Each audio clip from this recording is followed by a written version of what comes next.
This was major. This was major, homie. Deontay Wilder, boom, caught him with the right hand, rushing in. Not even, he didn't even get all the way full extension on it. He hadn't even pushed it all the way in, like, boop, boop. Oh, my goodness. Major, major moves in boxing all day long. And, of course, it wouldn't be right if it didn't end in domination. The Undertaker. Oh, my God. And shout out to the Nordic Nightmare. He did his best, but in the words of Manny Pacquiao, sometimes your best isn't enough. He said, what a night. I am satisfied. Oh, man, I'm going to open the phone lines. I'm going to open the panel. Oh, man, we're going to open the chat up. We're going to have a good old time of boxing conversations, man. Let me run the 5-minute intro, 5-minute intro, 5-minute intro. Smash the like button on your way into the room. Let people know in the chat what side of the earth you roaming the turf. Put your area code in there. It's your man, Mark Nash, breaking beats. Whoa! Boxing is alive and well. And I hope so is Andre Durrell and the Nordic Nightmare. Oh, I hope they're okay. Oh, man, it was ugly. It was brutal. It was brutal. Let's talk about it. Let's run this intro. See y'all in 5 minutes. Smash that like button. I'm going to be in the chat, but I'm also going to be sharing the link. Let's do it. This is my passion. This is what I love to do. But some days, sometimes, I'm just like you, man. I hate this job. Damn, I hate this job. Damn, I hate this job. Damn, I hate my job. Damn, I hate this job. I'm just like you. Damn, I hate this job. Man, I hate this job.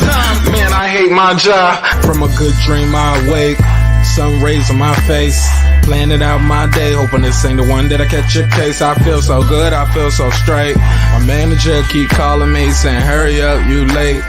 Hurry up, you lay off. Y'all, man, I hate this job. Man, I hate this job. Been trying to play it cool, but it's hard to play it off. I've been hanging on to this bullshit, cause my car still ain't paid off. I know I'm on my way up. My boy just got laid off, so y'all, man, I hate this job. Man, I hate this job. These hoes here so ratchet. These niggas here so sneaky. Y'all don't even really pay enough for y'all to only pay bi-weekly. I'm trying to double up my cash. Take this job, shove it up your ass. Yo, man, I hate this job. Sometimes I wanna say, walk in and slap my boss. This shit is getting hard. Damn, I hate this job. Gotta make it out of this struggle, bruh. And I don't really mean to take it out on you. You just a customer, but damn, I hate this job.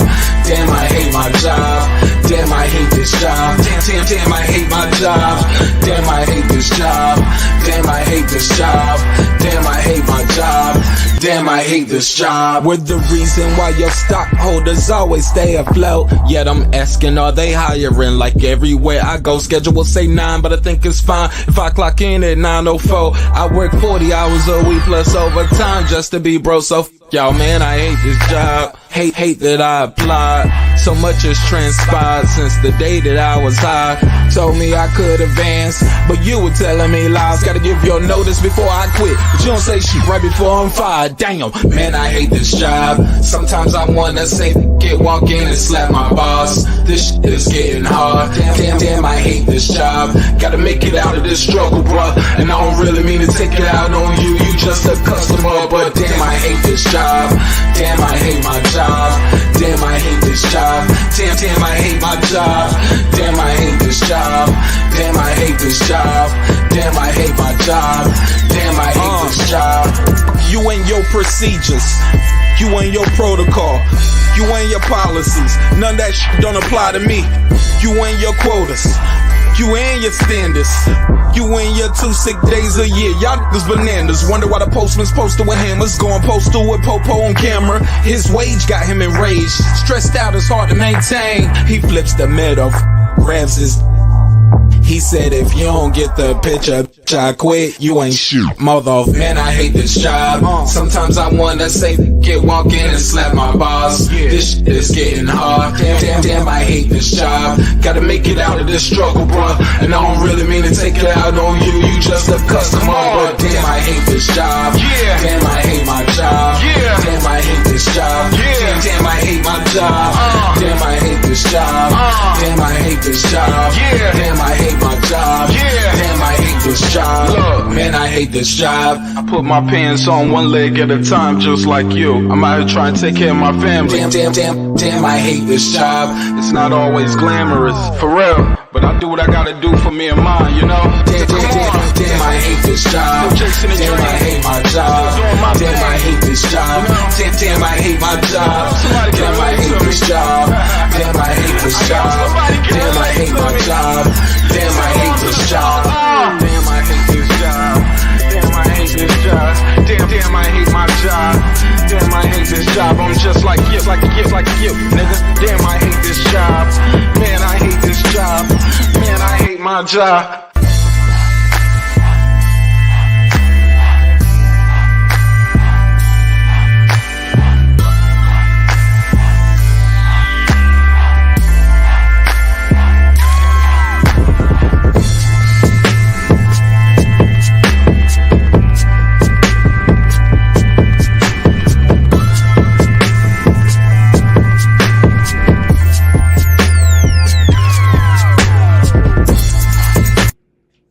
The views and opinions expressed in this program are those of the speakers, commentators, experts, and or the host.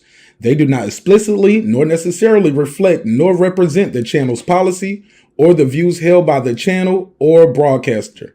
The broadcaster or its channel cannot be held accountable for all or any views expressed during the program.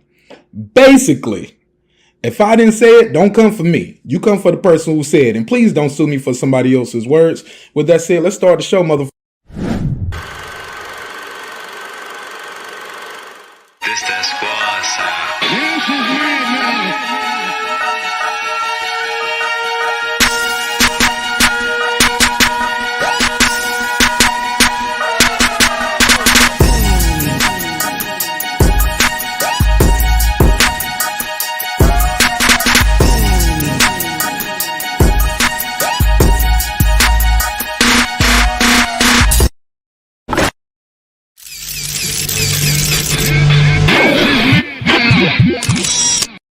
Yeah, man. What up, though? What's popping? What's happening? What's going on? You back in the lab with your favorite neighbor, your man Mark Nash. What up? He is I am he. Another great episode of Breaking Beats. Make some noise for yourself.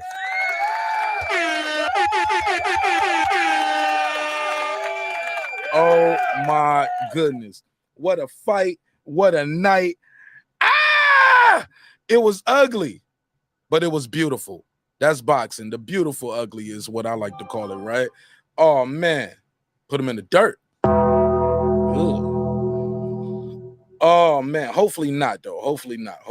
We got to start being careful with that drop. Make sure the people are still alive first. But because sometimes, bro, oh, my God, this was brutal.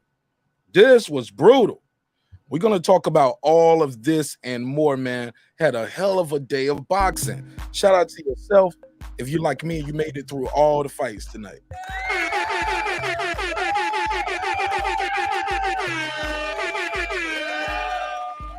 Man, this was a good one, man. This was a good one. This felt good.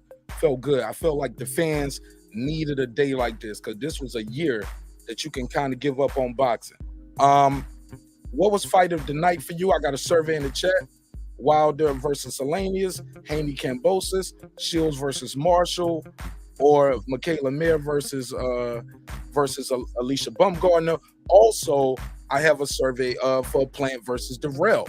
Damn, who saw that coming? Oh my God. Caleb Plant competing for knockout of the night now? Is that what we doing? Oh, let me put the Anthony Darrell picture up. Shout out to Anthony Darrell, baby. Oh my God, this was bad. Homie. Do we got the graphic? Can we go to the graphic? Caleb Plant was doing the damn Undertaker sound effects. Caleb Plant came to put somebody in the damn dirt. Can we give him the drop? Put him in the dirt. Oh, it was brutal. Oh my God, Anthony Darrell, I love you, my brother. Thank you for the interview. I think he took Caleb Plant too lightly. Shout out to Anthony Durrell for taking his fight. Caleb Plant, Wilder, Helenius, KAMBOSOS. Oh man, that was a good fight too. We saw Devin have a little trouble. Oh man, this gonna be a good show. This gonna be a damn good show. But I would be remiss if I didn't give a big shout out to all the neighbors in the building. Oh my God, this was bad. Smash the like button on the way into the room. Oh, hit the like button. Y'all gonna like this one. I'll open these phone lines up, drop the link to the panel. I just know it's a lot of people that's want to get their call in on this one. I really feel like this is the one people was waiting for. So I'm gonna just ask you to kind of condense your statements a little bit so we can trade dialogue versus delivering a monologue. All right. So let's do a quick members only roll call. Quick members only roll call. Shout out to all the members. Without the members, we would not be able to do the show at this level. So Deuce Times, Boxing Lounge, Toya the Tutor. Shout out to Toya the Tutor. I appreciate you. Let me do this. Let me turn the music out just a little bit. I feel like it might just be peaking a little too much. Oh yeah, it's definitely too loud. About right there. Yeah, we can rock with that. Thank you, Toya the Tutor. What up? It's Mex, What up? Mike from Boston, What up? Ace Retro, What up? Rider of the Storm, What up, gangsta? Here to There, What up? DJ, What up? Queen, aka Miss Sunkiss, What up? God Body News, What up? Pittsburgh T, What up? Taylor Bell, What up, gangsta? Matty Yoel, What up? C Jones 0224, What up? Cliff Bailey, What up? Con Shonery, What up? Lisa Bells, What up? that guy Clips 330. What up, gangsta? Shout out to Cooking with the Champ, What up? on the mic with Terrence Bailey Sr. What up? New Media Today, USA Boxing. What up? My boy HLD, thanks for watching the show with me. You, Sir Senior, Clips, Rob G, Purdo. Man, I had a good time watching all these fights with y'all today. What up, gangsta? Cooking with Sir Senior, What up? Brandon Washington, What up? Born Supreme, What up? Karma Serene, What up? Lady Shen Dundum Season, my London gal, What up? Dub Right Side, What up? Tank the Sweet Science Examiner, What up? Purdo, What up? D Bevel the Champ. Oh yeah, he pulled up too for a bit. Yo, D Bevel, you had me rolling. What up, gangsta? And shout out to Rob G Films, Derek Lincoln, the big fish himself. What up, gangsta? All right, let's talk about it, man. Let's talk about it. Y'all know we had to go through the particulars. Hey, man, y'all know where we at with it. Well, I mean, you know, when the guys get to certain levels, they believe they know what they're doing. And Oh, yeah, that's what happened. Do y'all want to start with Anthony Durrell, or are we going to start with Wilder and Helenius? Can't bury the lead, right? We got to start with Wilder and Helenius, right? Shout out to everybody pulling up. Let me make sure I got the link out there. Phone line first. We're going to do the phone line first. Take some calls. If I drop the link out there for the panel first, I won't get no calls. People are just listening to the show. So call me, 470-705-9507, 470-705-9507. Call in now. It's a live call-in show. Damn, he put him in the dirt. Cue the sound effects. Oh, it was ugly. It was brutal. It was drastic. Matter of fact, let me make sure I got both phone lines open. We got to have both phone lines open for this one. Major knockout from the Bronze Bomber, Deontay Wilder. Shout out to my boy, that guy Eclipse, too, for sending me the merch. As is, ASIS. You know what I'm saying? Thank you. Shit looking proper, too, on your boy. You know what I'm saying? Yeah, that I mean. It's your boy Martin Nash breaking beats. What a fight. What a night. Is lit, baby. Boxing is back. We had a hell of a night. Oh, it was ugly. Let me see what they're saying in the chat. I'm going to react to the chat. Phone lines are open. 470-705-9507. 470-705-9507. Let me copy the link. Put the link right there. Shout out to everybody giving me the shout outs. I'm going to skip over those, and I'm going to go straight to the comments that are about to fight. I'm going to skip over the shout outs. But I see you. Shout out to Detroit, Pittsburgh. I see you. What up? What's popping? What up? Oh, my God. What a night. What up? One. What up? He said, damn, did Wilder win the Super Bowl? What up? Nah, man. Nah. But it was a good knockout, though. It was a damn good knockout, right? That's what you watch. That's what they watch boxing to see, knockouts. They can't say. I remember a lot of people saying it was going to be a dive. And I was thinking, well, you think it's going to be a dive? You think Wilder going to pay him off? That's what they was telling me. It was like, yeah, he was going to pay him off to take a dive. I'm glad you guys saw, like, you can see that shot. You heard the shot land. You know it's not no situation where a guy took a dive, dog. You know that shit is legit. That was a legit knockout. Definitely was a legit knockout. Let me do this. Yeah, I'm just flowing through. I'm going to flow through it. Feeling good about this one. Caleb Plant KO that motherfucker silly. Bro, cue the Undertaker. Yo, did you see when Caleb Plant was doing like this? You were like, When he was doing that shit, the referee was like, nah, don't do that.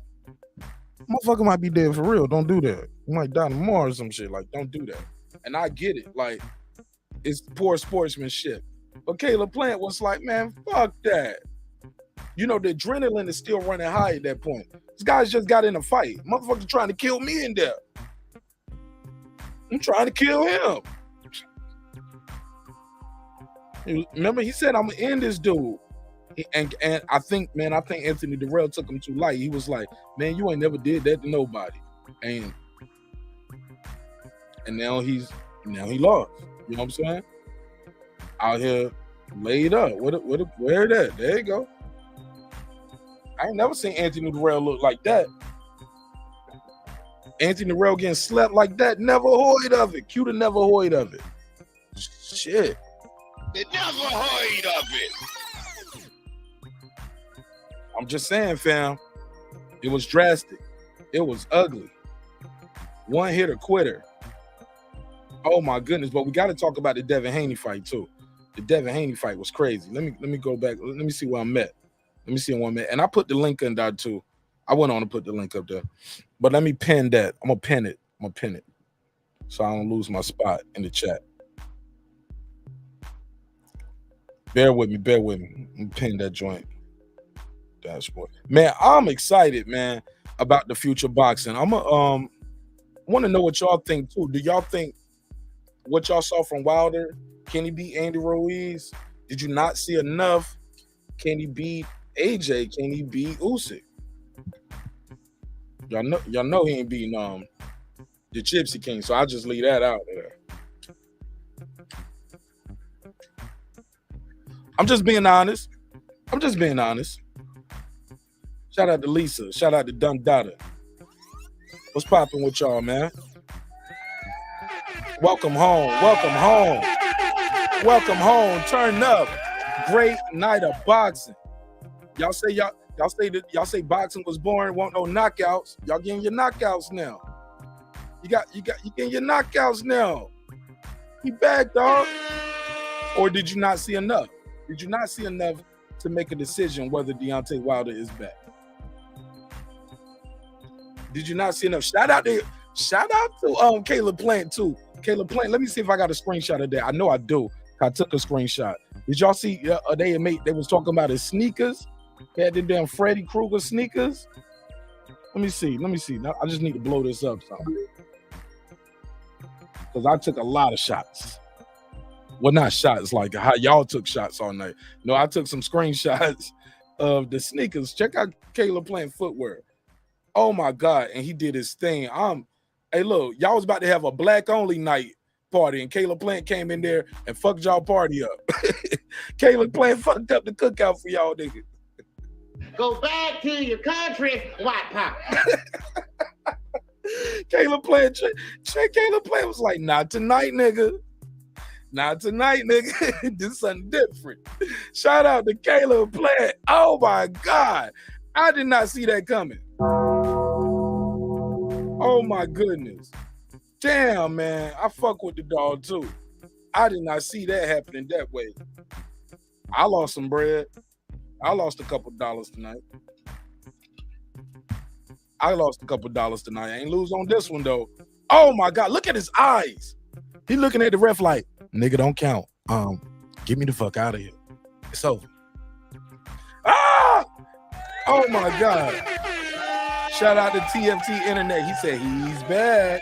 Got done dot in the building.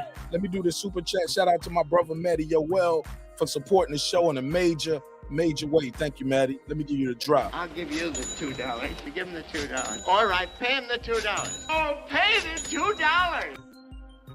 Shout out to Maddie Yoel. Thanks for supporting the show in a major way, bro. Yo, oh my God. He looking at the ref like it's a wrap, bro. I'm out, bro. I'm good, bro. Call the ambulance. Oh my God. Call the Undertaker. Oh my God. This is scary. You don't want to see guys go out like that, but damn. That's what you go to boxing for. That's why you go to these matches. Y'all say y'all don't like it, but y'all love it. Look at the trolling. Look at the Freddy Krueger sneakers Caleb Plant came in there with. Icy. Them shit's fire. Caleb Plant came in there, did what he had to do.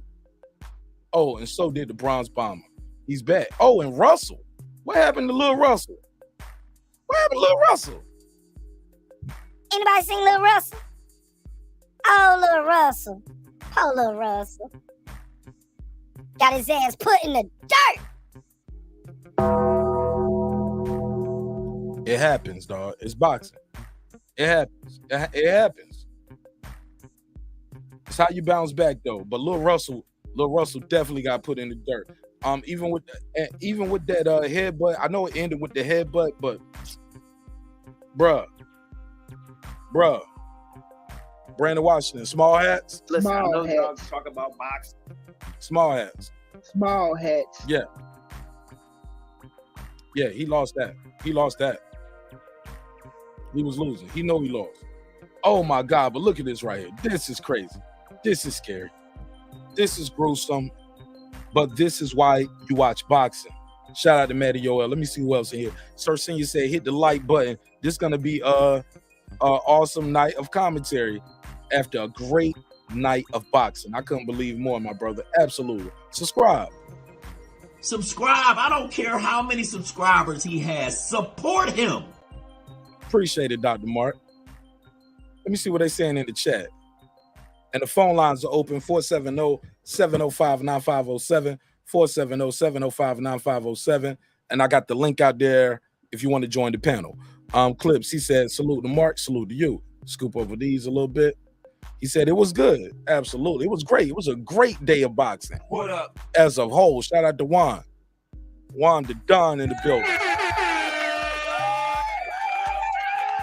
Charles in charge in the building. What up, Charles? Yeah, man, it was a great night of boxing. He said, whoa, Caleb Eggplant had KO of the night. Possibly. Y'all want to put a case on it?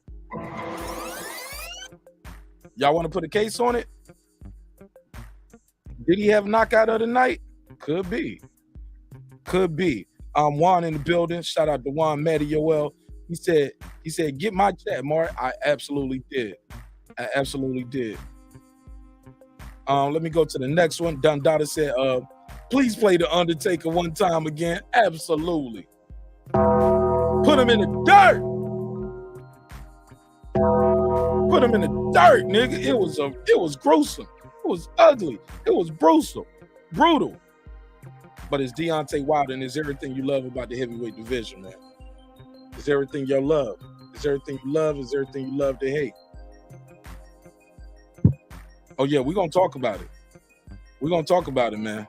Wow. Came back. That's what they're going to say, right? We'll talk about it. I know some people don't. Hey, look, I was talking to the brothers when we was watching on the members-only live stream, and you can definitely get your members-only chat, get your members-only popping. You can watch the fight with us, and we'll score them live. And, bro, that Haney fight, who stopped scoring? Oh, we got to talk about the ref and that. What fight was that? Where the ref was just, it was the Russell fight. The referee was all over the place. He started the round. Man, that count was crazy. Russell got knocked out. I'm sorry. I thought Russell got knocked out. Put a case on me. I thought it was a wrap, homie. He got face planted. He stood up. Then But even at 10, he wasn't steady. And the ref counted to 10. The ref finished the count. The hell was that? He said the ref said you can't actually bury the guy. Yo, that was crazy. The referee did say that. Referee was tripping off that. But maybe because they have had people die in New York for real. And that's why those guys don't do no if you get knocked out, what I noticed in New York, it don't seem like they let you do the post-fight press conference. They rush you out if you get knocked out. Got my first guest of the night, my brother Dub, right side. Hey, look, we was watching on the members only. Right side. Niggas was like, oh, this is kind of boring. Round 7 and on, they was like, hey, this is exciting now. Because Haney had that when Haney got cut. I think KAMBOSOS landed a good body shot in round 7. I wrote it down. You know, I took my notes, homie. I checked my list, and I'm checking it twice. I'm in my zone tonight, right side. I'm in my motherfucking zone.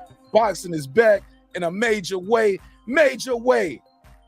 And Caleb Plant ruined our night of great black excellence. Caleb Plant said, fuck y'all niggas. I'm not speculating. Sure. I have the information. Caleb Plant said, I got the information. Go back to your country, white power. Oh my God, he did my boy Anthony Darrell so dirty. But I'll pass the mic to you. You are my guest. Talk to me, right side. What was fight of the night, in your opinion? Man, salute to you, Martin Nash. Man, much love to you as always, brother. Man, I ain't gonna hold you. I think fight of the night. Man, that Clarissa Shields, Savannah Marshall, I thought that was the most exciting fight, where you had the most train going. So I got that as fight of the night. I thought Michaela Mayer and Alicia Baumgarten, I thought that was a hell of a fight. You know what I'm saying? I thoroughly enjoyed those fights. And man, it was a good night for the sport of boxing. But I gotta say it, bro. The champ is back, bro. The champ is back. Damn. I mean, I thought, man, what Wilder did was special. I had him stopping Helenius, but damn, not in the first round. I didn't see that shit coming. And the stoppage for him and Plant, man, them niggas. Sorry. Helenius and the dog, bro, Anthony Darrell, both of them were hurt, bro. I mean, it's called the hurt business, but man, drop the Undertaker one more time because, hey, man, Helenius was ready for the casket, bro. He was ready for the casket. Respectfully. Bro, but man, Anthony Darrell, heavy. I never saw this happen. I thought I would see him like this, like pillow and blanket. Pillow and blanket out, homie. Oh my God. He got caught hooking with a hooker, bro. And I always say one of the things I look for, you throwing the punch and you get caught and your chin go behind your shoulder, yeah, you might not wake up for a couple minutes, but you might not wake up for a while. So, hey, man, salute to the brother, but yeah, he got his ass knocked out. And then once again, for anybody who want to tell me Devin Haney is boring, I just watched this man put on a masterclass. Once again, he didn't just use the jab. They said we seen him use the right the last time, but the way he worked that right, how he fucked KAMBOSOS up, he did go for the stoppage. He was sitting on his punches in the 10th and 11th round. You know what I'm saying? But at the end of the day, man, a hell of a day of boxing. A hell of a day. Yeah, hell yeah. What's next for Deontay Wilder, in your opinion? What's next for Deontay Wilder? I don't know, man. It's one or two things. I think, this was supposedly a title eliminator for the WBC. Also, Usyk, he was in the building. I want to see Wilder Usyk. I think that's a good fight.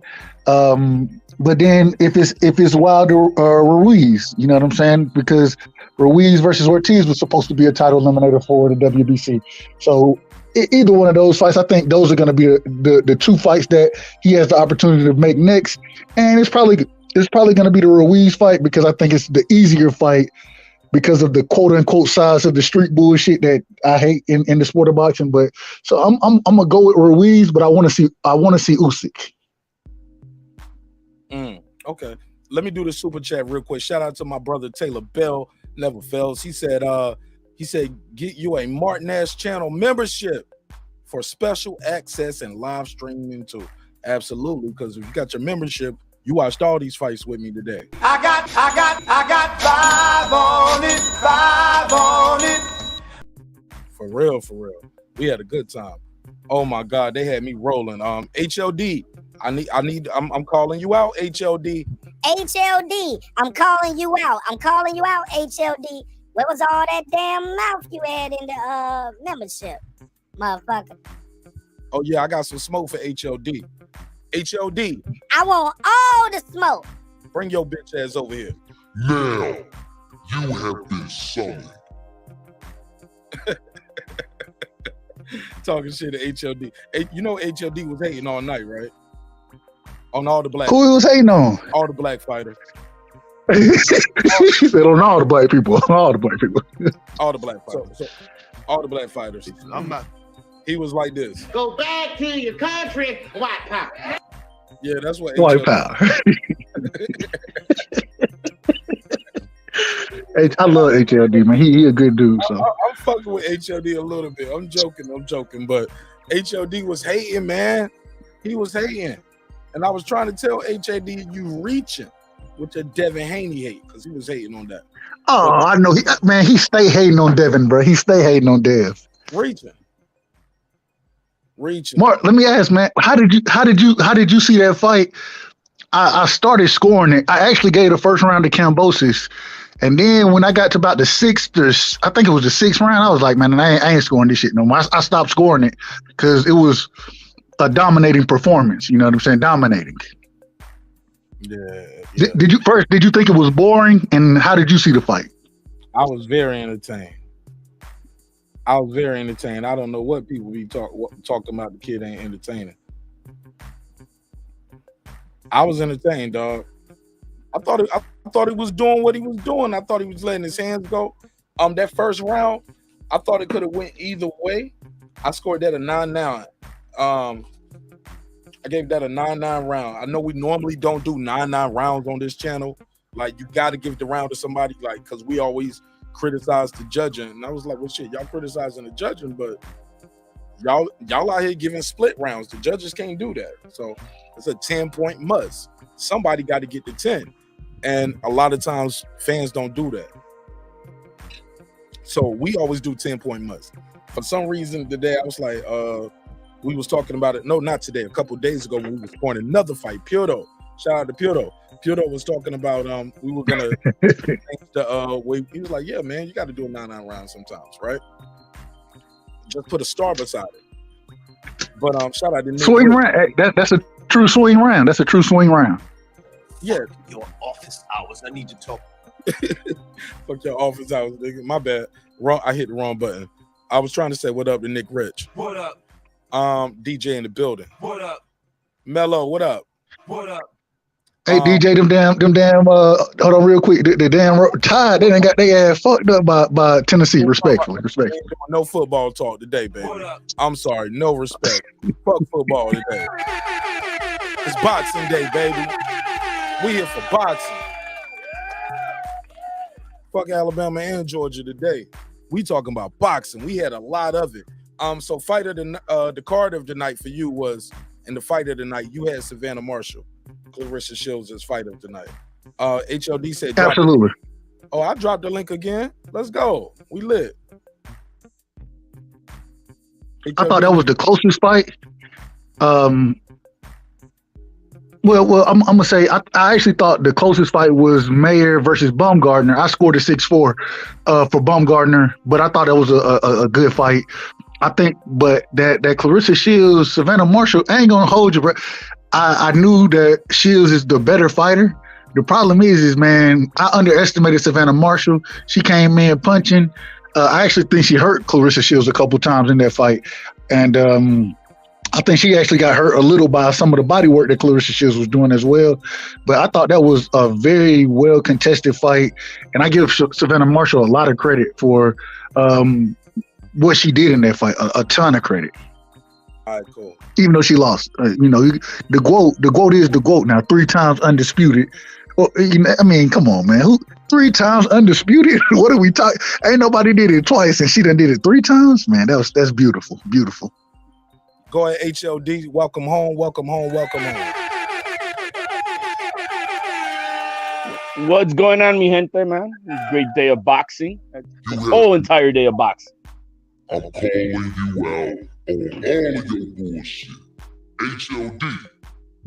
Why you be hating, man? What's up with all the goddamn hate? Yo, big man. Cap. Big cap. Couch cushion capping, nigga. HLD, you was hating, bro. You was hating, bro. Look, man, Mark, have the Clinton drop ready after this. Look, KAMBOSOS was robbed. Go back to your country, white power.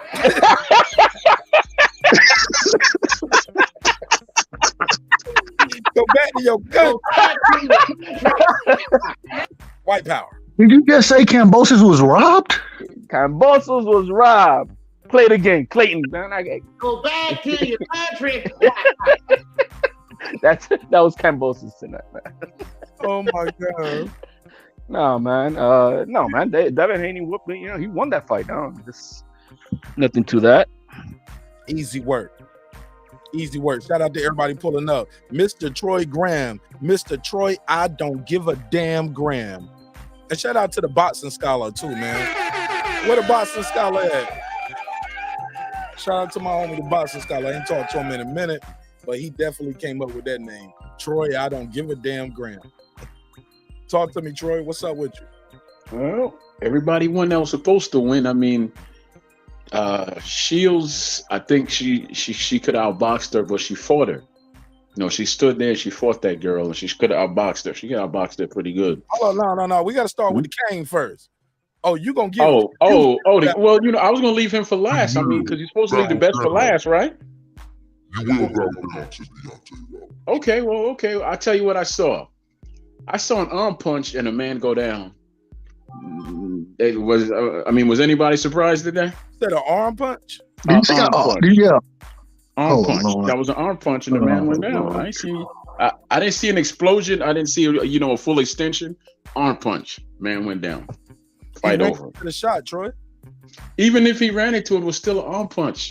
He didn't get his full extension on that. It was like I said that too. It was not. It was. Punch. But it is what it is. And then in the Haney fight, he good fight, but he should have used his jab more. And he got a little careless down the stretch when he was getting hit. But I'm glad he won, man. I'm glad he won. He went to this man's country twice and beat him. There's no need to go back a third time or anything like that. He can move on now and go up to 140. He does not need to be at 135 no more. Move up to 140 and deal with this boy here, Teofimo, and make that a big mega fight for them too, right?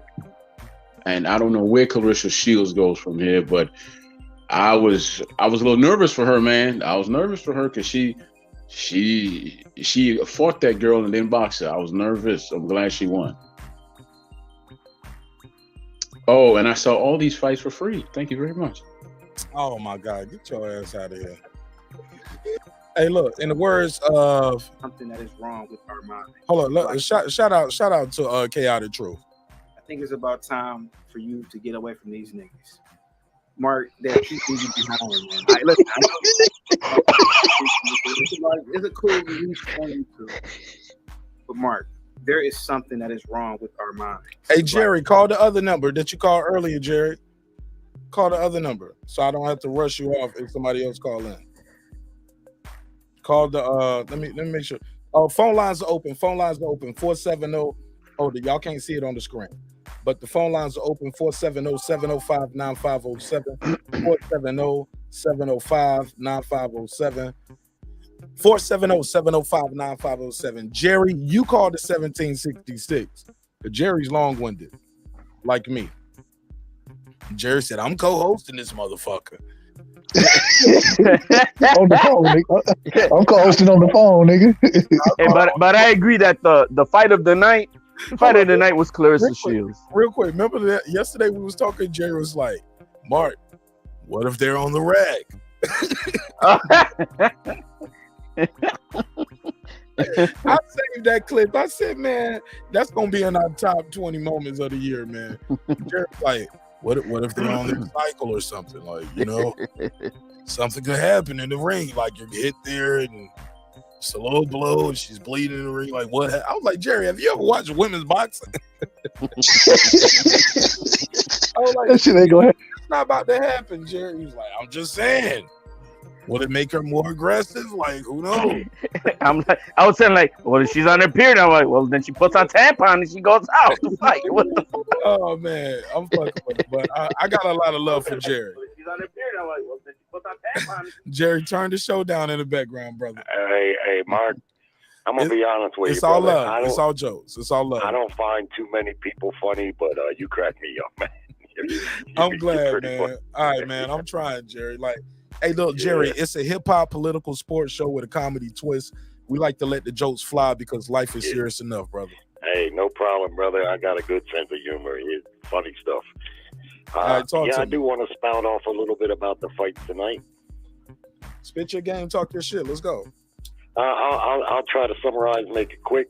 I already called in earlier today with my thoughts on the female card. That for me was the best fight card all around. Was those two fights, great fights, fair outcomes. Like I say, I thought the co-main event was a draw, but they could have went either way. There was no robbery there. Wilder Helenius, that was what I expected it to be. I mean, that was a get-back fight for Wilder. Everybody knows Helenius was a sparring partner. The punch that he laid down with, now, I mean, it's easy to say that wasn't a knockout punch when you're not getting hit with it. Maybe it was. Thank you. It wasn't. Yeah, it doesn't answer many questions about Wilder. I mean, what I've seen of him, he looked rusty. I mean, he looked like off-balanced and didn't look like he had good mechanics. So I wouldn't expect any technical advancements from Wilder. I know they keep showing clips of him, but he's not going to get better technically. But that's okay. As long as he's got that big punch, that puts him in any fight. But I not much gain tonight in that fight for Wilder for me, other than just to get back, maybe get a confidence builder, whatever it may have you. But the Darrell Plant fight, that was a pretty good fight. Darrell 38. If that fight was 5 years ago, it would have been a better fight, in my opinion, and a closer fight. But I gotta tell you, man, I years ago stopped liking and disliking fighters. When I watch fights, I just root for a good fight with a fair outcome, right? And I've been around enough pro and semi-pro fighters to know that the ones you think are good guys typically aren't good guys, and the ones you think are assholes and bad guys are usually nice guys. So I don't try to get too personal with it. Man, these fighters, they do shit to give you things to not like. And Plant doing that, shoveling dirt while what's his name was still down on the mat. Put him in the dirt. Put him in the dirt. Maybe I believe in sportsmanship. And look, if once he gets up, you want to talk shit, okay, that's one thing. But while that man is still down on the ground and you don't know what his condition, you don't do shit like that, if you ask me. Now, I like Plant, but I didn't like what he did there tonight, and I'm not feeling too good about him because of that. Oh my, okay. What I say about this, I thank you, Jerry. That was a nice summation. Y'all smash the like button on the way into the room. What I will say, Jerry, is the adrenaline is still high at that point. The emotions are still high. The referee tried to calm Caleb Plant down. The referee didn't like what Caleb Plant was doing. If you're just tuning in, here's the graphic. Some people don't like Caleb Plant doing the Undertaker motion. I get it. What I'm gonna say is this: whether he does it then, whether he does it after a guy get up, once you hit a guy and he's doing shit like this, he's out like that. He's out like this. The lingering effects don't go away, Jerry. Whether you do it now, whether you do it later. Jerry, I let you speak for a long time. I'm saying this not for a reply, just as a segue to get my piece off, because I got some other people that want to react. And I'll keep it short. It doesn't matter, like whether he did it right after he knocked him out, whether he did it a week later, a month later. You seen these boxers as they get older, the lingering effects are there, my brother. It don't matter, the effects are there. So, but if you're gonna do it, you do it whenever you do it. It's not just. I get it, but your opinion is your opinion. We're not here to judge. We're here to spread love, talk about the sport of boxing. It's beautiful. Dundada. I see I got Troy Graham in the building. Dub right side HLD. I'm gonna go to you, Dundada. But I'm gonna go to D Bevel first because he is a Patreon member. Absolutely.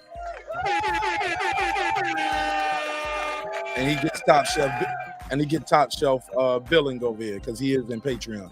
Need him to get still though. Talk to me, King. How you feel? What's the deal?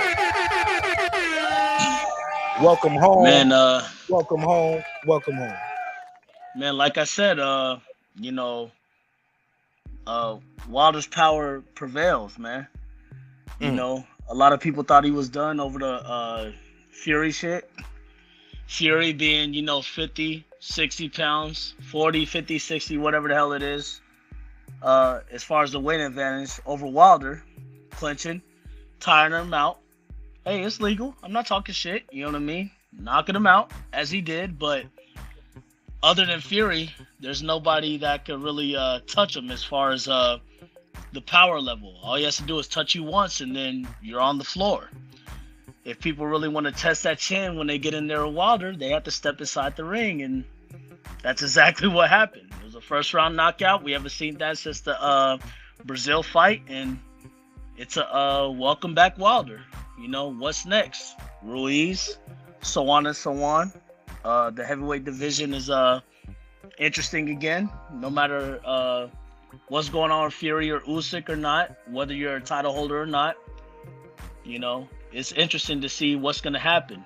Okay. Next year, Ruiz or, so on and so on. Fair enough. See what happens. Yep. Let's pass it around. Let me go to Dundada and then All Positive. Talk to me, Dundada. What did you think of the let me get that audio right. I'm gonna mute your mic if you're not talking. Go ahead. Talk to me, my man. How you feel about the fight? Welcome home. Yeah, I mean, shit. I mean, it was what it was. He got him out there in the first round. So we can't really judge about how Wilder looks after the Fury fight because it was over in the first round. So I mean, he caught out Usyk, he caught out Ruiz. Ruiz on PBC. We're most likely getting the Ruiz fight. So I'll be able to do a full assessment when I see him against Ruiz. That's all I gotta say for now. All right, cool. Appreciate you pulling up. Hang out for a bit. All Positive Network is here. What's popping, my G? What's happening? What's going on with you? I'm living, man. Sending peace and blessings to everybody on the panel. How y'all doing? Yeah, you got some background noise. You got the music or something going on? No. All right, there you go. You good now. Talk to me. What you think of the fights, my man? What's fight of the night? Oh man, it's got to be Marshall and Shields, man, because we most of us with a brain predicted this would happen. I mean, we saw Marshall get walked down by a 17-year-old years ago in the amateurs, and then she's knocked out some chicks and it'll stand in front of her. We told everybody, all of us, we knew what was gonna happen in that fight, man. But everybody's like, nah, she's gonna knock her out. And then, let me tell you what pissed me off about that fight. I did not know Timothy Bradley and Andre Ward were that bad and biased company man like they were. This is some of the worst commentating I've ever heard from them two. It was just pure disgusting, man. I mean, if I never hear Timothy Bradley and Andre Ward commentate again, it wouldn't affect me the rest of my life. Wow. Those dudes were horrible tonight. What happened? What did you hear that? Dude, if you were listening to the fight, you would swore Savannah Marshall was just beating Carissa Shields down the way they were commentating. So I had to mute the TV. I couldn't look at that. I couldn't listen to that. Can I speak to that for a quick second, Mark? Oh, go ahead. Go ahead. You're more than welcome. It's open. Go ahead. Everybody got their open. and I 100% with all positive. I wasn't listening to the entire call from them, but it was so interesting that Andre Ward, he actually said after the judges deliberated, he was like, well, I just want to tell you I was wrong. The fight really wasn't that close. Clarissa Shields won it. Before the judges deliberate, he was saying that if Savannah Marshall may win because she had Clarissa Shields on the ropes and this and that, whatever. And I agree with him, man. There was some biasness in the calling, and it seemed like they did try to correct it later. But man, it's hard to listen. I usually listen to this shit on mute. I might listen to somebody call the fight, but I usually listen to it on mute because it's a lot of biased commentary that goes on. Agree with you all positive. Well, but Andre Ward pointing out, I was pointing that out. I'm like, what the fuck are you doing on the ropes? What are you doing on the ropes? Because every time she does anything, the crowd is going crazy, and you're in another. That's what he was pointing out. He's not pointing out that that the crowd goes crazy, and it may affect the judging. You're in another country. I was pointing that out. Marcus, I mean, that's the thing. There was a lot of competitive rounds. You know, and the thing is that you could lose a round. A lot of competitive rounds. You could lose a round like that, and that's what he was pointing out. Yeah, I mean, they could have given her those rounds. It wasn't that they was being biased. I think it was just the rounds were competitive. Shields was winning them clearly, but they were still competitive. I think I didn't see the biasness. I'm just thinking he's just pointing out the obvious. Now, you know, that's I was yelling at get the fuck off the ropes. I was saying that about Shields. Get off the damn ropes. I mean, if you're a judge in the first row seat, I mean, and you see marshals keep pinning Shields to the ropes, I mean, that does affect how the judges score the fight. Thank God it didn't affect it. You know what I mean? Thank God it didn't. But but she wasn't. That's what I'm saying. That's my exact point. The rounds, they made it seem. I mean, Savannah Marshall. I mean, she did put a good effort. So the rounds were close, but Clarissa Shields was clearly winning the fight. But the rounds were competitive. Agree. I scored a 7-3 in my opinion. And I agree. I understand where you're coming from. The thing was even when she pinned her against the ropes, Clarissa Shields' defense and rolling was so good. And then what she responded with, I get that part. I was saying that and watching the fight. My man. Clarissa Shields to the ropes. They're not seeing that Shields is rolling with the punches. They're seeing Savannah Marshall. Yes, sir. Put Shields to the ropes, and she was on the ropes for a lot of that fight. All right, let me take a call real quick. I got Brandon from Dallas. Brandon from Dallas, welcome on.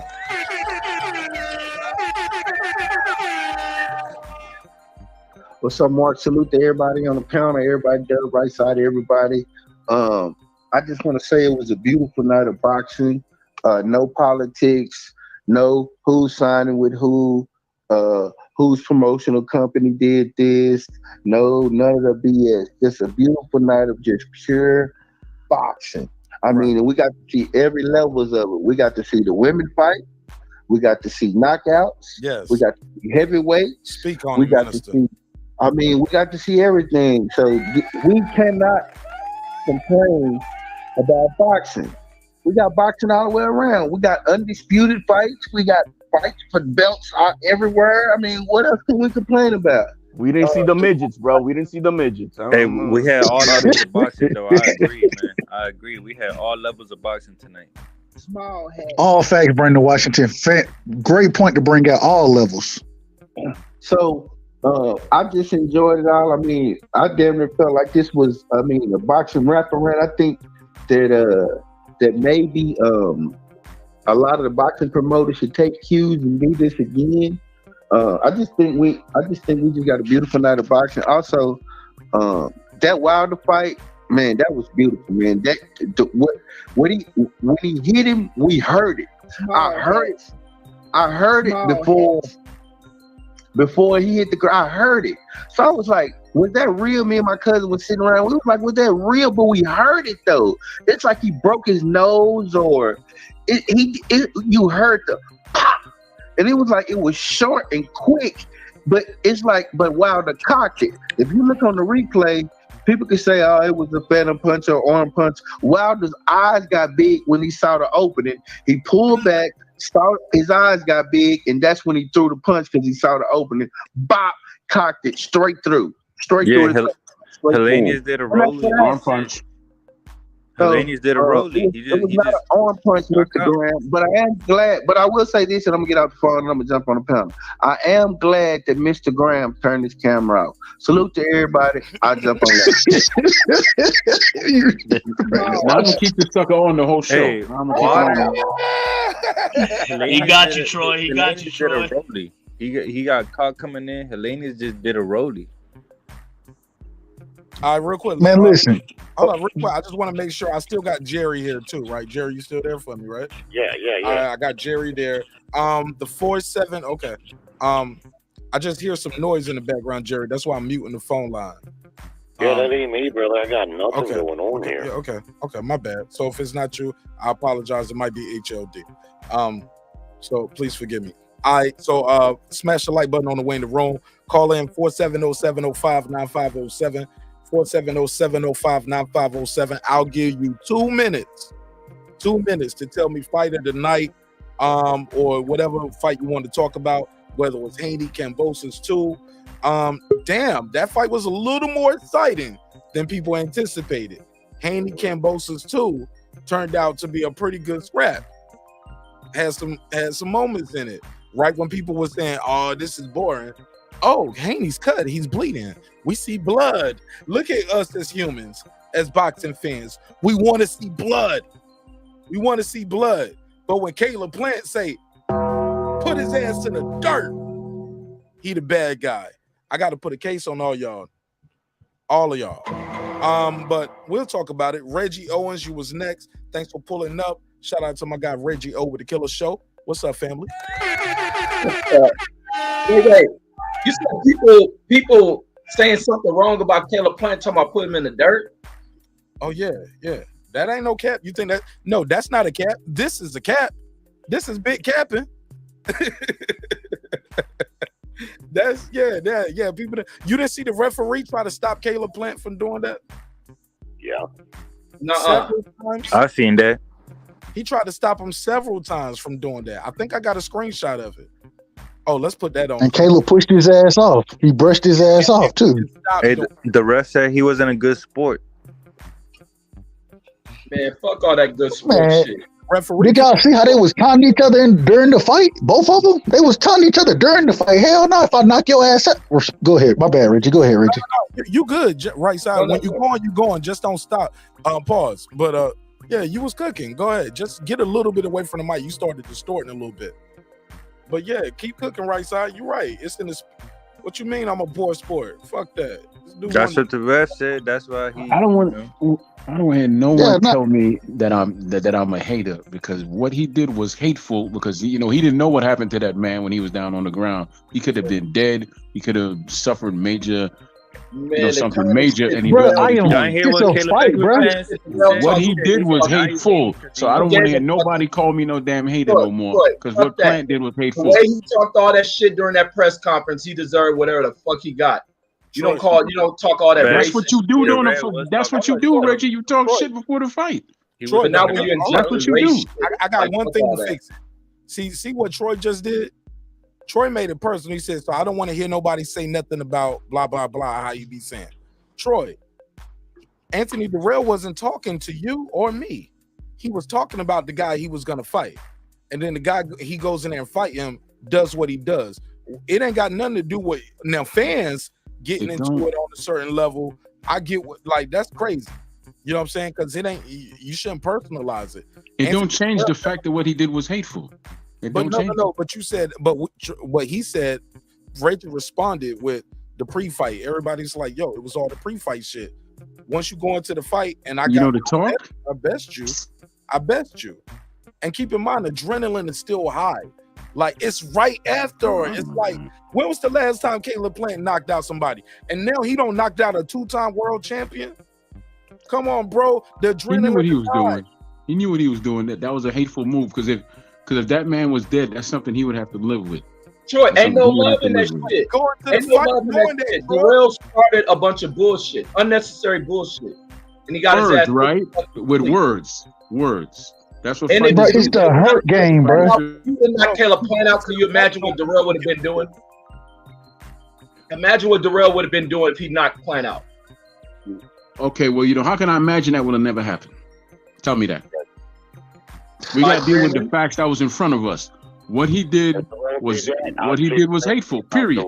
I mean, you could justify it all you want, but the fact is, what he did was hateful. Period. No, it wasn't hateful. It's part of the sport. When you in any confrontation, Stop it. It's not part of the sport. Hold on, brother. In any physical confrontation, when you get into it, bro, it comes with adrenaline, it comes with emotion, it comes with all of that. That's what it's a physical confrontation. And so when we sit here taunting each other in the ring before the fight, nigga, if I knock your ass out and I beat your ass, you damn right I'm gonna taunt your ass again. I was doing it before, I'm gonna do it now. Nah, but it is what it is. And that shows how small of a man you are. Period. It shows how small of a man you are. No, You what gotta it do is that. that Troy The fact that you won should be good enough. against American fighters. So whereas Caleb Big Plant is Hold on, D Bevel. Go ahead, D Bevel. Gennadiy, go ahead after D Bevel. I want to hear it. Troy, the thing is with Troy, if this was some UK guy or Joshua or Dillian and all these other clowns, I would have the same damn opinion. Troy had no, he wouldn't. I would have the same damn opinion. You can't speak for me. This motherfucker's talking about.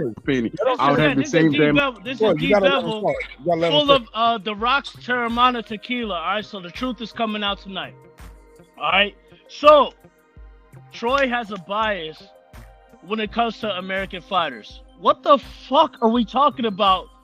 He did him wrong. You're in there to knock a motherfucker out. What are we talking about? Plant went in there and did his job. Period. You're trying to go in there and fight to get the fight against David Benavidez.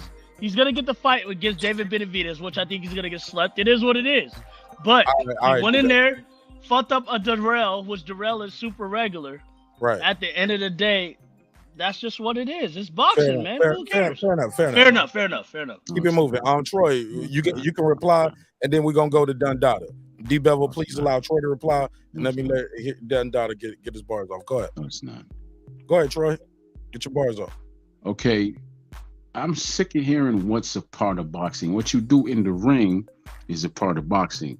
Talking stuff and hyping up the fight and getting under your opponent's skin before the fight, that's a part of boxing. But when that man is on the ground and you don't know if he's dead or alive or he has a permanent injury, you chill out until after that. You could do your antics after that because that's a sign of respect. There's this thing in the game called sportsmanship, which is a part of boxing, but I don't hear that coming out of nobody's friggin' mouth, right?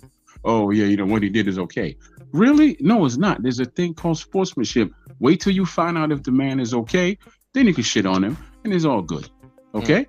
That's all I'm saying. Go ahead.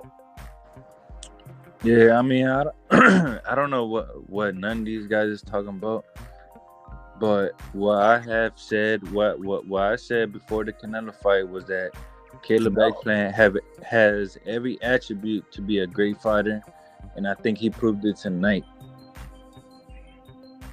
I can't wait till his next fight. I think he has every attribute to be a great fighter, and I think he's proved that when he went 11 rounds with the pound best at that time, Canelo Alvarez. Fair enough. Go ahead, Troy. Go ahead. And I got to go to Jerry and open it back up to Reggie and everybody else. Well, go ahead, Troy. I'm on mute, man. I'm fine. I thought you was trying to say something. Go ahead, Jerry. That was me. It could be a generational thing because I'm hearing the younger guys not understanding the point me and Troy are making. But just what he said is just what I said. If the man's down and he's unconscious like that, you don't know how badly he's hurt. That was a classless move. It was not sportsmanlike. Bit uncharacteristic. I don't give a fuck if the adrenaline's high or what. You're a professional fighter. You're supposed to show a level of degree and sportsmanship. Now, if he gets up and you see he's all right, maybe you go over and talk some shit. Talk your shit then. But make sure that man who's a father and a good fighter is okay before you do shit like that. But you ain't gonna convince people that don't see it that way. Mark, can I say something? Mark, can I say something real quick? I'm not finished though. Yeah. I'm looking at the clock, Jerry. Go ahead. Okay, I'm gonna give you a little more time. But I just want to switch gears from that right quick and talk about the Haney fight. I was impressed with Devin Haney tonight. He was a more action-oriented fighter. He wasn't reckless. It was the same result. KAMBOSOS is a tough little motherfucker, man, because Haney was punching hard tonight. He could have knocked some cats out with them punches he was hitting Cambo with. But Cambo, you gotta give him credit. He's not technically good enough to beat Haney, but he's a tough son of a bitch. Yeah, but I really liked what I've seen from Haney tonight. Not only did he win in a wide margin, but he also, it was a more fan-friendly type of fight, and that's the balance for him. Get your W's, be an effective boxer, but give the fans something that's not boring, and that's what he did tonight. So congrats to Devin Haney on that fight. All right, go ahead. Yeah. Agreed, Jerry. Agreed, Jerry. Go ahead. H. Was that H trying to jump in? Who was that? Man, all this Mother Teresa shit they talking. If y'all want to talk about sportsmanship should also be held in the buildup of a fight. Darrell said some very, very unnecessary, disrespectful shit, and then injecting unnecessary racial shit. So what you thought they was gonna do? You digging up under the skin of this dude. This is not a golf game. This is not a tennis game. These dudes are in the moment. You're scoring a knockout. All this shit built up of this dude talking. And you know, in the midst of a fight where we can't hear, them dudes is still talking shit. And I bet Terrell was talking major shit right before that punch hit his ass. So he got everything he deserved.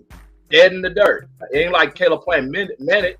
It's in the moment. Now y'all can be on that Mother Teresa shit.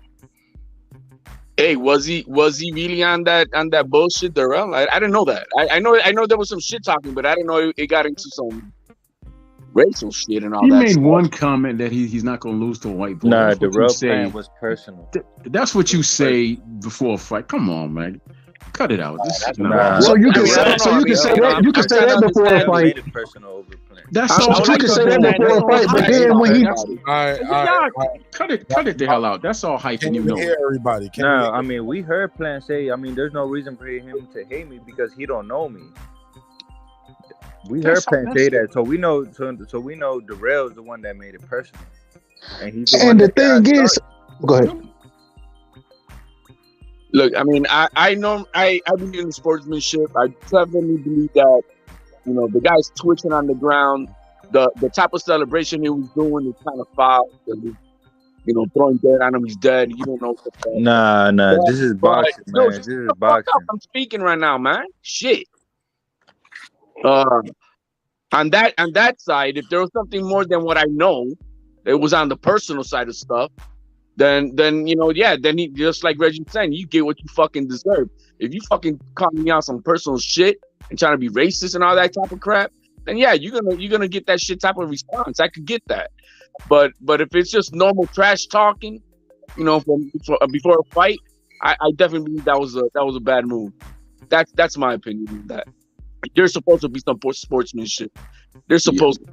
At the end of the day, both of you motherfuckers are in there making money off of each other. So, you know what I mean? You guys, it's not a freebie. Everybody's making their money together. So, and everybody's got families. And that type of move, you know, if the guy died, like, you know, we don't know. That would have been a real bad look. And I think he would have been fucking crying about it too afterwards.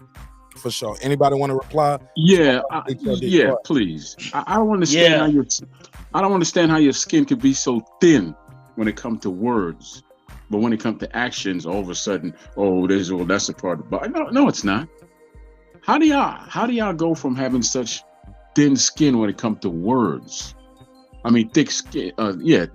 It's thin-skinned to talk bad about somebody, but to show flat out disrespect. Oh, no, that's all a part of the sport. Where's it a part of the sport? Fair enough. Go ahead, D-Bevel the champ. I just want to say, facts, Reggie. Yo, these motherfuckers are softer and fluffier than pancakes. That's it. Put them in the dirt. Put them in the dirt. If you agree with Plant, you're definitely one of the soft ones. Put a case on them. Motherfuckers, go watch swimming. Go watch a swimming Olympics. Soft ass. Don't be so touchy about if words. Mike Tyson can show sportsmanship, he celebrated over knocking out his opponent. No. HOD. Y'all weak. HOD. Never forget, Mike Tyson said, I want to his children. All praise to Allah. He didn't have any children at the time. He was hyping up the fight. Never He did not have any children. That happened. And he was hyping up the fight. But listen, man, we've heard fighters talk about family members. We done heard fighters do all of this shit, bro. Well, this is the hurt game. It's personal. Hold on, brother. Let me finish what I'm saying. HLD, respectfully. This is a fight game. Alicia Baumgartner said it the best. This is the hurt game, bro. The fight game is the hurt game, nigga. I'm here to hurt you. That's what I'm in the ring with against you. I'm here to hurt you.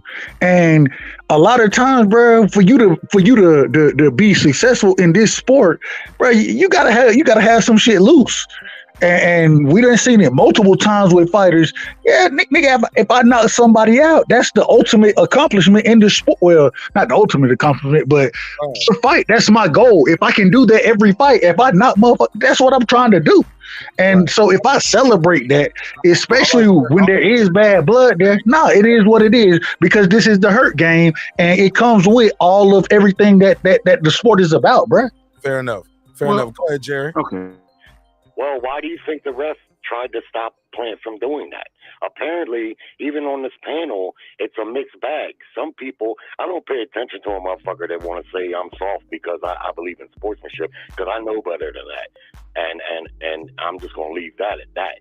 We can have a difference of opinion. It's just a matter of sportsmanship. Of course, you're in the hurt game. Of course, you're in there to knock a motherfucker out. And that's what he did. He knocked him out. And like I said, if he talked shit to him after he'd seen that he was okay, well, that's one thing. But like the man said, when he's laying there and you don't know if he's dead or alive, and you do something like that, at the very least, it's a classless move.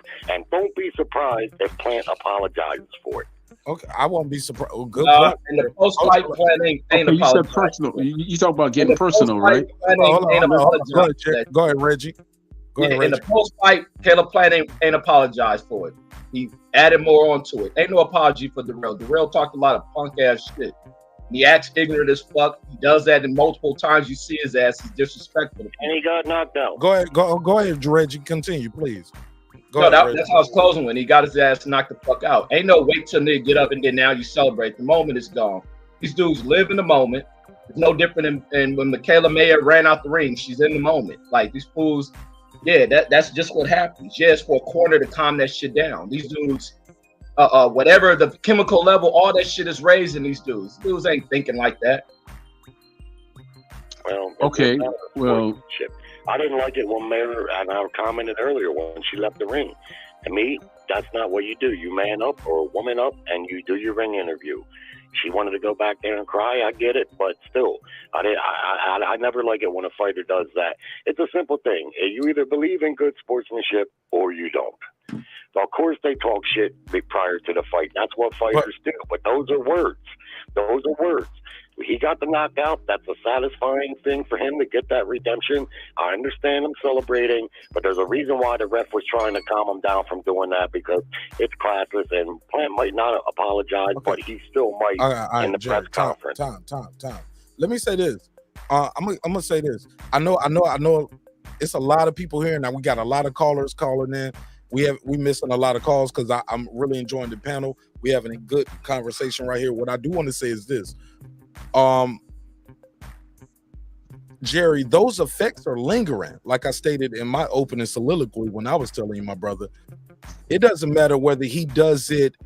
It does matter. Let me tell you, doesn't matter. Doesn't matter if he does it right when he celebrates, when he gets right up, because even when he walks to that locker room, he can die the next day. Okay, to you it matters. That's your opinion. Fair enough. Somebody. Okay, I got you, Jerry. I was trying to be patient and let everybody talk, but you're going back. I got something. Meanwhile, it's my turn. Let's pass the mic because we got somebody else here trying to get in. I got you. But all I'm trying to say is this, without interruption. Whether he celebrated right in this moment, 15 seconds later, 1 minute, 1 month, 1 year, the effect is there. Same thing here. It is what it is, dog. But can't you see the difference? Jerry, golly. Okay, Jerry, Jerry, I'm not saying this to have a debate with you. We can debate it. Okay, well, We can debate the lingering effects of it. No, I never asked for a debate. I'm having a conversation, but I'm also trying to pass the mic and let everybody get a chance to speak their piece. Okay, I just thought you were asking me, Jerry, like talking to me, looking for a response. That's all. Go ahead. No, I I'm don't here really for it. have anything else to say other than I disagree with you there. To me, if he gets up, he's okay. Yeah, there could be some residual. He's never gonna be okay, Jerry. That's my response. God damn it, Jerry. That part, And he's Jerry. not in a coma, Jerry. it- Jerry, he's never okay. Jerry, he's never gonna be the same man if he wasn't in a boxing ring as he was this night. Whether he got up or not, that shit is lingering. That's my argument. Out like a light. That's my argument, Jerry. The effects are lingering, no matter how it happens, no matter how it goes down. These guys in there risking their life. They know what they signed up for. He signed up. They know they putting their life on the line, and it's me or you, homie. Yeah, I know all that happy shit. I mean, that ain't no everybody knows happy that. shit. What you saying is happy shit. What But I'm let's pass. saying- what I'm Hold on. saying is What I'm there's a saying is I gotta pass the mic, Jerry. Like we can't go back and forth too long. You know what I'm saying? I give you. I give you a couple more. seconds. Where do we draw the where do we draw the line? Where do we draw the line that now we're gonna say no sportsmanship? So then fuck it. When a guy's doing steroids, don't talk shit about it. There's no sportsmanship. No. Jerry, let me host it, Jerry. I got you. There's no sportsmanship. Come back If we're to saying that sportsmanship is not valid, then because it's a hurt game, all this stuff, because then all right, then we can't complain about whatever anybody does. We're not saying that sportsmanship is not valid. There's a difference between doing something after. Hold on, brother. Hold on, I'll let you go. I'll let you rock, HLD. Come on, same respect. Please. I understand. We're not saying sportsmanship is invalid. When you bring up PEDs, that's one thing. But when we're talking about individual reacting, you know what I'm saying, doing something right after a fight, like, come on, let's keep it a buck about what we're talking about. Those premature I got you, right side. I agree with you. PEDs is not the same as celebratory. D Bevel the champ, go ahead. Got to go to the Patreon. I mean, it just sounds like a lot of butthurtiveness to me.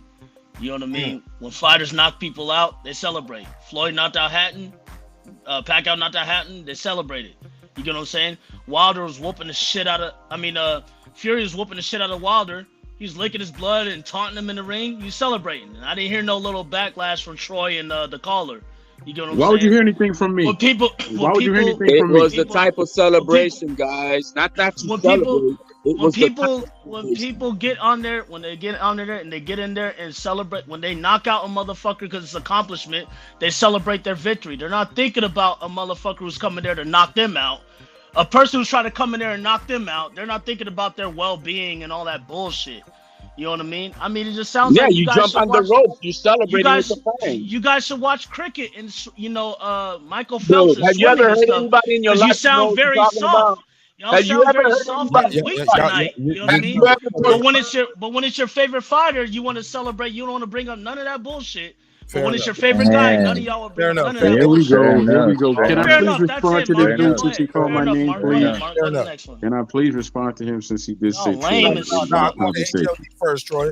All right, go ahead, Ed. Yeah, I know what I'm doing, Troy. It don't look like I know what I'm doing, but I know what I'm doing. Go ahead, HOD. What I saw wrong was the type of celebration. Not that he doesn't celebrate. Jump on the fucking ropes. I fucking knocked him out. Cool. But what the actions that he did of throwing dirt on him, that was wrong. That was not the type of celebration. That's not, I wasn't thinking. Yeah, that motherfucker was thinking what he was doing to do that.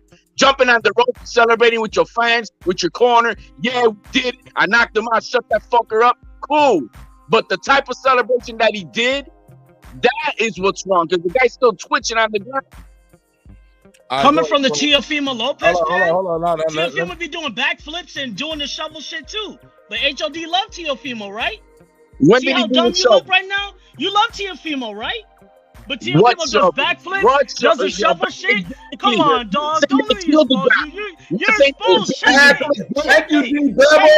It's not the Checkmate, same. motherfucker, These checkmate. niggas You full a of shit. TFimo fanboy here. Oh, It okay. was not the TFimo's a Y'all same. getting fat pussy. exposed. Shovel Again, head. it's Shovel a head. Talking celebration. about why you that shit. Checkmate, you got served. Sit back and Yeah, lay the fuck down. You got served. Sit celebration. back Game and lay the military fuck people, down. you You can got get served. exposed. Celebration. All you Mother Teresa You ass got served. motherfuckers, Lay the shut fuck up. down. Go ahead, Reggie. Go ahead, Reggie. No. Go ahead. I Thank thought you, I was D supposed to go Devil. next, Thank man. you, I D thought I was Devil. up next. Yeah, I All like you Get it, Reggie. motherfucking Mother D-Devil, Teresas, D-Devil, all you D-Devil. Mother Teresa motherfuckers, shut the fuck up. Teofimo does that shit all the time and y'all ain't got Or shit to what? say. Shut the fuck up. Let's What move does on he to some do? real shit. These old Mother Teresa He ass jumps pussies over in here. against Bobby. Teofimo is signed with Tom Brand, who is also signed with Devin Mother He's the HANEY. king of Teresa that ass shit. motherfuckers. Get the fuck out of Teofimo's here. the Let's king talk of that boxing. shit. He's also You trying to hear signed that bullshit? Devin HANEY and Shakur Stevenson. Okay, well, Checkmate. okay. Go ahead, Troy. Go ahead, Troy. Thank you. I don't need to yell or anything because I ain't got to prove nothing to nobody. But I'm gonna quote something. That a fighter said, since y'all said he was talking stuff. I'm the one that got you off the couch. You were fat. You was on drugs, and I blessed you. And I fed your family. Does it get any more personal than that? No, it doesn't. He brought up his family, brought up this, that, and the third. I didn't hear D with his righteousness say anything about that. I didn't hear Reggie with all his volume say nothing about that. We all pick and choose what we want to say. Yeah, Wait a exactly. minute. I didn't cut But you that's off, not- Playboy. I but didn't that's cut you something off. totally- I didn't cut you off. So show me the same respect. What I'm saying to you is, don't come on here and talk with all that bluster and all that bass. We just having a conversation, man. We all do the same things. Troy. Okay? We all do the Go same ahead, things. I Red. don't want to hear that mess. Go ahead, Red. Oh, you said When me? Valdez, Hold on, bro. Let me quarterback this shit. Go ahead, Reggie. I need this. Yeah, like D Bevel said, don't none of y'all say shit when Teofimo sitting there doing the most disrespectful to people that get knocked the fuck out. Now Deontay Wilder making a statement at a press conference. Now you want to make issue out of that. Like I said, Darrell said the same disrespectful shit during his press conference. Y'all flip-flopping. Now y'all want to act all concerned about the fighter getting knocked out and him faking. It ain't like he threw real dirt on his ass. But that's the problem. But it's okay when Teofimo does it. Like y'all just all over the place. Y'all just on here to fucking complain. And it's okay when Wilder does it. Hey, Troy, you gotta let me host my shit. I ain't never seen Wilder throw dirt on nobody. Finish what you were saying, Reggie. I got a time over here, y'all. Yeah, I never seen Wilder throw dirt on nobody after knocking him out in devastating fashion, because I think he has respect. But if a fighter's talking shit, you best believe Wilder will probably throw dirt on him. Simulate it. All right, go ahead, Troy. You just contradicted yourself right there. You said you never saw him. The right side and D-Lo. Okay, cool. But you just contradicted yourself. You said you never saw him shovel dirt on nobody because that's disrespectful. But what you're saying is when Caleb Plant does it, it's a part of the game. Which one is it, man? Because you're walking in two worlds right now. No, you make up shit. No. He's just asking you a question to be argumentative. That is not. No, I'm not. He just said that he didn't see Wilder shovel dirt on nobody because that's disrespectful, right? I got to go to D-Lo 404. Go ahead, D-Lo 404. Talk to me. Thanks for being patient. Thank you for your time. Thank you for your energy. Thanks for being patient. Talk to me. Hey man, my audio all right? You just sound low. You sound like you in the bed, sleep. Very low energy, like Donald Trump would say. He's a very low individual. Low energy. Low energy individual. Better? Go ahead, talk to me. What's on your mind? Go ahead. All right. Yeah, man. Hey, I had no issue with anything I saw in the Plant fight. You know what I'm saying? We all heard and saw all the back and forth and the build up and all of that stuff. I mean, Plant was the one trying not to make it personal, while Darrell, for some reason, insisted on it. And you know what I'm saying? I've been a huge fan of the Darrell since they got, since I first discovered them as amateurs. But you know what I'm saying? I just, regardless of how I feel about the fighter, I'm not gonna sit here and act like I'm offended as a fan because Plant took it there. That guy, hey, the dude asked for what he got, man. It ain't no different than when Terrence Crawford stopped. I can't remember the dude's name, but after he stopped him and he had in the ring in the post fight, he asked, did he get what he came for? Did he get what he was looking for? Right. I mean, hey, that's a part of boxing. It's an emotional sport. And when things, come to a culmination, you can't expect these guys to take their emotion out of it. What he did, it was an emotional reaction to a situation. It was had been building up coming up to the fight, and then for him to go out there and get that type of vindication after all this man said about it, basically made it seem like he was a hype job and all of this other stuff. He ain't never beat nobody. Well, he beat him, and he knocked him out. He knocked him out in the fashion that he did. I don't blame him for celebrating in the manner in which he did. He ain't dead. God is good. God is good. He is not dead. That's the good part. Go ahead. He's not dead. But these are lingering effects. That's my whole point. That's all I'm trying to say to the brothers. Like whether you celebrate now, whether you celebrate later, guys throw dirt. Those effects are gonna be there. Like we seen guys do backflips. We seen guys stand like you seen Wilder when he knocked him out. He walked away like it wasn't nothing. You know what I'm saying? Just stood there with his hands on the hip, like, what y'all thought was gonna happen? It's me, bitch. It's me, bitch. I am your leader. Like what y'all? It sounds like y'all want guys to hit a dude. Yeah, my leader. Can I say this? Let me go ahead. Dub, you up next. Let me say this. Y'all sound like y'all want a nigga to hit a motherfucker, and right before he drop, you like, oh, let me make sure you're all right. You want to catch his fall. This ain't your baby. You exaggerating that. Livelihood from you. Everything you work for, everything you earn. He want to come take it from you. Everything is right here, and you got to get it with lefts and rights, motherfucker. Nah. And the adrenaline is so high. I was talking to HLD when we was watching the Shields and Marshall fight. I was like, nigga, my heart beating fast. Like I got money on the fight.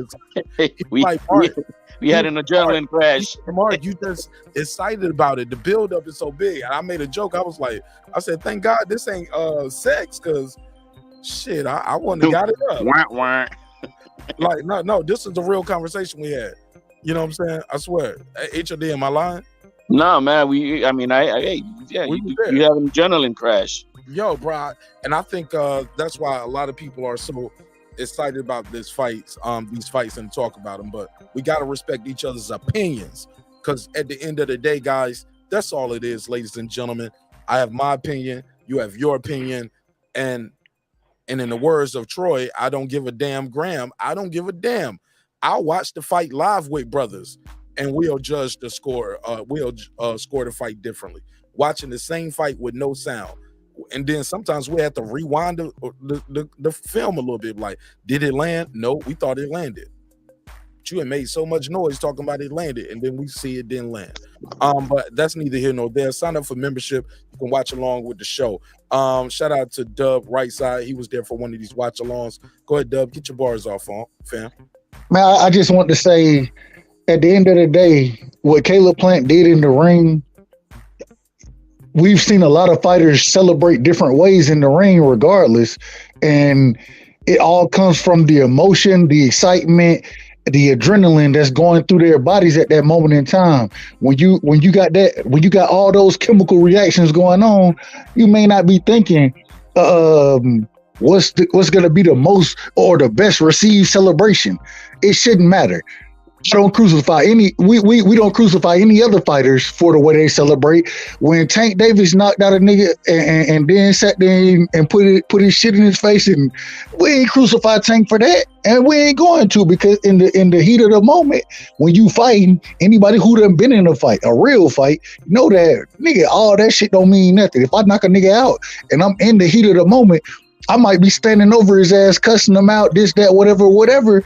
After I done knocked his ass out, because it's the heat of the moment, is emotions, everything is into it, bro. Everything. So let's stop with the nonsense as far as being critical of fighters for celebrating the win. Let's stop the nonsense. Yeah, I promise I'm gonna do a full episode on poor sportsmanship this week. I didn't know it meant that much to y'all. Cause I got no problem with a fighter celebrating. I don't think anybody does. But there's a way to celebrate that leaves sportsmanship still on the table. Did you see the Anthony reason why Durrell? the ref was trying to stop him. The ref was trying to stop him from doing it because he's seen it was a class of fact. The man's still down there. You don't know if he's in a coma or not.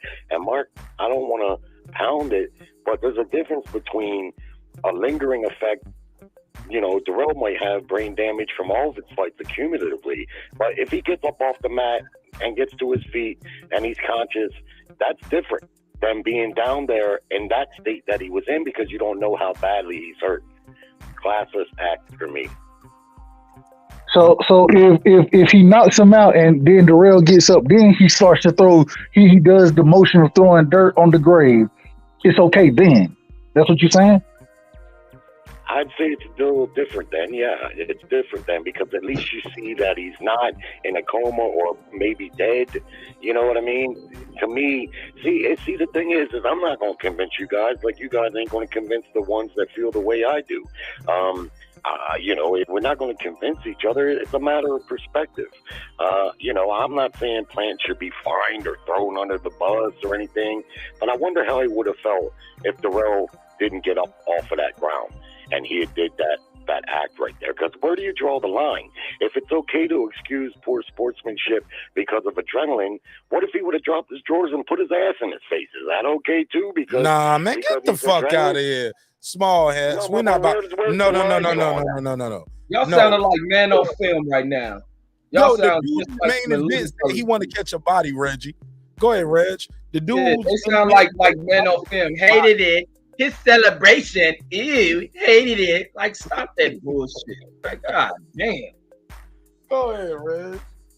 Cook up, Reg. You got to go ahead, Reg. The floor is yours. Oh, man, this shit they talking is disgusting as fuck. He wasn't hurt. He ain't dead. He talked all that shit. He gonna do this and that. Caleb Plant ain't shit. He ain't got no knockout power. So therefore, Caleb Plant spun that shit, proved the dude wrong, who talked all that dog head shit, and got his ass mashed to the ground. Caleb Plant should have did more shit. Caleb Plant should have stood over him like Tank Davis would do when he knock out some people. These are the emotions of people fighting. Like you said, it's street fight. Some motherfuckers on the street that stump on your ass when you laying on the damn ground. Like, you are in the moment. It's a ref or a team's job to calm that fighter down. They ain't just poor sportsmanship.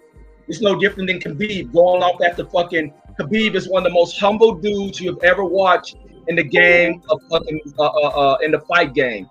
Discipline. Now, he dealt with all that bullshit, talked at a press conference and disrespect by Conor McGregor. After choking his ass out, what does he do? He jumps over the ring and begins to fight other people. He's in the moment. He's enraged by a lot of shit. This ain't him. Very different scenario, though, man. It's not a different scenario. It's a scenario. He was talking about his religion. He was talking about people. It's a scenario in a fight being built up and a person constantly disrespecting you. And so, therefore, you fucking lose it. And you're in the moment. This ain't no y'all Mother Teresa ass people. It was just words. It was just words from Darrell. It was just words from Darrell. I'm go to church. What you talking about with McGregor wasn't just words, though. He attacked his bus. He said something about his father. Okay, well, let me say this. Wilder, Fury, when he licked Wilder's blood, I guess he was in the moment too. So why do y'all complain about that? All I know is Canelo knocked his ass out. Why do y'all complain about that, D and Reggie? Y'all have to soften the oatmeal. Y'all have to soften the oatmeal. That's why. Canelo about nothing about. Nobody's talking about what did Canelo do after the fight? What you talking about? Wasn't it personal between Canelo and Plant? And what the Canelo ain't got shit to do with Canelo. Yeah, Canelo exactly. The sportsmanship is there. Didn't Canelo push and punch him? What happened after the fight? Punch him? Is that professional? What happened after the fight? Canelo ain't. He don't represent. Made him look like a scarecrow. And then he still what? Let me tell y'all something. I got to get this shit back together because y'all dropping off in viewership because y'all talking over each other and people can't even hear everybody. Go ahead. HLD, connect the dots. What the fuck does that have to do with this, my brother? Simple. We're talking about sportsmanship. Canelo knocked his ass out. And what did Canelo do right after in the ring? I want to move past this sportsmanship. All right, so then we're done with that. Let's move on. Yeah, I kind of. I still will say that. Like this is the weirdest angle motherfuckers are trying to take over the show with. Like, no, hold up. Let me finish my speech. All right. I feel like we gave this more than enough time. I just feel like we gave it more than enough time. We can revisit this on another episode, and we can specifically talk about good and bad sportsmanship. Everybody can bring their data, in the words of my sister Passionate Bliss. But we got to move forward, guys. This one angle right here is the co-main. And we got a co-main on another one that we can talk about that people said was close decision. Some people, I see people are pushing Michaela Mayer got robbed angle. That's why I did that, put that in the chat. I saw it instantly. You know, I'm on all social media platforms. I saw it, Twitter, TikTok, Instagram. Everybody's running with that angle. All Positive Network, you still there? Yeah, I'm still here, man. All right, I'm gonna give you the floor. Did you want to reply to anything that you heard before we move forward? Nah, man, I'm gonna let that go. I'm good. All right. Talk to me, man. Did you what was fight of the night for you? Oh well, I tell you, Shields, Marshall, but I did like Michaela Mayer Baumgartner fight, and like you just replied about, I had personally picked Mayer to win a wide decision, like 8-2, 7-3. That's what I had picked initially, but I was shocked she gave away the first 2 rounds, and she gave away a lot of the late rounds. And so if she has nobody to blame but herself, because she, after the second or third round, she had she got a groove going. She was landing jabs, she was pressing forward, she was pushing her back. But then I guess she got hit with something she didn't like, and then she gave away like rounds 8 and 9 and possibly 10. So she has nobody to blame but herself. I mean, I had to fight. Personally, it could have been a draw, but it's not a bad decision, 6-4 either way. So, I mean, Mayer has no one to blame but herself, because she's the better boxer, and she just let her off the hook when she had her pressing her back. All right. Anybody want to react? Respond to that? Go ahead. Can I ask you a question? All positive? It's all what's up? I was one of the individuals. So looking at the fight, possibly on Tuesday, Wednesday, somewhere in there, you know, I went back and watched Michaela Mayer fights and shit, and I was like, man, she's gonna have Alicia on the back foot. Man, if Alicia, if she ain't got if she ain't got the power, then she ain't got no chance in this fight. Michaela Mayer gonna wipe her. Man, the power that Alicia showed, you know what I'm saying, and the timing she showed, her jab wasn't nearly as effective as Michaela Mayer's was, but outside of the jab, when it comes to power shots, Alicia, it really came down to timing. And man, I know you said you kind of scored it a certain way. I scored it 6-4 for Alicia Baumgartner. Man, what did you think about the power shots that Alicia was letting go? I asked that to the whole panel. I ain't trying to make it an individual. I'm not mad at the. Like I said, it's 6-4 either way. I don't have a problem with Baumgartner winning the decision. Like I said, I just think Michaela Mayer let her off the hook. But yeah, she was landing some punches, and I think Mayer probably got hit with something she didn't like. That's why she stopped pressing forward. Because when she was pressing forward, she was winning the fight. She won like rounds 3 through 5 or 3 through 6. And then once she got hit with something she probably didn't like, then she started not pressing forward anymore. Why are you talking? Let me say this. This fight was very close. Reg, some people are saying it was a robbery. And they said, did you see the new angle? The Europeans are upset. They are saying this was a gift decision for the blacks doing because it's Black History Month over there, I guess. Your country, white power. Yeah, that's what they're saying. Have you Black seen that? History Month over there? You wrong, Mark. You wrong. That Queen Elizabeth, like, get the fuck out of here. That shit was a tight fight that could have went either way, but Michaela let too many early rounds slip the fuck away. It could have been any way. So of course it's gonna be a bitter pill to swallow. It could have went any way. Baumgartner could have lost this shit. She would have been feeling the same way. It was a highly contested fight. And yes, a fight they should probably run back.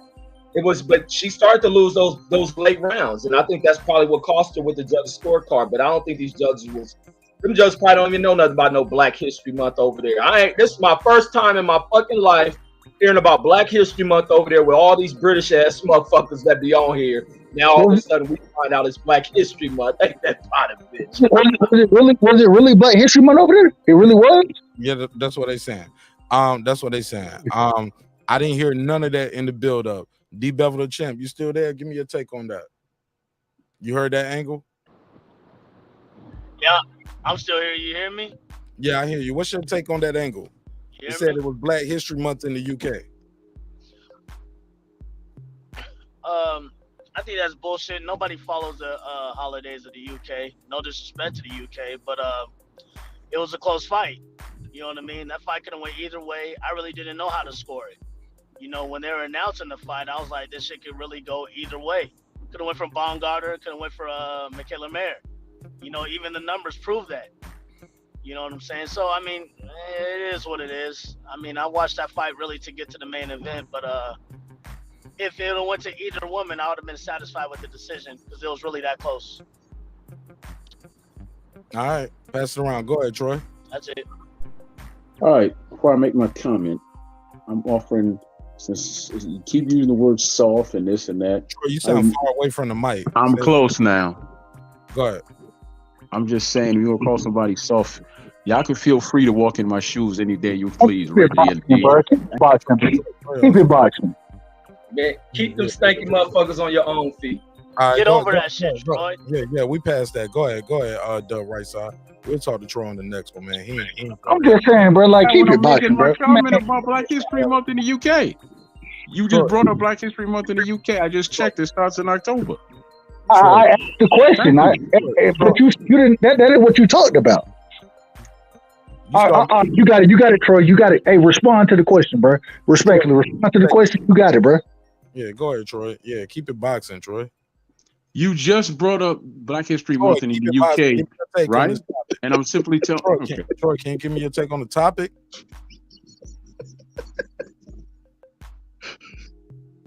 Bro, what the fuck is going on, bro? Seconds. Go ahead, Troy. 6 seconds on the clock. You got the floor. Ain't nobody gonna interrupt you. and now he don't want to talk. Troy, I said you on the clock. Nobody ain't going. It's all good, baby. You can move on. It's all good. It's all good. You got sir. Speak to the question, nigga. Nah, I ain't your nigga, and I don't have to answer the fucking question. I just said move on. You got it. You right. You absolutely right. My apologies, bro. Yeah, Troy, we ain't got to have that kind of energy. Why not? Why you guys picking on my? Why not? Because I feel it coming at me that way. So how come I can't get no pushback and push back at them? Troy, I'm trying to tell you. No. Because I'm sick of this shit. I'm sick of it. You all like to push back at me 3, 4, 5 at a time. As soon as now, Troy's no, I ain't not a character. I'm just being a human being. Sir, I'm trying to move forward. I'm trying to host and delegate. I gave you 60 seconds to talk about the boxing topic. And I said move on. It's all good. But what's the point? Like, okay. It's like if you can't have your way with the that's not true, Mark. I just simply said move on is all good. All right. That's what I said. I said move on is all good, man. Fair enough. Anybody want to respond? How about that? Well, yeah, we're talking about the Mayer fight and with Baumgartner. I thought I had it scored for Mayer 6-4, or it could have been a draw. But at the same time, we knew there was a couple of rounds that were swing rounds. They were kind of hard to really say. That's why we have a split decision. I mean, it's a mind fucking type of decision for any losing fighter. It's a split decision.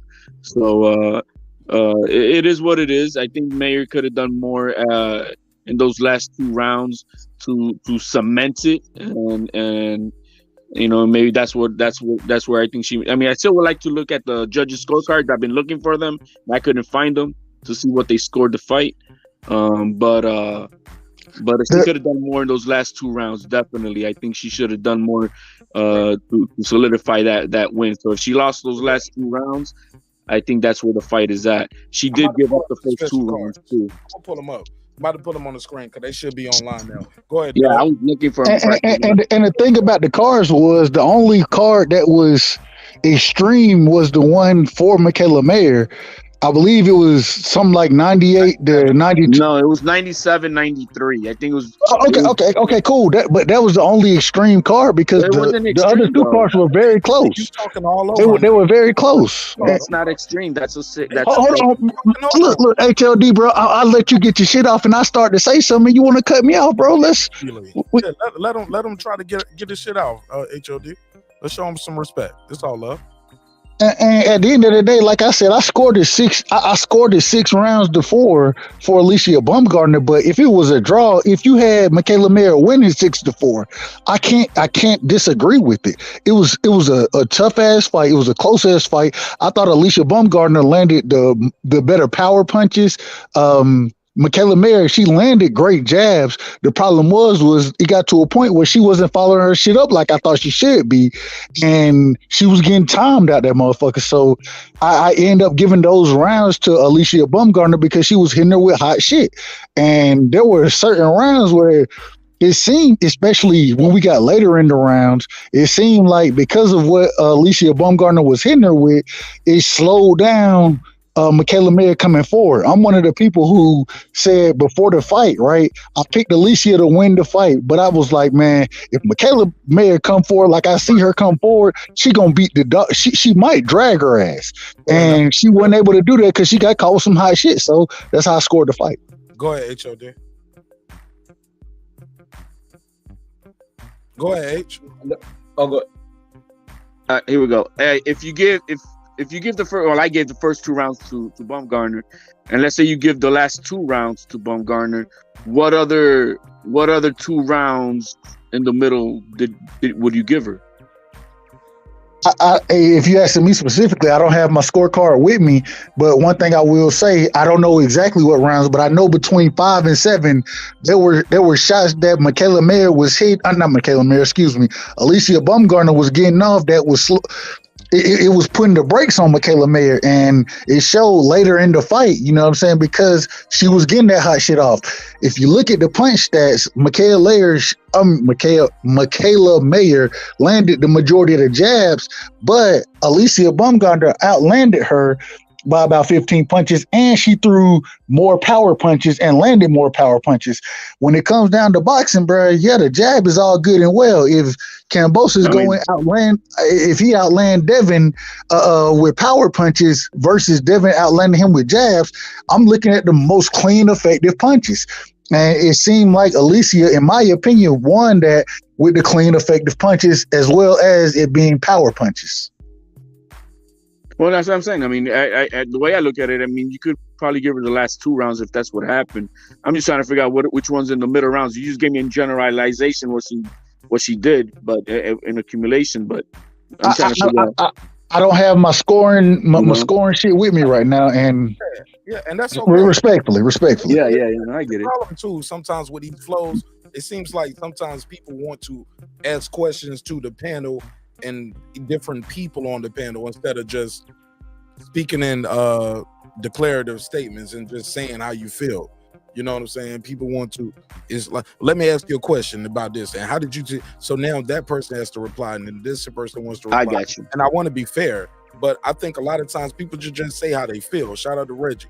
Go ahead, Reg, because he definitely going to say how you feel. He ain't about to say, well, let me ask you a question and then let that person answer. Like, it's like a lot of times on these panels, people try to do these gotcha moments where they want to ask somebody a question, ask them this, and then based off that, now they want to reply. I'm like, shit, this other motherfuckers here. The phone line's open. I got the chat. Like, man, we can't just let you two people go back and forth all day. Man, that ain't no disrespect to nobody. I'm just letting some of the new listeners know. I try to be fair and let people try to go back and forth a little bit to get their bars off, because I understand. But at the end of the day, like, nah, we're not here just for no debate right now. Like, with just two people. Like, we all can have a conversation about it, but let people get their bars off. But we got to move forward at some point. Go ahead, Reg. Yeah, no. What point we on? What topic we on right now? Whatever part you want to get off, man. Sometimes we got to do a reset.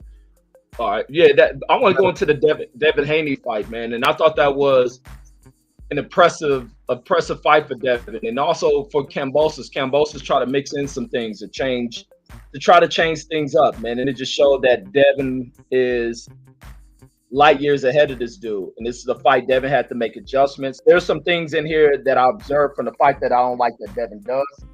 And that's mainly where he keeps that lead hand. And he hopefully building and cleaning up. I don't know if it's just a habit that Devin is used to with keeping that lead hand down by his damn hip, near his thigh. Lead He needs to hand bring that shit up. Let him talk, man. Yeah, that's something he needs to bring up, because other fighters like Kambosos is trying to step around for the angle to throw the right hooks to catch him. And he did buzz Devin at one point with catching him with that. So Devin has to be mindful of where that lead hand is, even when he's styling on a guy and being that much more advanced. But Devin went in here and worked this dude, beat his face up. People couldn't come with the complaints, talking that crap about Devin holding. He didn't do any of that.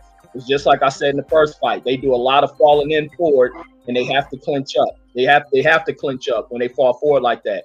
Kambosos doing a lot of holding. Did nobody say that? Kambosos getting hurt, having to hold. So in moments in fights, you have to have moments where you hold. People go overboard talking holding talk.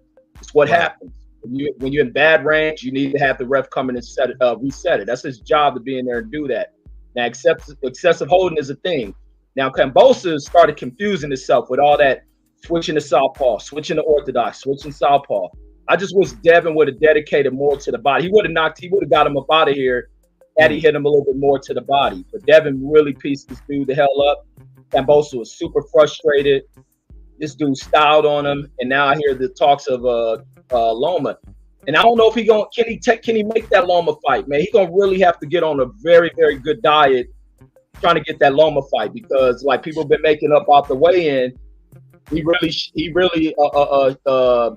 shelled out a lot of weight to get down there. So, but he's talking about trying to get that Loma fight, but he's gonna have to really stay on a strict diet. I don't know if he was out celebrating, chilling out with the young lady, but go ahead, finish. Somebody was trying to jump in. I'm gonna let him in, but I gotta run the ad after this. Go ahead. Okay, no, that was it. I was just saying he got to stay on the diet in between whatever fight he gets next. He got to go on the diet. All right, shout out to the guy Clips for sending me this hat. You can fuck with that guy Clips. You see him in the show all the time. Send me this dope ass hat. Got his new merch line show, working it out. Still trying to get the shipping. In all those situations situated, but I appreciate you, my brother. Thank you for your time. Thank you for your energy. Also, Tab Tech.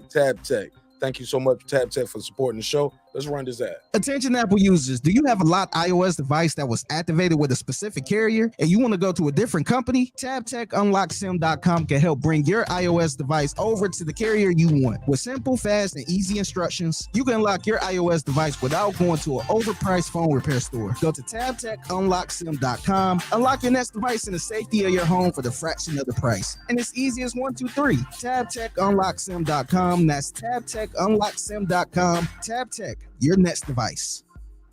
Shout out to Taylor Bell. Thanks for supporting the show in a major way, my brother. All right, let's get back to it. D Devil the Champ, you still there? HOD? I'm still here, respecting everybody's time. I think that was D Bevel or HOD. One of you guys were trying to give me your take. Go ahead. Let my dog HLD go first. The Devin Haney hater. He couldn't wait to talk about this Devin Haney fight. Kambosos was robbed. HLD, can I play your drop? Yeah, that's what I was waiting on, man. I thought you had that on cue. Kambosos was dropped. Go back to your country. Go back to your country. Nah, man. It was at least a more competitive fight than the last one. At least it was, it wasn't the snore, the boring snore that we had last time. Credit Kambosos, he tried to do what he had to do, but we all knew he wasn't gonna. He didn't have what it takes to the physical attributes to be able to outskill Haney. So it is what it is. I mean, he won, and let's move forward. I mean, that's about it. Did we see anything more surprising than what we than expected? No, I didn't. I saw this, pretty much the same skills of the last fight. Oh my God! That's about it. Oh my God! Big Cap. Go ahead, HOD. What? I watched the fight with you. No, you didn't. That wasn't me, man. HLD, you capping, man. Well, I watched the fight with HLD tonight. This nigga's acting crazy, yo. HLD, what we seen from Devin was totally different from the first fight. It was totally different. Nah, I ain't gonna say it was totally different. No, I didn't see totally different. Go ahead, Mark. Go ahead. No, I was gonna, and I'll keep it short, and we can open it back up. Sometimes I don't like to have to do the clock shit. I do the clock shit when the shit gets just totally out of hand. But then let me finish it off. I just want to say this: it wasn't. I saw the same Devin Haney. I saw him in more of a deficit. It looked like to me, but I'll end it there, and we can elaborate more later. Go ahead, HOD. No, I mean, that's what I'm saying. I didn't, we didn't see nothing new. I didn't see nothing new in the skill set. This is Devin Haney. I mean, this is what he is. I mean, he didn't knock the guy out. He didn't drop him like, oh shit, he got new power. I mean, we saw what he does. Did he have to grind that out a little more in the later rounds? Yeah. Towards the, I don't know, maybe around the 5th round, I was already starting like, damn, man, they're just posturing, looking at each other before they throw a punch every 5-6 seconds and shit. That was getting boring. But then towards the later, the later half of the fight, it got a little bit more chippy, and we saw blood and all that. And I'm like, okay, fuck, we got a war now. But I didn't see nothing more than that. The big changes were more on KAMBOSOS' side that, he tried to take more risk, I guess, but that's about it. Yes. Can I play the Eddie Murphy drop, please? Yes. Fuck you too. KAMBOSOS came out there and put on his best effort for the first 2 rounds.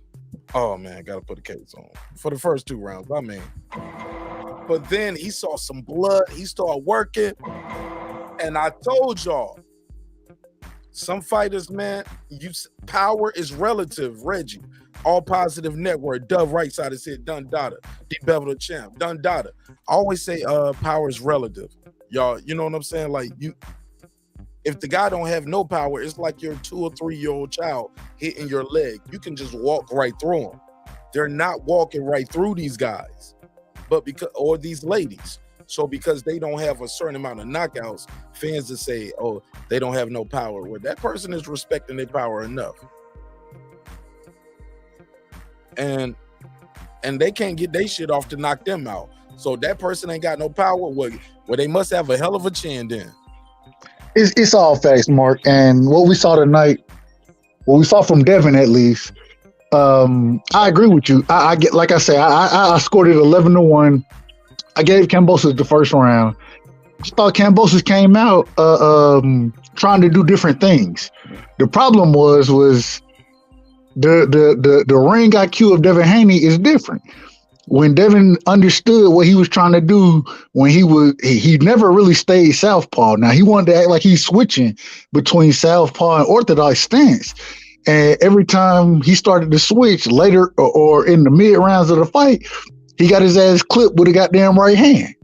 You know what I'm saying? Whenever he wanted to take that southpaw look, he got clipped with a right hand. Then Devin also threw the jab was there, of course. It's always going to be there. The jab is the most important punch in boxing. The other thing that was there, though, was the right hand, the left hook. I saw Devin sitting down on his punches in the 9th, 10th, 11th round. No, he didn't get KAMBOSOS out of there. He didn't. The problem is he fucked KAMBOSOS up in those rounds. And if you go back and look at the CompuBox numbers, there was one round, Devin lands 34 punches, KAMBOSOS lands 1 punch. How the fuck you get outlanded 34-1 in a round, bro? Yeah, that was like round I saw 10, that. right? That was funny. I saw that. I'm just saying. Like round 10 or something like that. So when you see that right there, it just shows it's a clear skill level there. KAMBOSOS did try harder in this fight, but Devin told us what it was going to be. He said the more he tries, the more he's going to get his ass whooped. And that's what we saw tonight. And shout out to Devin Haney for showing that a lot of people want to call him a boring fighter, but I think even HLD just gave him credit and said, you know what? Hell, it wasn't a boring fight because he put the shit together. It started to get a little boring when Kambosos stopped pressing. That's when it got boring. And the reason Kambosos stopped pressing is because he was getting his ass clipped the entire time. Yeah, The but right Haney hand could was press there, too. the check hook was there, the jab was there. All the punches were there, minus the uppercut. I hope that Devin can learn how to learn. Dog, you got to pass it at some point, though. Go ahead. I mean, I mean, hold on, HD, because you can't wait for L. Now, let's go. What's that? Dundada, all positive. They haven't spoken in a minute. All positive. You still there? Oh yeah. Seeing that. No. That's not gonna work. You got to beam out and beam back in. That was terrible. Go ahead, Dundada. Go ahead, Dundada. You still there? All right, cool. We'll come back. They're not asleep. Respectfully. Go ahead. D-Bevel the champ. Yeah, exactly what I expected from Haney. The fight had no rematch potential. The first fight was an annihilation. He won every round of the fight. So it turned out the same way I thought it would be. Yeah, Kambosos probably pulled out a couple rounds, but Devin won every round and dominated the fight. Had him bleeding this time. And congrats to Devin. On to bigger and better things. That's pretty much all I got to say about it. Yeah, that was weak. Let's get some more smoke going with people who got good mic. I got to get some more smoke going with people who got Don't do it like that, Mark. You know what? Hey, I'm fucking with you. I'm fucking with you. Yo, the bill. Mark is saying you're as boring as Devin Haney's fighting, bro. Oh man. Yeah. I can't have that audio, and I can't. D-Bevel, can I say this? Voices. I can't have no boring commentary, man. It is 2:45 on the East Coast, homie. We lit. If you ain't lit, all the way lit, homie. Mark, let him if hit you me ain't with lit, something. don't click my link, homie. I might have some smoke, man. I'm fucking. Hold on. Hey, D-Bevel, I gotta tell you one thing. You're gonna be mad at me, D-Bevel. You're gonna be mad at me, bro. I'm never mad, bro. I just said my opinion, bro. I bought the fight, bro. Man, you should have watched it with us. We bought the fight. We bought the fight as a collective, as the neighbors over there, and we had a nice fight party. We put the link out there on the community tab. I seen the link, Mark. I seen the link. I gotta support my brother Wilder, bro. I got to. Hey, look, some people had to fight twice. They might have just supported the show and just watched it with us, but they had their own version of all the fights. Yeah, we had a good fight party. Somebody got some background shit going, and I gotta get you out the show. That's D-Bevel the champ, unfortunately. I put him backstage while that nigga sound like he had to drive through getting burgers and fries. Put a case on. Troy Graham, go ahead, talk to me, Troy. You talking about the Devin fight, right? Yes, sir. All right. Well, yeah, it was a good fight. I mean, I don't know who said it, but there was lapses in the fight where, they was just staring at each other. But all in all, it was a good fight. But Devin needs to throw more punches, and he needs to invest more in the body. That's all I can see. And he got careless down the stretch to get hit as much as he did. So, maybe he could just work on his focus and not trying to always get the knockout, because he don't need it. If he work on that body, all those knockouts he wants will come. But he's a good fighter. Hopefully he'll move up to 140, because he does not belong at 135 NT more. So hopefully he moves up. Yeah, I saw a body shot in the 7th round, and it looked like it really hurt Devin. And it seemed like it still bothered him a little bit in the 8th round. But I just be so locked in when I watch these fights. But I'll pass the mic, man. Do y'all think Devin should move up to 140? Anybody want to open up on that conversation? Let's move forward. Nope. Yeah, if it's gonna be a struggle to make the weight, I think he should. There's fights at 140. I would love to see if he can get the Lomachenko, get Tank, try to get those fights accomplished. Huh? At 140 or still stay at 135? No. If he can get 135, as long as these dudes ain't bullshitting. No, let me say, as long as these dudes ain't bullshitting, taking a long time to give him the fight, then yeah, he should take it. But if it's going to be dragged out, go ahead and go to 140. because as he's getting older, he's naturally growing out of the way. Reggie, I'm looking at him on this skill, bro. I don't like. Let me see if I can load the screenshot up. There we go. Trying to see how efficient I am. I'm trying to be very efficient. D Bevel, I don't want to see Devin Haney looking like this on the scale no more. Cause he did. When I saw him in the first KAMBOSOS fight, the way he looked muscular, he looked full, he looked big, he looked strong. www.SiriusXM.com. Yo, you killing me, D Bevel the champ. I gotta keep putting you backstage, bro. You whatever you doing, you playing other people's shit in the background, dog. And we live on air. And he's Patreon too. D Bevel, you gotta tighten up your shot group. Reggie, what I'm trying to say right here is I don't want to see this. All positive. HLD. Kyoto. Troy Graham. This dude, this is him sunk in, dog.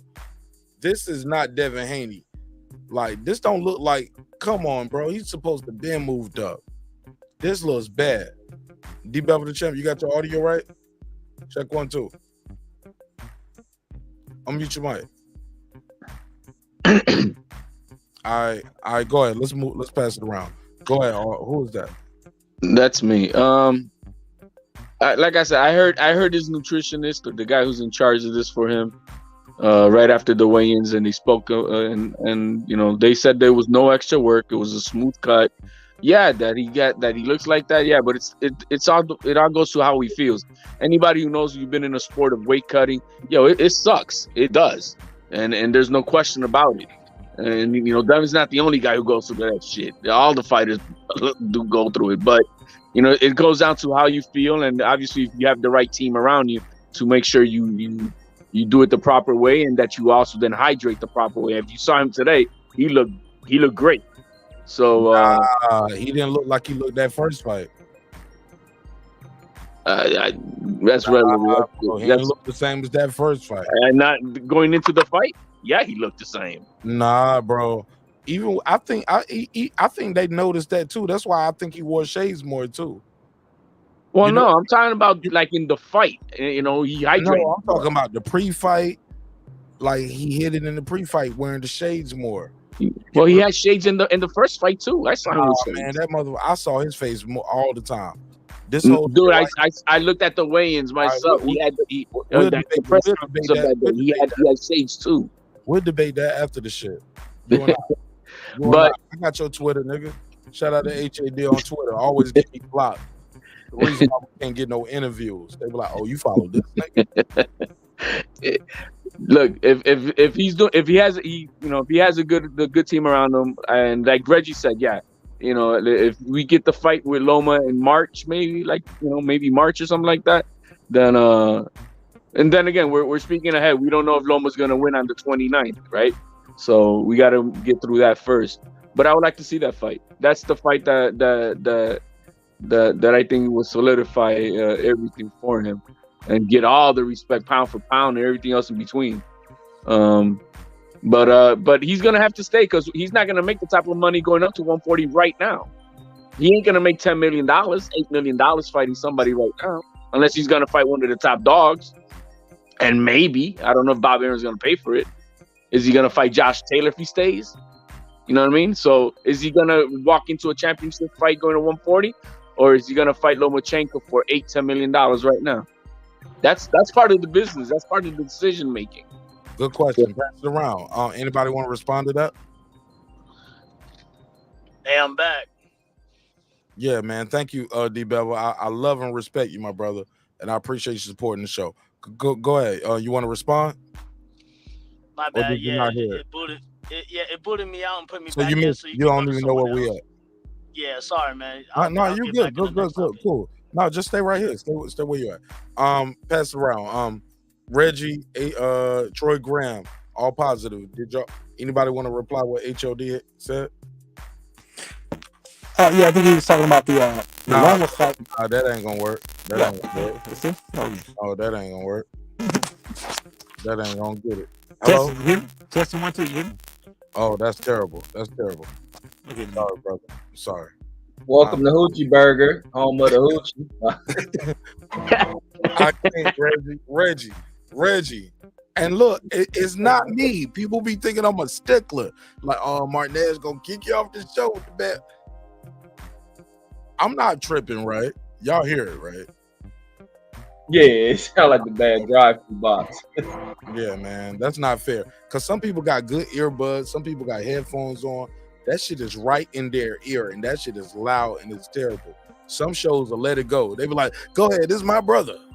Go ahead, King." I be like, "Nigga, you don't hear this shit." The fuck? I'm sorry. Let's pass it around. HLD, what was your question? Reset the show, man. All right, so we're talking about if Haney is going to stay at 135 to fight Loma, and I agree with what Reggie's saying. If the fight happens soon enough, like maybe by March, then again we have to wait to see what Loma does on the 29th because he's got to win his fight. He's got to do his part. But as far as Haney then still going to 140, is he going to make the same type of money as he's going to do right now with Loma? With Loma, he's going to make like $8-10 million. I don't think he's going to walk to 140 and fight a champion. And if he does, to make that type of money, it would have to be like Taylor. Is he going to fight Taylor right off the bat? I don't think so. So I think, money is a big factor in his decision coming up. And if he gets paid well, I think he'll do the cut and he'll fight Loma. But that's my take. I don't want to see him at 135 no more after seeing him look like this, Reggie. That's me. What's your take, Reg? Do you think I'm tripping? But as long as him and his team feel they can do it, because the weigh-in and inside of this fight, he didn't show any signs of being depleted. He didn't show any signs of fading. So he looked good in this KAMBOSOS fight. So I didn't see any effects of that. Not sure. I wish somebody can interview him and ask him about the weigh-in or what went wrong, how much they had to cut, how much did he go up in weight. But as long as they feel safe, answer after this shit, because they could be like, "Nigga, we wanted to fight. That's all that matters, dog." Yeah, but he didn't show any. You know how some people say when people are really weight drained, that it's a fight goes longer down into goes deeper in the rounds, that the fighter begins to kind of show that being drained and all that stuff, being weight drained. Like, you didn't see that from him. He looked effective throughout the fight. So as long as they feel comfortable, they can probably sneak one or two fights in there, then get out of there. Because there's a couple of fighters going through that. Earl's one of them. He's one. Shakur's one of them. If they find fights that are big money fights, they try to squeeze down there. And 135 got fights that can reward you a big payday. So that's probably the reason why he'll stay down there. Ooh, that 135 got you looking like all the fans. Hey, look, all the boxers are the Karate Kid, and all the fans are Terry Silver. When it comes to 135, you think you're doing something, they be like, "Nah, you got to do more." It's always this a dude like this guy with the logo over here, HLD. He ain't fought nobody. He ain't shit. Show him more. He's a bum. He's fighting other bums. These are artists. These are boxers, just trying to be great. And the fans are Terry Silver. It's sad. It's sad. It's truly unfortunate. Still facts. Yeah, you can. Nah, look at this motherfucker. HLD said it's still facts. Yeah, it is facts. It's very true. That's who fans are. You're gonna punch this board forever. You're never gonna get what you think you're supposed to get out of it, because the fans fans always have an ulterior motive. You had an ulterior motive during these fights. Is that true? Go back to your country, white power. Look. Tonight we saw Wilder do his job. He took out the guy like he was supposed to. Plant did what he was supposed to do against a 38-year-old and got him out. Oh my God, that was right. Stop. Don't what say. What did Haney do against this guy? Leave it alone. 12 rounds. Man, you're a fucking hater. Get him out. But at the same time, we can't give Haney credit for his chin, because when you was watching a fight with me with Puro, you and Puro kept saying, oh, he's beating Devin HANEY up. I was like, what fight are y'all watching? When did I say he was beating Devin HANEY up? Never. We said that. Man, but I will give Devin credit for this. He beat up KAMBOSOS. Y'all, bro, I watched the fight with y'all motherfuckers, yo. Clip, Sir Senior. These dudes was saying the fight was boring. We did that. beginning it was, And I'm Mark, not the only one who said that. Grant was saying it Then it picked up the Right. latter half. They picked up the Boy, latter half. They were y'all staring at each y'all other. must be friends and shit. The way y'all be hating. Five, Remember what I 6 told you, though, seconds Mark? going, they're staring at each other. Come on now. I wrote my notes, bitch. Yeah, I got some notes on y'all niggas. But remember what I said, Mark? That I was only pointing out the shots that Kambosos landed because it was like front page news when he did. That was at the point that was when the tide is shifted, Puro, and like that's when you start being, because you had a lot of satire at certain points, and that's when it was clear the fight was over.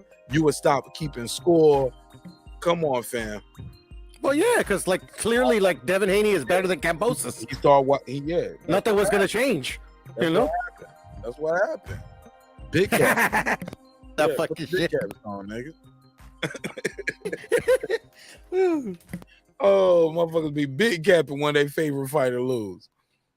That's how I go. My favorite fighter just won. I don't know what you're talking about. I'm about to say it ain't got to be your favorite fighter. It just be he might have beat your favorite fighter, or he beat the guy that beat your favorite fighter. HLD put a case on you. My guy dropped them, bro. What did your guy do? He beat him 2 times. Went to his hometown in the backyard. I gotta get that. I gotta get that sound effect. Checkmate. The Undertaker. Has arrived, motherfucker. That's what it HLD. is, HLD. Go ahead, HLD. D-Bro. Yeah. ¿Qué Come on, pasó? Listen. We're all calm. We're all chill now. Be honest. Come on. Celebrating, man. Come on, man. I didn't hear you. Come on, What you said? HLD. Come on. You committed. Come on. Admit You hear what? me? Admit what? Listen. Devin HANEY did good. TLP will be celebrating, man. Oh, you back TLP will on be that. celebrating, man. Come on, man. Come on, We man. celebrating. Just The a only minute. one we Come on. stopped celebrating was Haney, so he could fight now on top rank. Yo, he didn't want to listen. run on top rank. He was there. Oh man. HLD, listen, real shit. Like I see Tiafimo knock a motherfucker out. Do the backflips. This dude looked like he about to have a He woke seizure. up. He Say did it the again. He did Heisman what? trophy pose. Nah, Teal don't He hit did that the hard, Heisman man. Trophy Teal's a pillow fisty fighter, man. Come on now. Teal's pillow You fisted, lying man. like He a don't knock people motherfucker. out. He lying. Whatever. Teal's man. It's pillow cool. fisted, Whatever. man. It's cool. Teal's a horrible fighter. That Teal can't hit it all. Whatever.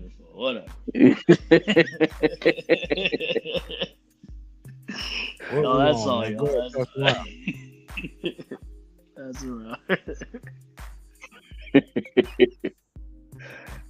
There's a difference, man. Doing a backflip and doing a dirt thing. But we're not going back into that. What But the anyway, It's different. it is different. Come on now. He did backflips. Man, this dude did the shovel pose that we were talking about tonight. Come on, dog. Come on, man. Come on, just admit it one time. I missed that Tio. He did the most athletic that's shit what in made the me a fan world. of Tio. Because I was like, this dude is the shit. He's fucking people up. Semi. That's He what did made me a a fan of him. standing The way he still will jumping sleep people, man. And then we get on here, we're talking about, oh, that's wrong. Like, come on, y'all. Come on. Oh, we're going back. Let's not go back to that, man. We're gonna fuck this all up. We're going on the floor. Bro, Tio would tell everybody clear out the way. He'd be like this.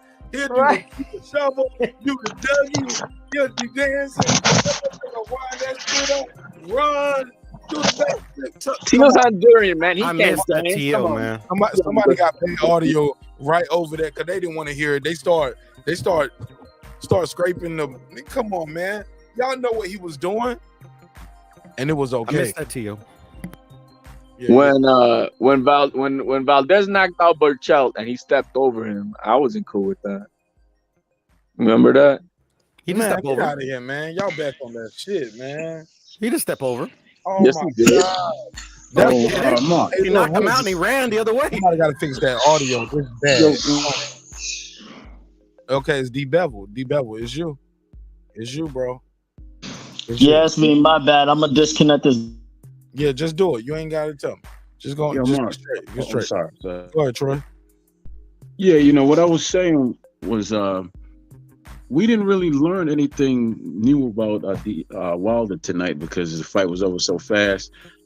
And also, you know, whoever made that match actually did him a disservice because when you come back off a long layoff, you want to put him in there with someone that'll give him rounds just to see where he is.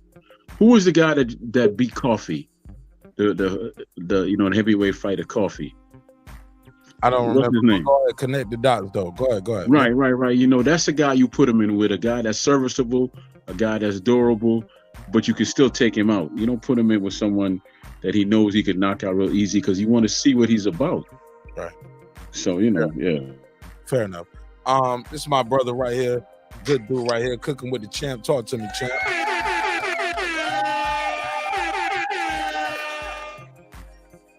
What's up, champ? How you feel? What's the deal, bro? What you think of the fights tonight? You have a good time? Did you get to see any fights? Did you catch the highlights? Did you hear any commentary? How did the night of boxing go for you? After that great intro, his mic is still okay. Can you hear me now? Yes, sir. Talk to me. Okay, my bad. I'm just going off of the commentaries and seeing a few of the highlights. I was very glad to see Clarissa Shields do her thing. You know, my fights all night pretty much went how I called them, except for the Plant fight. I wasn't expecting Plant to knock out Durrell. I figured he would win by decision. Although I feel that Plant is not battle tested. But Durrell should have retired about 3-4 years ago. But if Plant is knocking you out, then that's a clue for you. It's time to retire. All right, shit. No, Baumgartner. I knew it was going to be a tough fight. Some people are saying that, you know, it could have gone both ways, but I figured she would pull it out. You know, pull that tough fight out. And then, of course, you know, I knew Wilder was going to win by knockout. First round? I wasn't expecting it, you know, that soon, but I knew he was going to win by knockout. You know, Haney definitely put on a clinic. The only thing that concerned me about Haney is if he's talking about fighting Tank, will he be able to keep Tank off of him? Because, you know, he was hitting, you know, from what I was listening to tonight, he was hitting Kambosos with a lot of clean shots, man, and Kambosos was still there. All right. Let's pass around to because some people actually saw this shit, and they saw it a little more competitive. I think we still got some people here. Purdo, D Bevel the champ, Troy Graham, Reggie Owens is here. Yo, I thought Devin Haney walked away with this shit tonight. What you think, Reg? Oh yeah, he's definitely walking away with it, and I think the power is good enough that Kambosos wasn't running in there at his ass. Kambosos sitting there frustrated, having to think. So the power is good enough. Devin just has to mix to the body a little bit more, but it's also risky. Trying to go to the body on, and I can understand why it's probably hard being Devin much taller than him. Trying to work to the body of a shorter fighter who's wound up to try to get off on you when you move in close. But I think if he would have worked Kambosos to the body more, he probably would have knocked him out. But he's definitely buzzing the hell out of Kambosos, and he's putting enough steam up on Kambosos to really bust his face up. There wasn't no head clashes. It's just solid punching. He's putting a lot on it. But he ain't gonna be able to have those lapses in defense that he was having against Kambosos.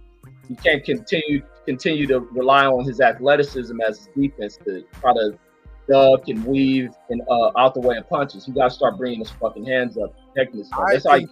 That's how he got caught by Linares as well. Good. But my brother, I think he's just out of 135. You did it. You here. Like, I know it's still big money fights there, but physically to be at his best and dominate, I think he can really do some work at 140, man. I think he built for that shit. I think he built for it. And I know it's still some big money fights here for him, but I think him moving up to 140 is going to make that 140 division a little bit more interesting. Because T.O. is still there. Oh, yeah, he right there, right now. Move up to 140 and fight him right now. Make that the next fight that he do with Top Rank.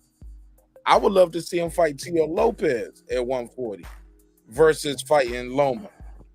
Because I agree. Because Loma already beat Tio. Loma already lost to Tio when Tio was undefeated. Tio was at. I mean, yeah. I just think that's better. Yeah, I agree with that. I want to see that, and that's a good test for Tio. And we'll see how Devin looks at 140. And I'm talking about first fight up. Let's go. No. The Haneys are not that dumb to take that dangerous fight like that, going to 140, the first one off, though. We ain't got. Why we got to go to the personal test? Call people dumb. You think that's dumb? They're not that dumb to do that. No, because T.O. got a fight right now. Devin got time to rehydrate. This is a good fight for next summer. Like, yo, you're right ready for 140 next. I don't think they're gonna take Tio right off the bat, first fight at 140. That's what I'm saying. I would want to see it. I'm down with it, but I don't think that they're making that decision. What's bigger? What's bigger for both of them? Because they ain't about to, now one of them about to get no title shot right now. Well, Tio, after this next fight, he has a title shot coming up. He can have it. At what weight? At 140. I'm sorry. In what sanctioning body exactly? He could have the winner of Regis Prograis and Cepeda, or we're gonna see what happens with he's the number one guy with the Taylor belt. If Taylor's gonna vacate after he fights Catterall, or if he's not gonna vacate, he's in number one position. So okay. he's got two avenues where he could get belts at after this next fight, depending on what these guys what happens next. Go ahead, it's open. If I agree with you on that, Mark. If Haney is killing himself trying to make 135, then I definitely agree with you, man. He should go up. Making weight, man, it's hard. I remember watching Cyborg trying, and she damn near killed herself trying to stay at 135. So I agree with you, man. If he's killing himself trying to make that weight, he definitely should go up. Man, fuck that. Champion Hart, stop acting like you ain't a fighter. You have to cut weight. Tell us about it. But do you know that's the closest that you'll ever be to death trying to make weight? It's not. You know what I'm saying? Personal about it. Let people know that you're a fighter. Champion Hart is a fighter, y'all. You be trying to hide that shit. Tell us no. What I'm saying is that making weight is hard, but it's not easy. And when it becomes a struggle, you know what I'm saying? The best thing to do is to move up. That's all I'm saying. But let me say this. In your personal experience, what can you give like a personal story of your worst experience in cutting weight and what it felt like to you? Talk to us. Man, my first fight, I didn't make weight. Now that was, they still let me fight, but it was. I knew then how serious it was because, my coach. I was lackadaisical. My coach was on me about it, and I figured I'd be ready come fight time, and I figured I'd be at weight by fight time, and I wasn't. How much weight did you have to cut, Champion Hart? What were you weighing, and what did you have to make weight? I needed to be. What was it? My fight weight ended up being 145, but for that particular fight, I needed to be like 155. I think I was like 159, 160. All right, so you supposed to weigh 155. Yeah, for that particular fight, my career ended up being at 145. I fought, for my whole career. Discipline after that. Oh yeah. I was definitely more disciplined after that. Yeah, but you came in 4 pounds overweight. Yeah. Cutting down from what weight, my man? For that fight, I needed to come down because I was walking around at like 165 and I needed to be 155 for that particular fight. So you need to cut 10 pounds. Yeah. And that 10 pounds was harder than you thought it was going to be. Right. You didn't do the Epsom salt baths with alcohol and all that shit. No, none of that. Right. You know, Gotcha. all that. You know, I stepped my game up. You know, once I moved to Dallas and started fighting. So let me ask you this: when you was trying to cut weight, how long were your training camps be? Man, it would pretty much, you know, because understand I had to work, you know, while I was also fighting. So I would get off work at 2:30 and I would be at the gym all day, and I would finish my training with swimming in the evening. So it would pretty much, you know, last, you know, anywhere from 3 to 4 weeks, you know, before a fight. So you had about a 3 or 4 week training camp while Right. working, like no real break. You just had to Right. squeeze it in. Right. What changed? Because you were still working it, but now you found a different way to make weight. Right. Well, you know, you learn different techniques, different things that I was doing. Sauna suits. I'm sorry. Say it again. Huh? I'm sorry. Say it again. Should I? Did anybody hear me? PEDs, cocaine. Oh no. No. Just sauna suits. You know, things like that. You know, that I started doing to help cut that weight. You know, because you do carry a lot of water weight. You know, and you just got to be a little bit more strict on the diet. Not as strict as bodybuilders, but you do have to be strict on your diet. Absolutely. It all comes down to your nutrition. Yeah. It all comes down to your scheduling of your nutrition, and then you know, the sauna and sweatsuits, obviously. But you know, and what we're talking about. I don't want to see Haney. Look, cutting weight is hard.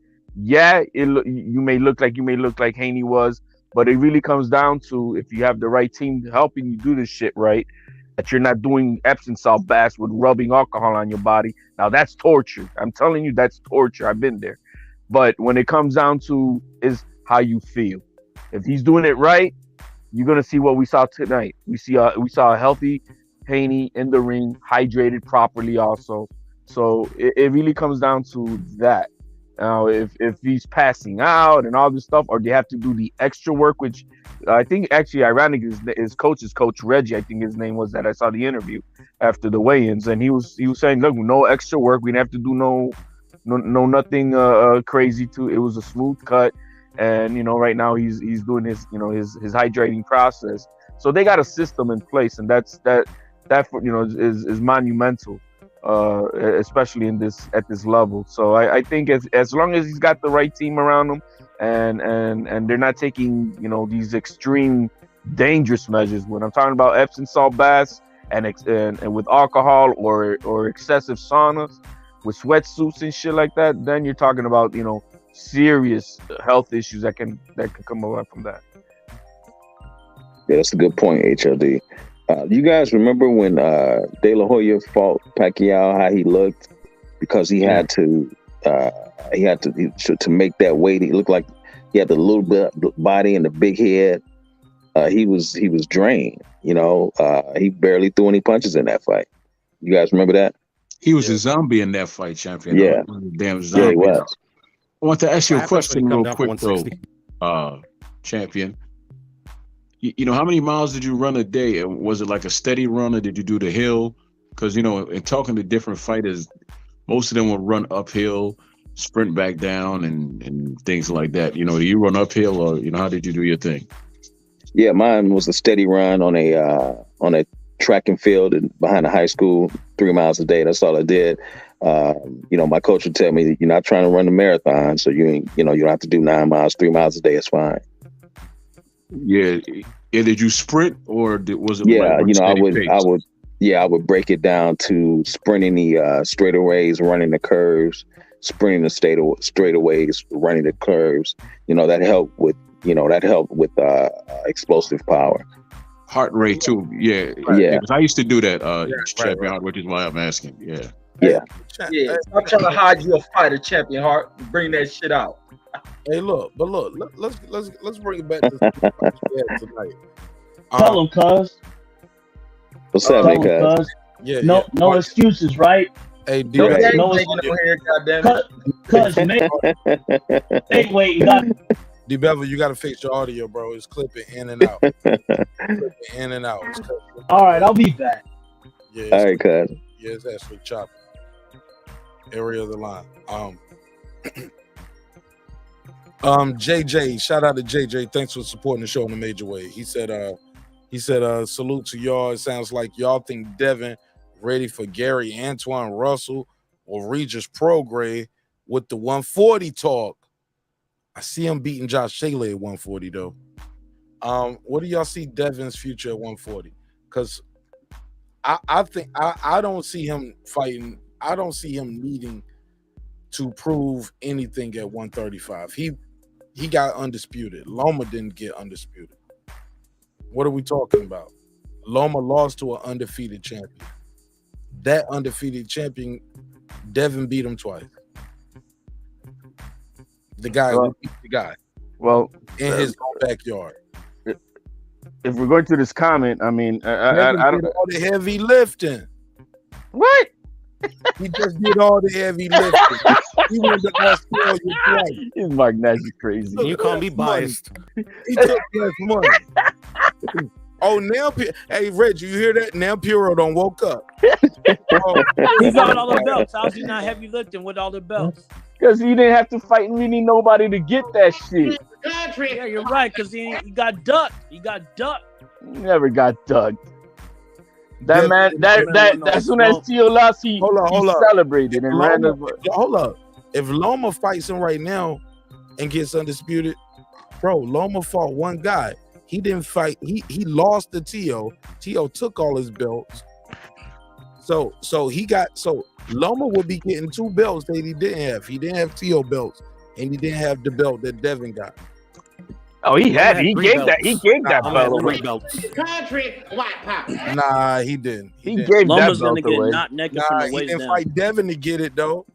Pedraza. Hey, listen, with ALD and Puro, you know how Brandon say small hats with these guys, sombrero hats.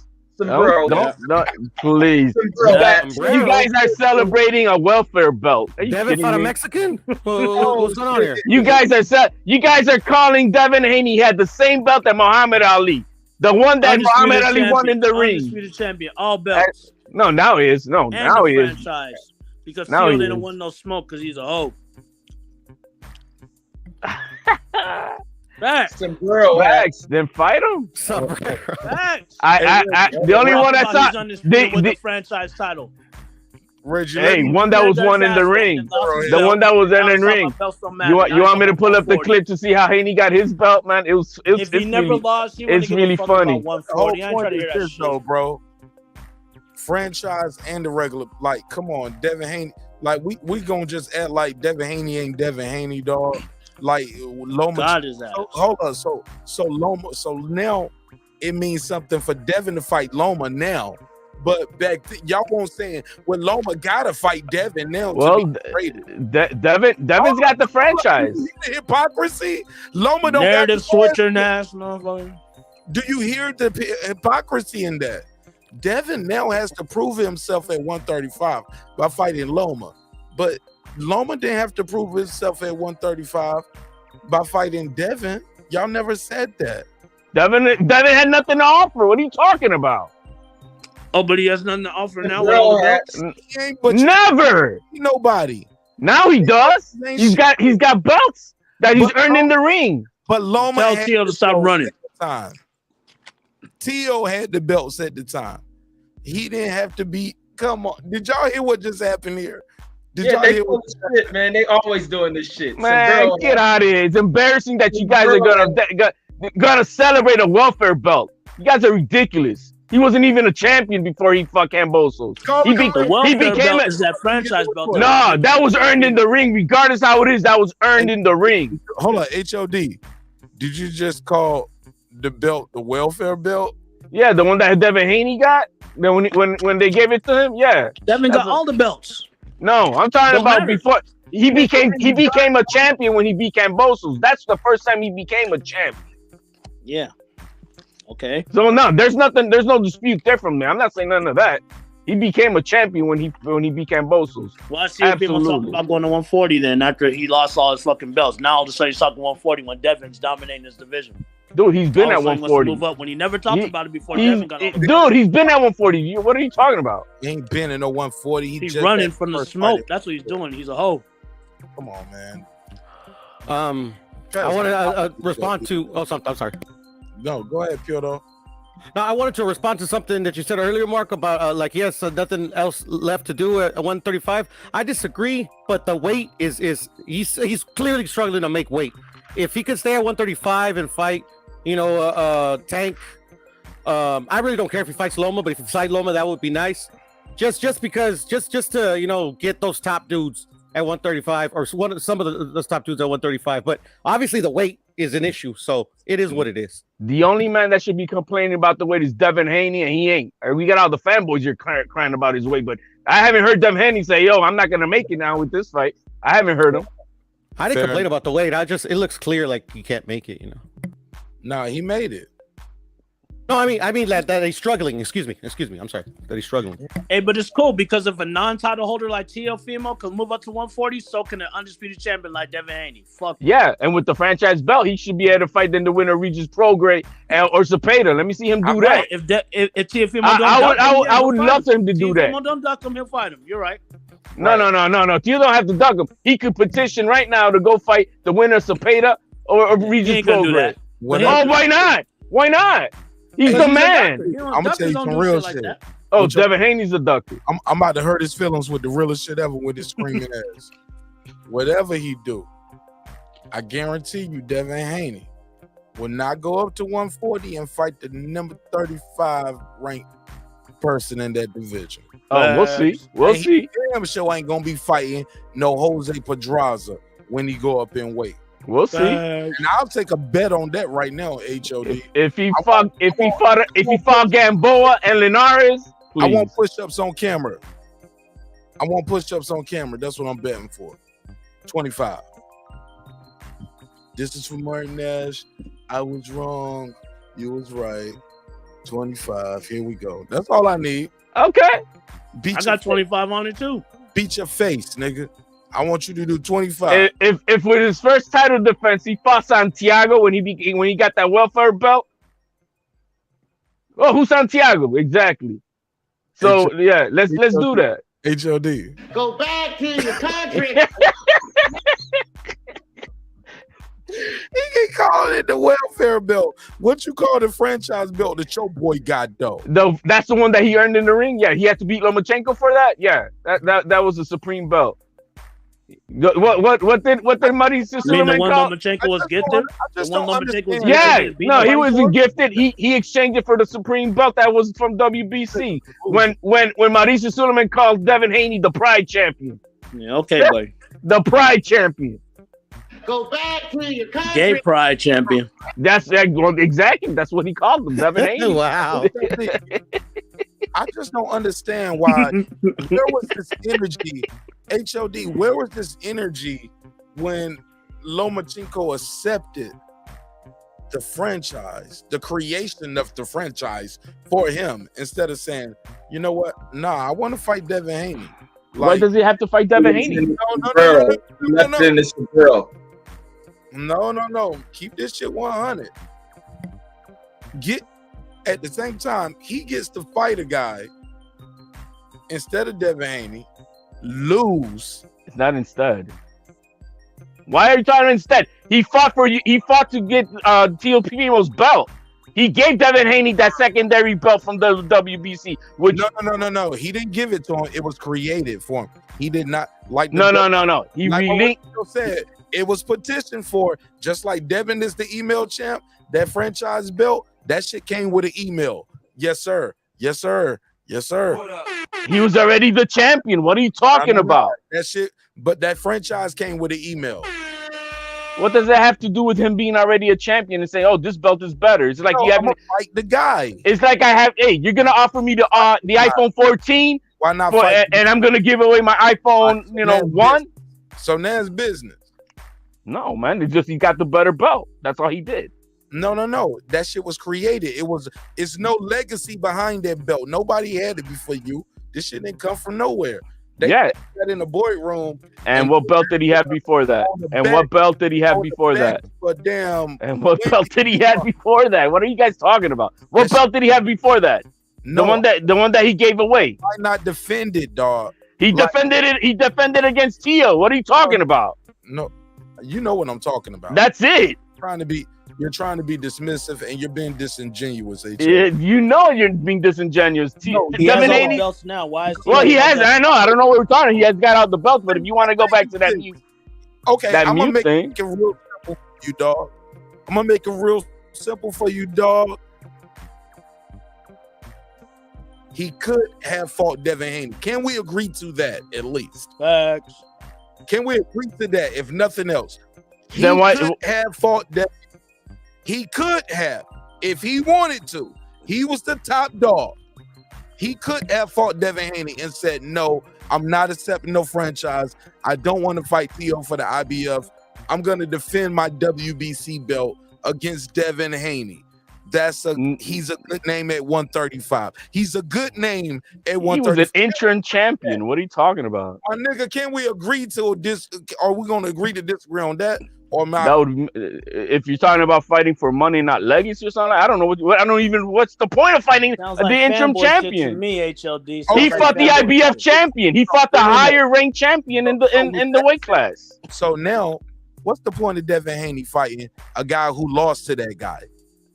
And then Devin Haney beat the guy because what's the fucking point? Simple. I beat the guy who beat you. Simple. Beat that guy. You know, simple. I fucked that up. Simple. Because simple.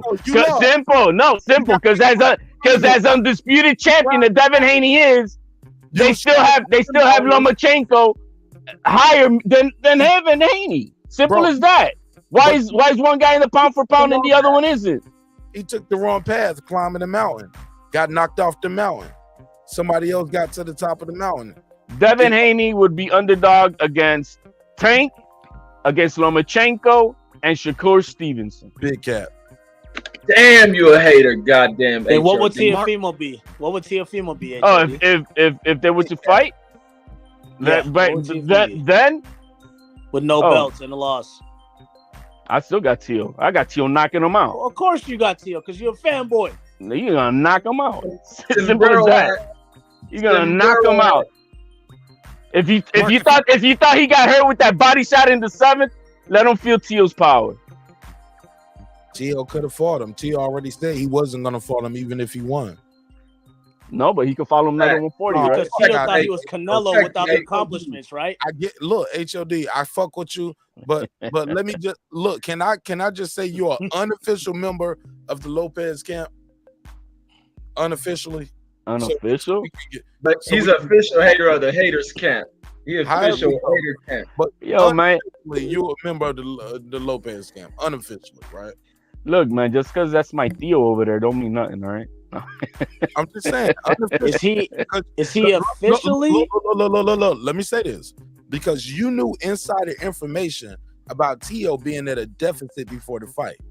You did not share that because that was your law. No, that's how it is, yeah. Right. So unofficially, you are a member of the camp because you are loyal to the camp where you're not gonna say, hey, look, sources say Teo is blah, blah, blah, blah, blah. You kept all of that secret. You knew that before the fight, correct? Yeah. All right. So unofficially, you are a member of the camp. Can we agree to that? To be privy to things, yeah, I guess.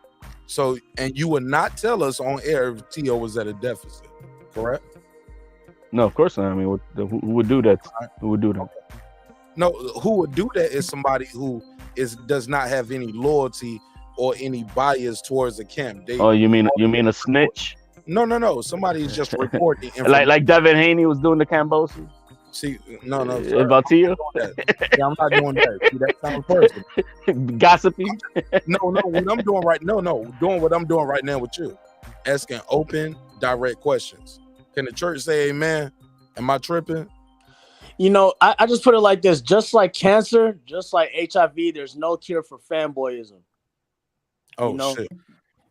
There's nothing that could Devin save could a fanboy from being a fanboy. Oh shit. Fanboys are the most biased. They never keep the same energy when it comes to other fighters, but when it comes to their man crush, they make all the excuses. They make up all these little extra fucking all that you still cannot even bring up facts about Mr. Haney. No other fighter can celebrate. Did Haney take out the trash tonight? Did Haney take out? No, he didn't take out the trash. He didn't knock him out. He didn't beat his ass and knock him out like that. A rookie. He didn't do what Shakur did to Conseca. He didn't do what Shakur did to Valdez. And then when you prove them wrong, they talk over you because they know they got no smoke. They know he ain't got no smoke. In their comments, man. They know they're taking L's when they're in the corner. Troy, they talk your loud. device is not connected. Hold on 1 second. Troy, your device is not connected. So you're backstage, but it's not connecting. Try to beam in again. Go ahead, D-Devil, the champ. Patreon. There's no cure. Priority. There's no cure for fanboyism, man. Fanboys. The Haney sexuals on the panel here are not fanboys, I guess. The biggest hip. No. Come on, HLD. The Haney fanboys. He is sexual. Hold on, y'all. Let my brother who's a part of my Patreon. Thank you. Let him fanboys are the biggest hypocrites. You get what I'm saying? When their backs against the wall, they run and jump off the panel. Not talking about HLD, but someone else knows who I'm talking about who's not on the panel right now because he runs from every smoke. But whenever their backs against the wall, they run off the panel because they never keep the same energy with the same fighters. We just saw an example earlier tonight about someone celebrating after a victory, and Teofimo's the king of that, and someone made an excuse about it. We just saw an example of Teofimo getting the belts, not wanting to fight everybody. Now Devin has all the belts. Now the belts don't mean shit. I'm going to 140. No one was talking about 140 before Devin had the belts. You know what I mean? Everybody's talking about, oh, I'm undisputed. I got all the belts here. The franchise is the WBC. Now when Devin got the franchise and the WBC, now they're saying, I'm going to 140. Right. Because they're hoes. Right. We all know what hoes do. They got to fight Devin at 135 before he go up to 140. Yes. I mean, the facts are the facts. No, Whether you favorite or not. in there. Facts are the facts. You got your timeline wrong. Tio, right after Kambosos said he was going to 140. Actually, the week off, he was saying he was going to 140. Ducker is a ducker. Your boy is a ducker, period. That's all it is. End of story, period. He ducked. And I bet he won't fight Devin next at 135. He ducked. Is ducking gone wrong? Okay, he thought Kambosos was some easy work. We wouldn't be talking about Kambosos if he would have just fought Haney. He fought Kambosos, got fucked up. Then Haney had to go clean up the mess he made. Now he don't want to fight Haney again, even though he has all the belts. No, the Haney has the opportunity to match $10 million. The $10 million that Kambosos now made in Australia. That they didn't.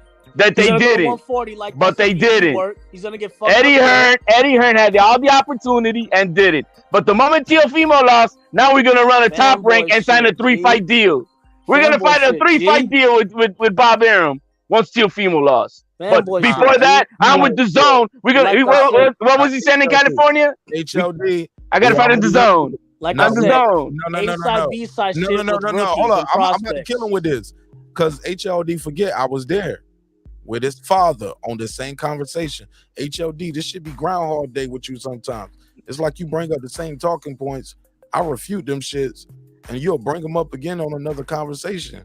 Don't make me cook you with video with it too. You've been cooked. You can't cook nobody, HLD. Bro, put it on the stove, Cletus. Oh, go ahead. What was offered? How much was it offered? 10 million. What happened? It was supposed to be 10 million for him to fight in Australia. Right. And but let's be clear, the shit went the first bid. So when people are saying, hey, let's fight on the zone, because Tio ended up fighting on the zone to win that belt. That was the purse bid. Don't stop it. That was the purse bid. That's what I just said. Top Rank won't pay him for it at the time. He went to purse bid. Triller won. And then Triller lost the purse bid because they pushed the fight back so many times. And that was because Kambosos pushed it. Tio was on camera talking about Kambosos was a diva. Like, yeah. Facts. Come on, fam. Like, let's not try to change history. The problem is Tio bet on himself and he lost. What does that have to do with the opportunity that team? No. Eddie Hearn could have before the IBF mandated Tio to fight in February. Sir. Why didn't they match the offer of the $10 million? Should have fought Devin. The point is this. Why didn't they match a $10 million offer? Sir, we're not gonna move the goalposts. They had 2.5 months to do that. Sir, I'm quicker than that. They had 2.5 months. What happened was this. Once he won those fights and that shit went to purse bid, that's when Devin Haney was at every Kambosos event, every TO event, everybody. He was everywhere. What? In his face. Come on, bro. What event was it that? What event? Sir, let me finish this. I promise I'll speed it up. What happened was this. He said, yo, this is where the bag at. That's TO camp. It's the Kambosos fight. We getting offered that 10 million. That's where the bag was at. That's what his daddy said. That's what his daddy said, homie. Shout out to Trump Boxing. Right. I was there. It was 10 million. Right. Fight didn't happen there. Then the fight got pushed back. The bag changed a little bit. You're moving too far forward. What happened in between that time? COVID. No. When that offer was told, what did Teofimo tell Eddie Hearn on camera? Give us $10 million and we'll fight you. That's what we got on the table. What I'm trying to tell you, Mark, I got something. Man, go ahead, man, dog. Mark, I got something. And they didn't do it. So HLD, I've heard you get on here and talk about fighters' excuses, HLD, right? No, that's not. So it's like, go ahead. What was Tio's excuse after he got his ass whooped by Kambosos? He said, "Well, I was sick. I had this little organ issue. I didn't know what was going on." Anyway, what'd he say? He said everybody knew I was going to do. He said it was set up. The judges robbed me. The zone robbed me. Yeah. Everybody knew what I was going to do. So what's up with excuses? HLD, I heard you on here laughing about the Wilder shit. I was never going to fight Devin Haney. Why not when it comes to He said I shouldn't fought. You clean up the streets for him when he makes these lame fuck excuses when he got fucked up.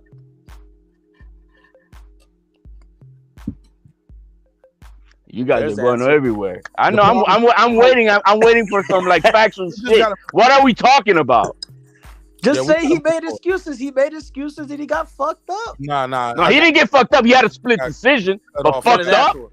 That was a split decision. He made excuses for his loss. He didn't admit to the loss. He still didn't give Kambosos credit. And he's not. So okay. So why don't you get the same energy when it comes to other motherfuckers that aren't your favorite fighter? HOD. Because you didn't say space aliens came from outer space to do something. Hey, that's fanboy shit. There it is. Moves up to 140. He beat the guy. Tio lost to twice, but you shit on him. Tio lost to twice. Well, no, he beat the guy twice that Tio lost to. As he should have, and so that state the same guy we saw Tio fight with Campo would have beat Kambosos. We all know that. No, and he wouldn't lasted 12 rounds either. No, what he would have knocked him the fuck out like he should have happened. It's the fight Kambosos fought tonight. It's the fight he fought Tio when they fought. He didn't fight that fight that he fought tonight. The first time he faced Devin Haney. Devin Haney got that Tio version of Kambosos, and he still beat him. That's what happened. You're gonna. That's your theory. Ended up, yeah. These aren't theories. These are facts. He got bloody. That's what we saw on camera, dog. Let me put the pictures up. Where the pictures at? These are Put facts. the pictures up, homie. Stop making excuses and have him fight Loma. Don't hide in the chat. Have him fight Loma. Have him fight Loma. Earn his respect. He'll get my respect. D-Bevel, don't do that. D-Bevel, don't do that. Don't do that. Hey, my G, you can type to him in the chat, but don't talk over brothers on. Yeah. But don't talk over the people on the panel just to talk to people in the chat. The people in the chat, they want to be in the chat. Don't get distracted. Go ahead, HLD. I don't even know where we're at now. I mean, Yeah. Don't get distracted. Yeah, it'll throw the whole vibe off. That nigga's like, go ahead, jump on the panel, Reggie. Jump on the panel, nigga. Don't nobody Hey, but know Mark, what I do got to get up early in the morning. I'm about to bounce off. Yeah, don't nobody know yeah, what. man, go ahead, man. You're avoiding the smoke. You just come with that bullshit, bro. I gotta go work. I'm gonna let HLD. Oh, you gotta go to work on Sunday, man. You gotta go work on Sunday. Yeah, okay, man. Hey, while I'm walking out, I'm gonna let HLD hit me on the way out.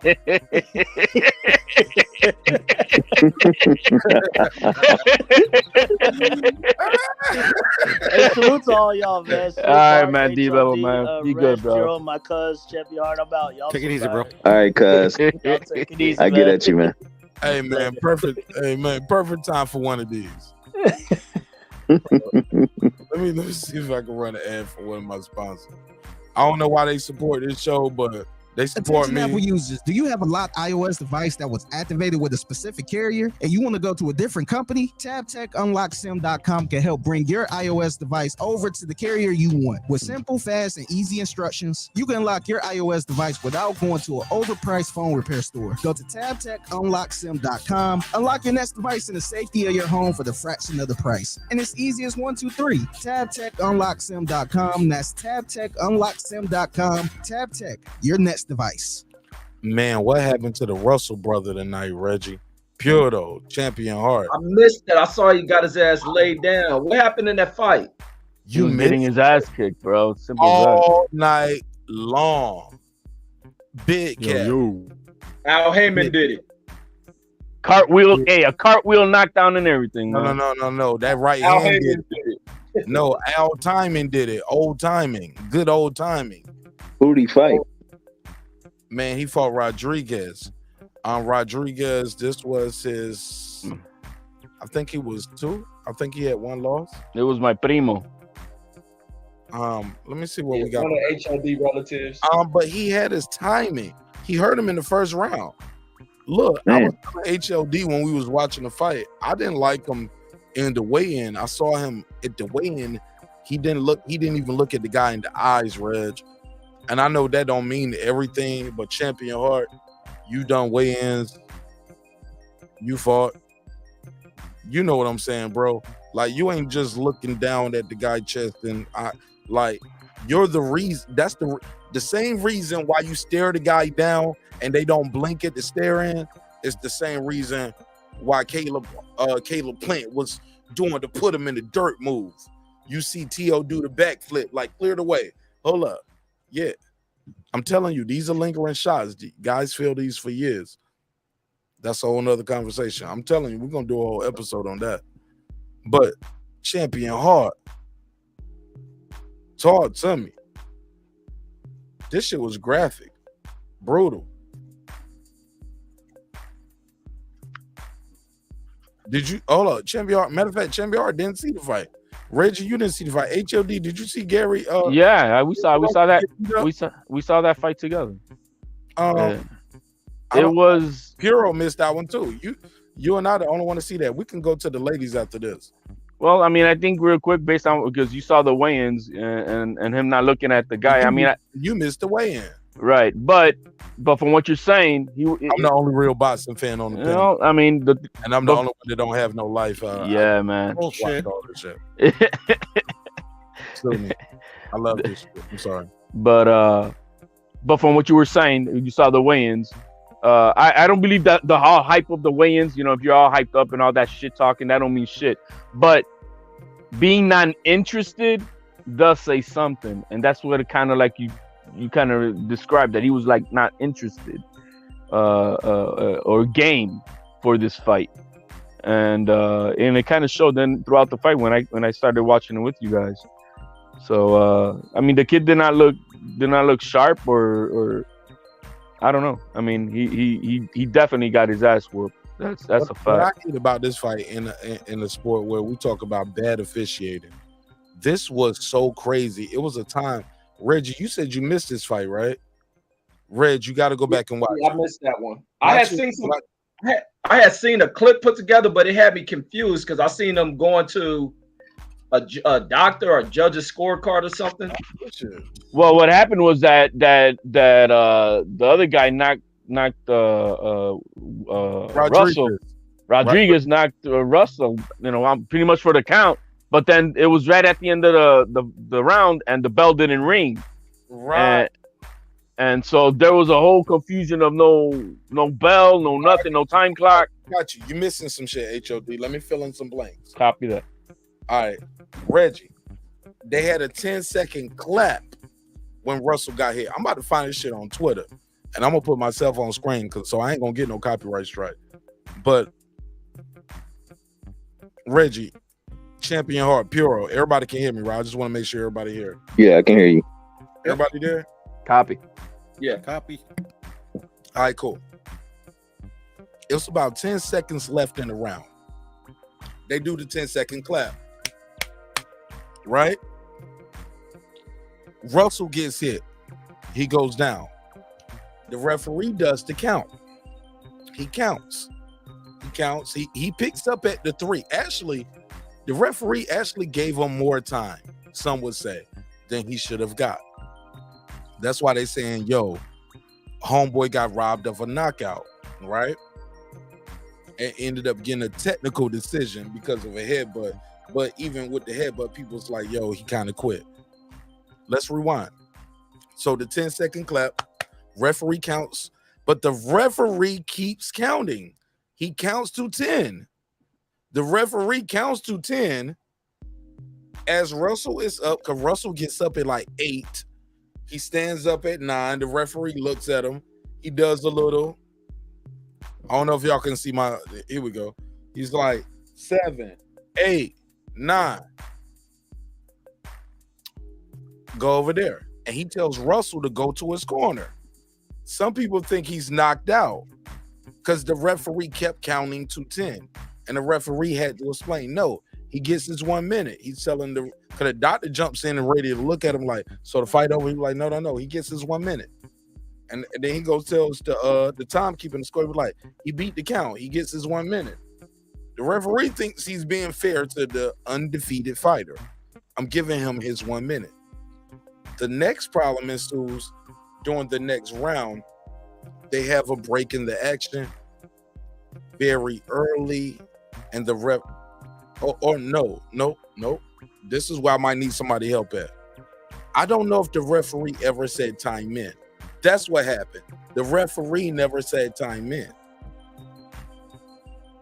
He's supposed to say time in, and then they supposed to pick up the time, ring the bell, and he's supposed to say fight.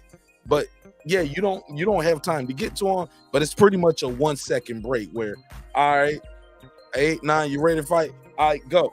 Fight. Ding, time. You know what I'm saying? The referee never did that. So the next round started.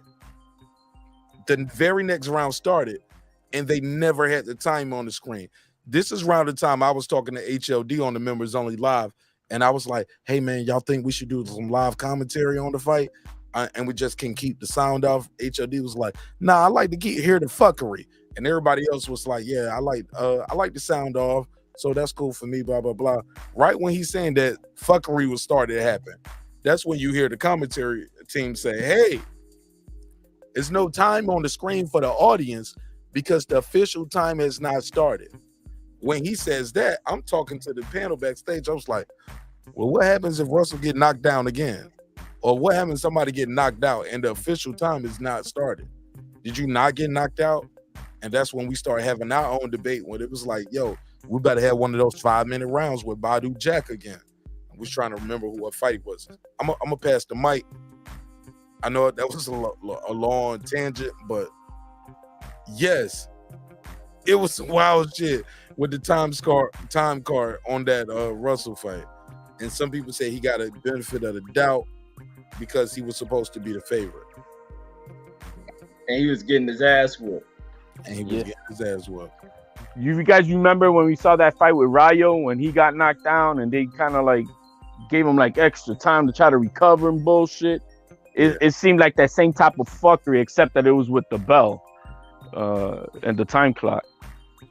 But eventually, the right man won, but not by the knockout that it probably should have been. How did Gary respond? Older, I forget all of them got the same damn name. Gary Jr. Yeah. He looked cordial, man. He shook the guy's hand and everything. I saw him like, yo, man, great fight, and they didn't act weird about it, but but it looked like some fuckery, to try to favor the guy to what's his name, Antonio Russell, to recover. All right, well, I got a new survey in the chat while y'all waiting to react to that. What's next for Devin Haney? Is it Loma? Is it Shakur? Is it Davis? Or should he move up to 140? Anybody want to respond to HLD? Anything we're talking about? The floor is open. I think he should fight Loma if I was running his career, but I think he's going to move up to 140.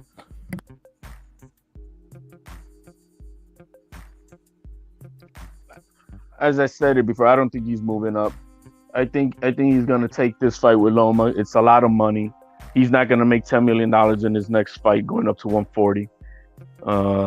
So I think I don't think that Bobby's gonna put $10 million on the table right off the bat. Like, there's no belts.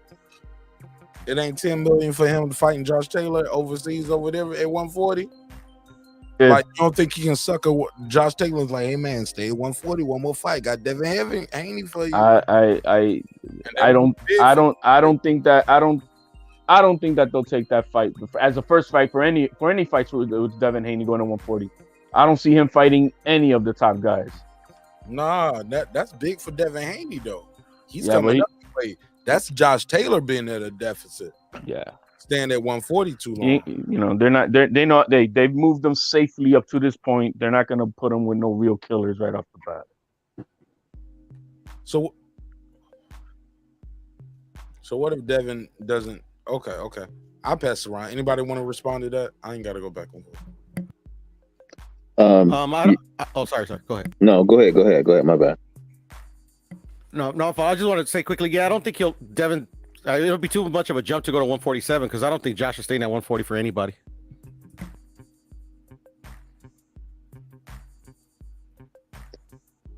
I agree. He should fight Lomo next. Again, if he's struggling to make that, then yeah, go up to 140. But I would like to see him fight Lomo next. Man, Josh Taylor's done at 140, y'all. And for us to still be talking about it is kind of weird to me. The guy vacated the belts.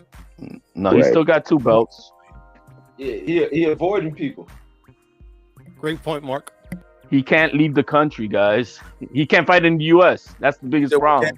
Or something. Yeah. U.S. He don't need to fight over here. U.S. this ain't American sport. It's an international sport. Go over there and take this shit. Yes, sir, Reggie. Come beat me in my backyard. Give me more money. But he supposedly asserted he wants to fight Catterall for the rematch. We're still waiting for that officially to be announced. And that's his biggest fight. That's the biggest bag for him. What's the bigger bag than that? I think him and Zepeda makes a good amount of money. Zepeda's dangerous. A lot of people sleep on Zepeda, man.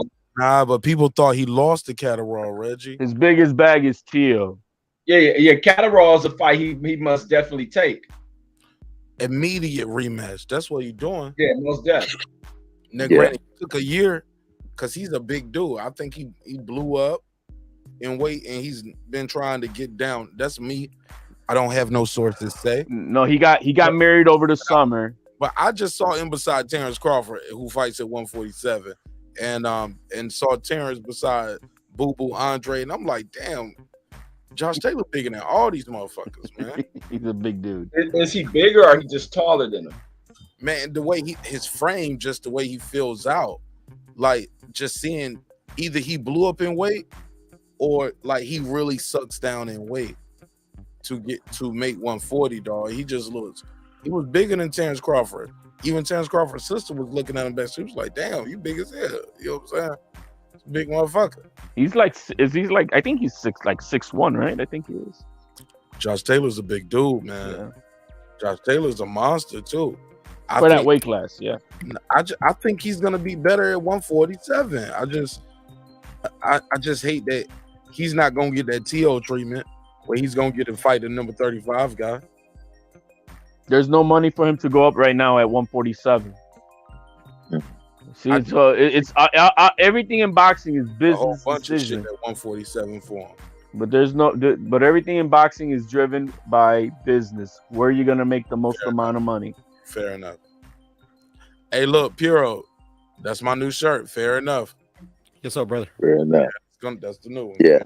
Hey, Mark, man, remember when we was on the other day, man? The other night, man, I killed Bambi, man. Well, hold on.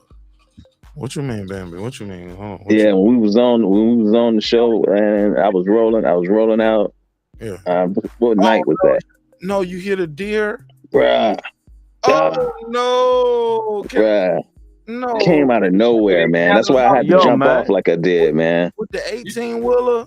Bruh. Get up and make some beef jerky, man. Make some. Did you give it a roadside service? Did you have roadside service?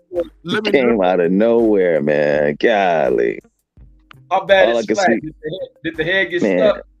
Man, all I could see was them big old eyes as I was running him over, man. Golly. Oh fuck! What happened? Did he fly? Man, no, chop suey, man. See, Reggie, Chop that's why suey. It's Reggie, flatted. stop. Damn. Yeah. Reggie, Yeah. Reggie, you're mean.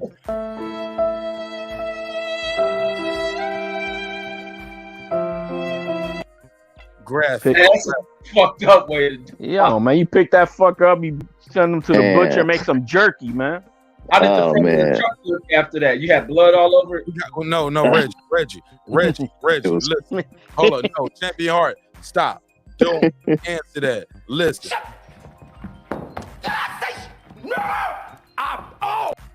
Mark. Hold on. Hey, you gotta forgive Reggie. Let me let my joke land. Real quick, Reggie, I've been watching your channel. I've been a fan of your channel since I got on YouTube.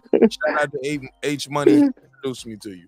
Reggie, you are back to the shit that I met you for, homie. You are Reggie O with the Killer Show.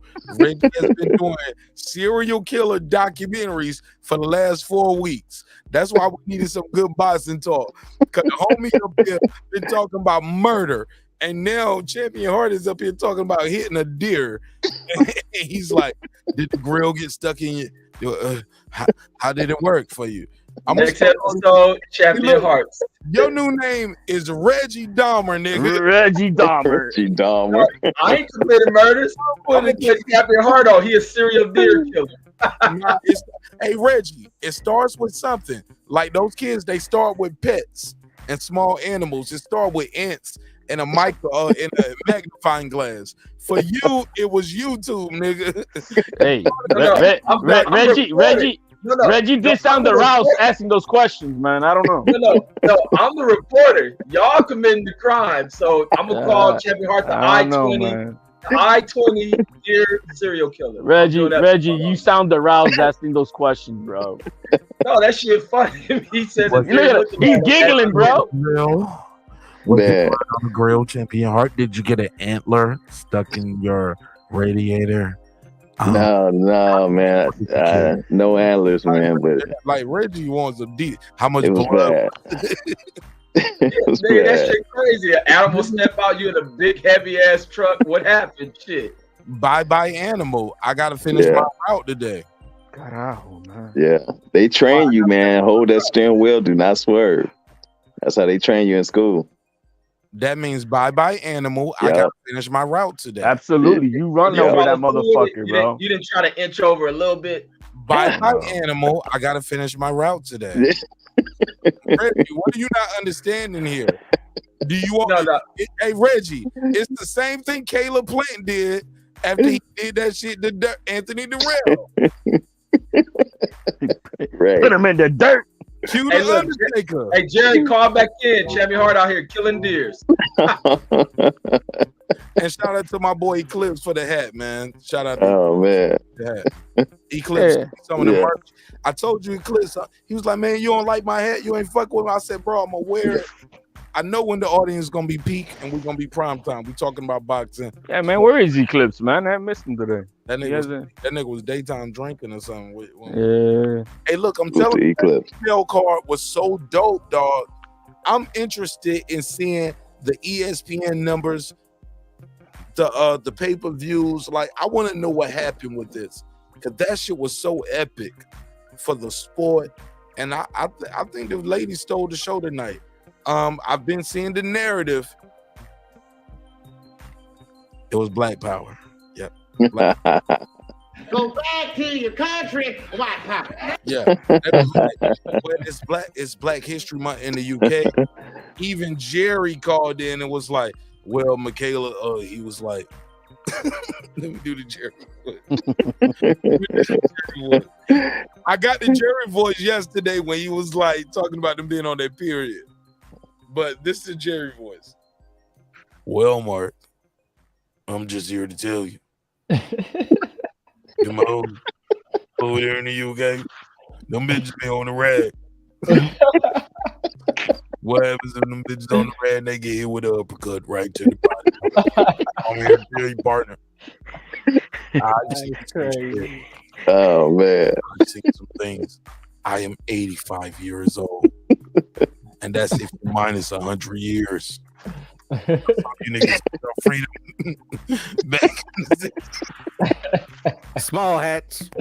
Oh, you're crazy for that. Shout out to you, Mark, man. Shout out to the panel. What's happening? All right. We got my boy Young Africa here. What's up, man? What's up? And shout out to Jerry, everybody here. Yeah, I got to roll, man. It's about to get noisy on my end, man. I get with y'all brothers, man. Salute to y'all. Hey, man, you be good, man. He about to hit some more beers. He don't want to hear it hard. Can't be Get hard. with y'all. Hey, Reggie want pictures next time. Like I said, Champion Hart knows the rules Absolutely. to the game.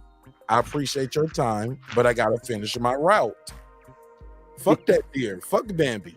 That's how he got us here.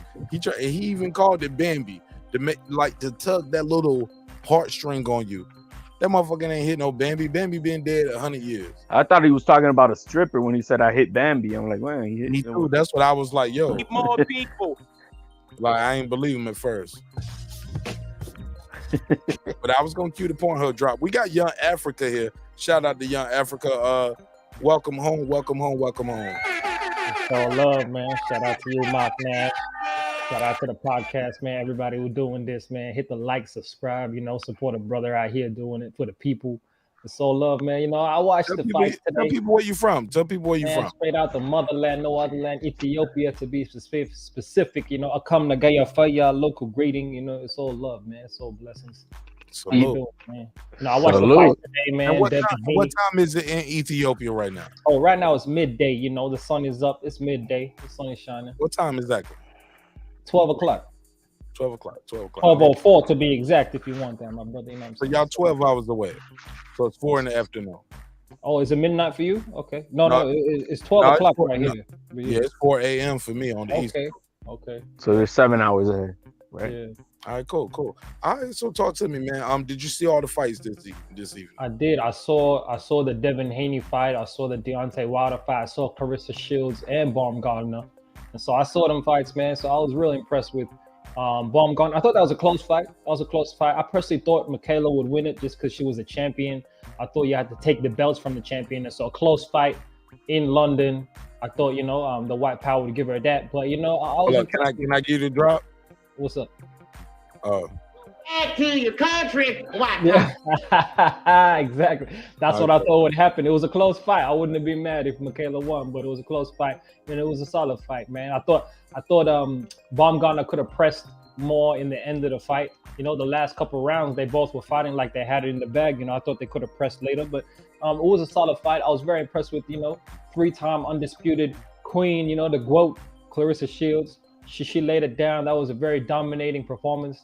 I was really impressed with her, and she really showed that wherever the fight could go, I'm gonna beat you, man. Whether it's on the ropes, whether it was in the middle, if you want to stand and bang. She actually took a lot of risks in that fight, more risks than she really had to, and she still got it done, man. So respect to her. She really showed who the better fighter is.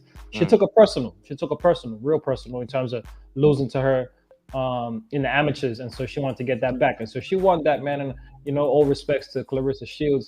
I was really impressed, and I'm gonna support women's boxing, man.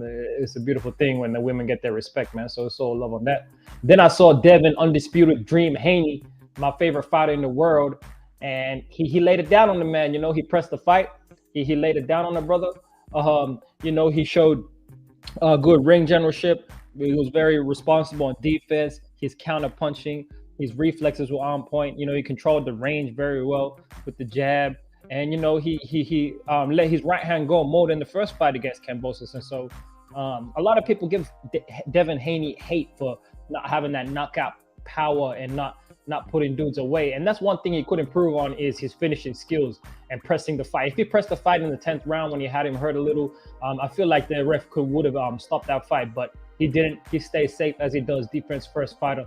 And so I got no hate on Devin Haney, man. And I feel like anyone who comes in his path in the lightweight division, whether it be Lomachenko, Tank Davis, Shakur Stevenson, they will all get that work. All of them. All right, fair enough. Shout out to Young Africa. Thanks for pulling up. Appreciate it. HLD Imperial Whiskey hate. Hey, look, let me ask y'all this. Let me open this up. Wait, what Pearl do? No. You ain't do shit. Hey, look, I'm looking at the survey here, right? And I'm asking people what was fighted tonight, right? We got almost 200 votes here. That's more than Family Feud does. So that's about 2 Family Feud questions, right? They asked 100 people. We got 200 votes here. Look, when it comes to Wilder and Helenius, my question for you all is, and even with the Shields and Baumgartner and Mir, first of all, before I continue, do you guys feel like Shields and Baumgartner card the right person won? Are we clear on that before we move forward? For me, it was a close fight, so I didn't mind. I thought Michaela won. I thought she did enough, but being the champion, I thought the champion gets the credit in terms of you got to beat the champion to take the belts. They were both champions. She was the unified champion. But I wasn't mad either way, man. It was a close fight. So yeah. Baumgartner was a unified champion too, and she reminded people that constantly. She was like, "Y'all might not respect the IBO, but Nobody knows the IBO."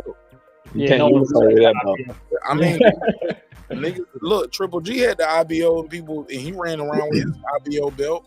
Yeah, but you're not unified with that. A lot of those UK dudes run around with them IBO belts. Come It on. doesn't mean you're unified. It doesn't mean you're unified. She didn't say it meant unified. She said, but You said. No. But she said, no, it means something to the sport. It means something. When It's called the 4-belt era, right? If it really meant something, they would call it. I mean, we got a 4-belt era, but we got people tripping about the Ring Magazine belt. Yeah, but Ring Magazine is not a sanctioned body. But they trip over it. That's historic. That's a historical belt.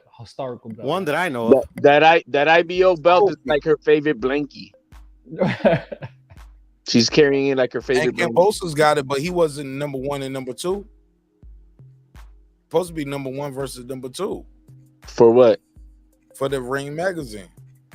That's what they said. Man, that you gotta when you be number 1 versus if number the belt if the belt is vacant, you know what I mean? Like nobody has the ring belt, that's different. But if it's only vacant because it's supposed to be number 1 versus number 2. No, if you beat the guy who has the belt, you get it. That's the lineal championship belt. Yeah. Or if you're like a long reigning champion, they'll give it to you if you're a long reigning champion. Right. If you're fighting somebody that's on the line, but it's only vacant when you ain't got number 1, number 2 because somebody moved up in weight. It's number 1 versus number 2. Right. When it's vacant. Or somebody gives it up, you know. Or like Clarissa Shields getting stripped. Yes. Or like Tyson Fury, he supposedly retired, and then they gave it to the winner of Usyk and Joshua. Man, shout out to Reggie O, man. Reggie O, give me your final thoughts on any and everything we talked about before I let you go. Oh man, great fucking Saturday fight, man. Great Saturday fights, great results. Glad to see Wilder on the comeback, able to continue on. Still more to prove, but like I say, that this to me was a fight that would have called whether his career went forward or not, and he ended in spectacular fashion. But there's still much more to prove. Just one round doesn't get everything out there, but he continues on. See who he gets next. Devin Haney going out here and styling styling like a mug here on George Kambosos, who couldn't do anything with him with giving his all, trying to change things up. Still couldn't figure out this damn puzzle in Devin Haney, man. Also, the girls, man, they spectacular. Spectacular. I love what Bumgarner, Michaela Mayers, they got to run it back. That was a hot fight. Clarissa Shields, Savannah Marshalls, that was a hot fight. It started to become difficult for Clarissa because this girl wouldn't back up. That girl had great endurance. Clarissa started to fade. But I think Savannah should have put her punches together a little bit better. Like Clarissa said, the power was there. Clarissa had some issues with her eye after getting hit with a big shot from the girl. But she warred her way all the way through in that dang fight. That was excellent. My boy Caleb Plant going in there and teaching Darrell, giving Darrell a big slice of humble pie. And, yeah, I knew y'all with it, your niggas would love that shit. You over you here know that, riding man. with, I dude riding with Caleb Plant, man. Coon ass Yeah. Reggie. Caleb Plant. Yeah, Red just I sucked. thought it was hilarious. Hey, I'm Right, sorry, man. but we traded Fred Hawthorne for Caleb Plant. Caleb is officially drafted to the Black Sox. White man is the motherfucking devil. He kills Yeah, every yeah, bro. black man. Sorry, every we drafted Caleb Plant. He's on the Black Sox. Reggie actually believes that there's a such thing as white chocolate, bro. Yeah, we drafted him just like we drafted White Chocolate from the NBA. Jason Williams. They've been I just drafted. had a Hershey bar. It was white chocolate. Yeah, exactly. So Caleb officially black. So he don't listen to no Elvis Presley. He don't listen to no Johnny Cash. None of that bullshit. Nah, man. Hold up, Reggie. So you out here giving out black cards? Absolutely, and I trade a lot of Negroes over to the Ku Klux Klan. Everything A lot of these niggas, a lot of these Negroes go to the Ku Klux Klan. I trade. Oh my, yo, Mark, he sounding like he out of the truth now. Nah, never. I ain't even hear him. I couldn't even hear him clearly. I had Terrence Bailey Sr. in my ear. Go ahead, Reggie. No, never. I trade some of these Negroes to the Klan. Shit, they can have these Negroes. But like I say, Caleb going in here, styling on that dude, beating the shit out of Darrell, talking all that unnecessary shit, and it just didn't pan out, man. And Caleb showcased great boxing skills and landed a great punch. I think him in the collaboration with Breadman, and I think it works good with Breadman, is for the fact that Caleb is almost a dynamic fighter, like what's the other fighter Breadman had? J-Rock. He's dynamic as that. So it was something that Breadman knew how to work with and trying to fine tune some things with Caleb Plant. And it looks like it worked, but also got to factor in just because he got the knockout could be also a thing with Darrell being an older fighter too. So, but he ended it the way he's supposed to. All around, all great. All great showing in these fights for the ones that I did see. I didn't watch favorite card of the night. What was your favorite? Excellent. My favorite for the night. What was your favorite card of the night, Reggie Owens? Shit, the girls, no doubt. The women impressed me. So, do you think boxing needs to move towards more like boxing could be better if we move toward afternoon cards instead of night cards? Like if we start going to, you know how you go to baseball games in the middle of the day, like 2, 3, 4 o'clock. Like should we start boxing like that? I think boxing got to adjust with the sports season. They just got to fit in. Yeah, cause they'll flip that arena for y'all ass. Get all y'all asses out of here. Small hats, big hats. No, you know what I'm saying? All of y'all get up out of here. All right, Reg, thanks for your time and energy, my brother. Sir. Thank you for your time and energy. You got anything you want to plug and promote before I let you go? No, I never plug, man. I'm always here to chill, man. Talk shit. All right, well, let me plug it. Box conversation with Reggie Owens, 22 politics and news with Reggie Owens, just how you see it on the screen right there. Go ahead, HOD. What are we? I got Young Africa here too. He just pulled up, so I know he got a lot to say. Well, what are we on? He's Reg. Yeah. Hey, do you think? So you think the right person won with Baumgartner and Mayer, correct? No robber. I don't say robbery, but I thought Michaela won the fight. So okay. I thought she did enough to win this fight, but robbery, it's hard because there's a couple of swing rounds where you can see where a judge can go either way, but they're not in the same stand viewpoint as we are, watching on TV. So it's a different ball game, but I definitely believe that a rematch is a must. This BS that Baumgartner saying that there's not going to be a rematch. There's definitely a need for a rematch. I think everybody believes there should be a rematch. I don't. So Puro said, "I don't." Let's go. Puro don't watch women's boxing for his own. Yeah, but boxing is boxing, bro. No, you said it yourself. You're not even interested in women's boxing. I'm not, and this fight made me not want to watch women's boxing again, bro. It frustrated me, this fucking fight. What? And she ran to the locker room crying like a baby. Ain't it right, Puro? Thank you. Crying like a baby, Karen doubt. I'm supposed to win this fight. I'm in Europe. It's Europe. Got your ass. Man. Clayton I didn't thought help she fought today. well too, but Yeah. Did she say that? She didn't say that though. That's No. I'm just trying to trigger somebody in the chat. I know somebody. No, she had an interview afterwards. I saw the interview. Hey, look at me. I'm trolling. I'm fucking trolling. Welcome home. Put a case on me. Go ahead. But they did an interview. She believed she won. She won the fight, and so she's hoping. She's not hoping. She expects.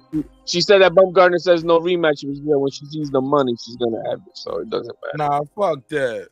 Fuck that. She going undisputed.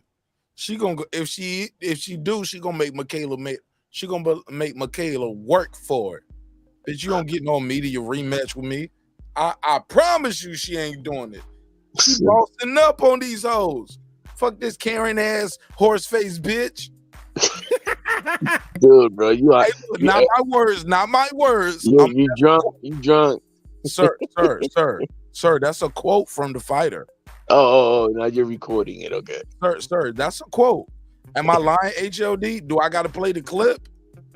She called her Karen. I think you missed the word. word. Horse face bitch. It's recorded. It's documented. Am I lying? What happened, Rich? She said that. She said you horse face bitch. That's why Jerry pulled up on the show tonight and was like, "Yo, if the opposite was to be said, from then Michaela calling her some animal name, gorilla, monkey, shit like that, will we be flipping? Yeah, would we be flipping? You can't, yeah. You can't call her no gorilla. But that's my point. But you're gonna call her a horse face? You know what I mean? Come on, that ain't the same. How you gonna compare the two? It's not because she took it like that when she said you're gonna say some racist shit to me. But historically, blacks were called monkeys and treated like animals. Yeah. It's not the same. Slavery, my brother. Come on. But come on. She took it offensive like that. That's just she took it offensively. Yeah, well, she can take it how she wants to take it, right? That ain't. But hold on, HLD. Michaela Mir does have the long nose, so you see what I'm saying? What the hell, man? Watch where I go with it. Watch my flow. I'm being fair. On the flip side, Michaela Mir has a Wilder mode. Gorilla. You're like, so that's what you going with the HOD. Like, so if she said you're a horse face bitch, she said you're a gorilla face bitch. Gary. I'm just saying. What's good for the goose. What's good for the goose is good for the gander. I think Michaela's just retarded. That's all. I get it. I see what you're doing, HOD. I'm just saying. All right. You know, either way, I wasn't happy with it. I thought it was not right, but y'all niggas also. I mean, it was dumb because she don't look like a horse. I don't think that one look like a horse. And I don't think now one of them look like a look at me, I'm so country. I said now one of them. Now one. Country, bro. Country as fuck, nigga. Hey, look. She was probably like, this bitch hits like a horse, probably. Damn. I do not believe either fighter looks or perceives to be an animal. Other than an animal in the bedroom or in the bathroom. Nah, man. Shout out to the ladies, man. The ladies, they motherfuckers. Don't do that ever again. I'm gonna carry him off. I'm gonna carry him off for a little bit. How about that? Let's reset. Hey, let's reset. Hey, look. Whenever it's time for a reset, let's do this. Shout out to Taylor Bell. Let's do it one more time. Let's support the people who support us. If you got a Attention Apple business, users, do you have if you got a business and you are a member to the show, send me your ad or your commercial. If you need me to help you make an ad or commercial, we're gonna support you. So let me run this ad for my good brother Taylor Bell and Tab Tech and anybody who got an iPhone. Attention Apple users, do you have a locked iOS device that was activated with a specific carrier and you Sound like if you got a side chick too, or if you got a baby mama, anybody else. Like, look, if the phone is like shit, if you found an iPhone on the subway, all my Metro users, you found your iPhone, trying to get you a little bread, unlock this motherfucker. Hey, look, this is what you Attention Apple users, do you have a locked iOS device that was activated with a specific carrier and you want to go to a different company? Oh yeah, absolutely. Don't mind if I do. This is my phone now, nigga. All right. This is not what this ad is meant for. Yeah. And I'm probably gonna get fired today. Damn, put me in the dirt. Cue Caleb Plant. Where's Caleb Plant? Oh my God. You said if you found the phone on the Metro. Let's try it one more time, y'all. Let's do this the right way. Attention Apple users, do you have a locked iOS device that was activated with a specific carrier and you want to go to a different company? TabTechUnlockSim.com can help bring your iOS device over to the carrier you want. With simple, fast, and easy instructions, you can unlock your iOS device without going to an overpriced phone repair store. Go to TabTechUnlockSim.com, unlock your next device in the safety of your home for the fraction of the price. And it's easy as 1, 2, 3. TabTechUnlockSim.com. That's TabTechUnlockSim.com. TabTech, your next device. Hello, this is Tab Tech. My nigga, you are fire. Don't ever play my ad no more on this janky ass show. I'm sorry. Yeah, man. Yeah. We live, man. It's a live show. It's your man Martin Ash Breaking Beats. He is I am he. Hope y'all enjoying the show. Shout out to my boy That Guy Eclipse for sending me this ad. Got a PO box in the description. I got a PO box. So if you got some merch, got anything you want me to plug and promote on the show, we're going to plug and promote it. Salute to everybody supporting the show. Support me and support you back in a major way. Phone lines are open. 470-705-9507. 470-705-9507. Yeah, go ahead. We live. We back. You know who's depressed? Is David Benavidez Sr., bro. Speak on it. Why is that? He beat fucking David Benavidez' best win worse than he did.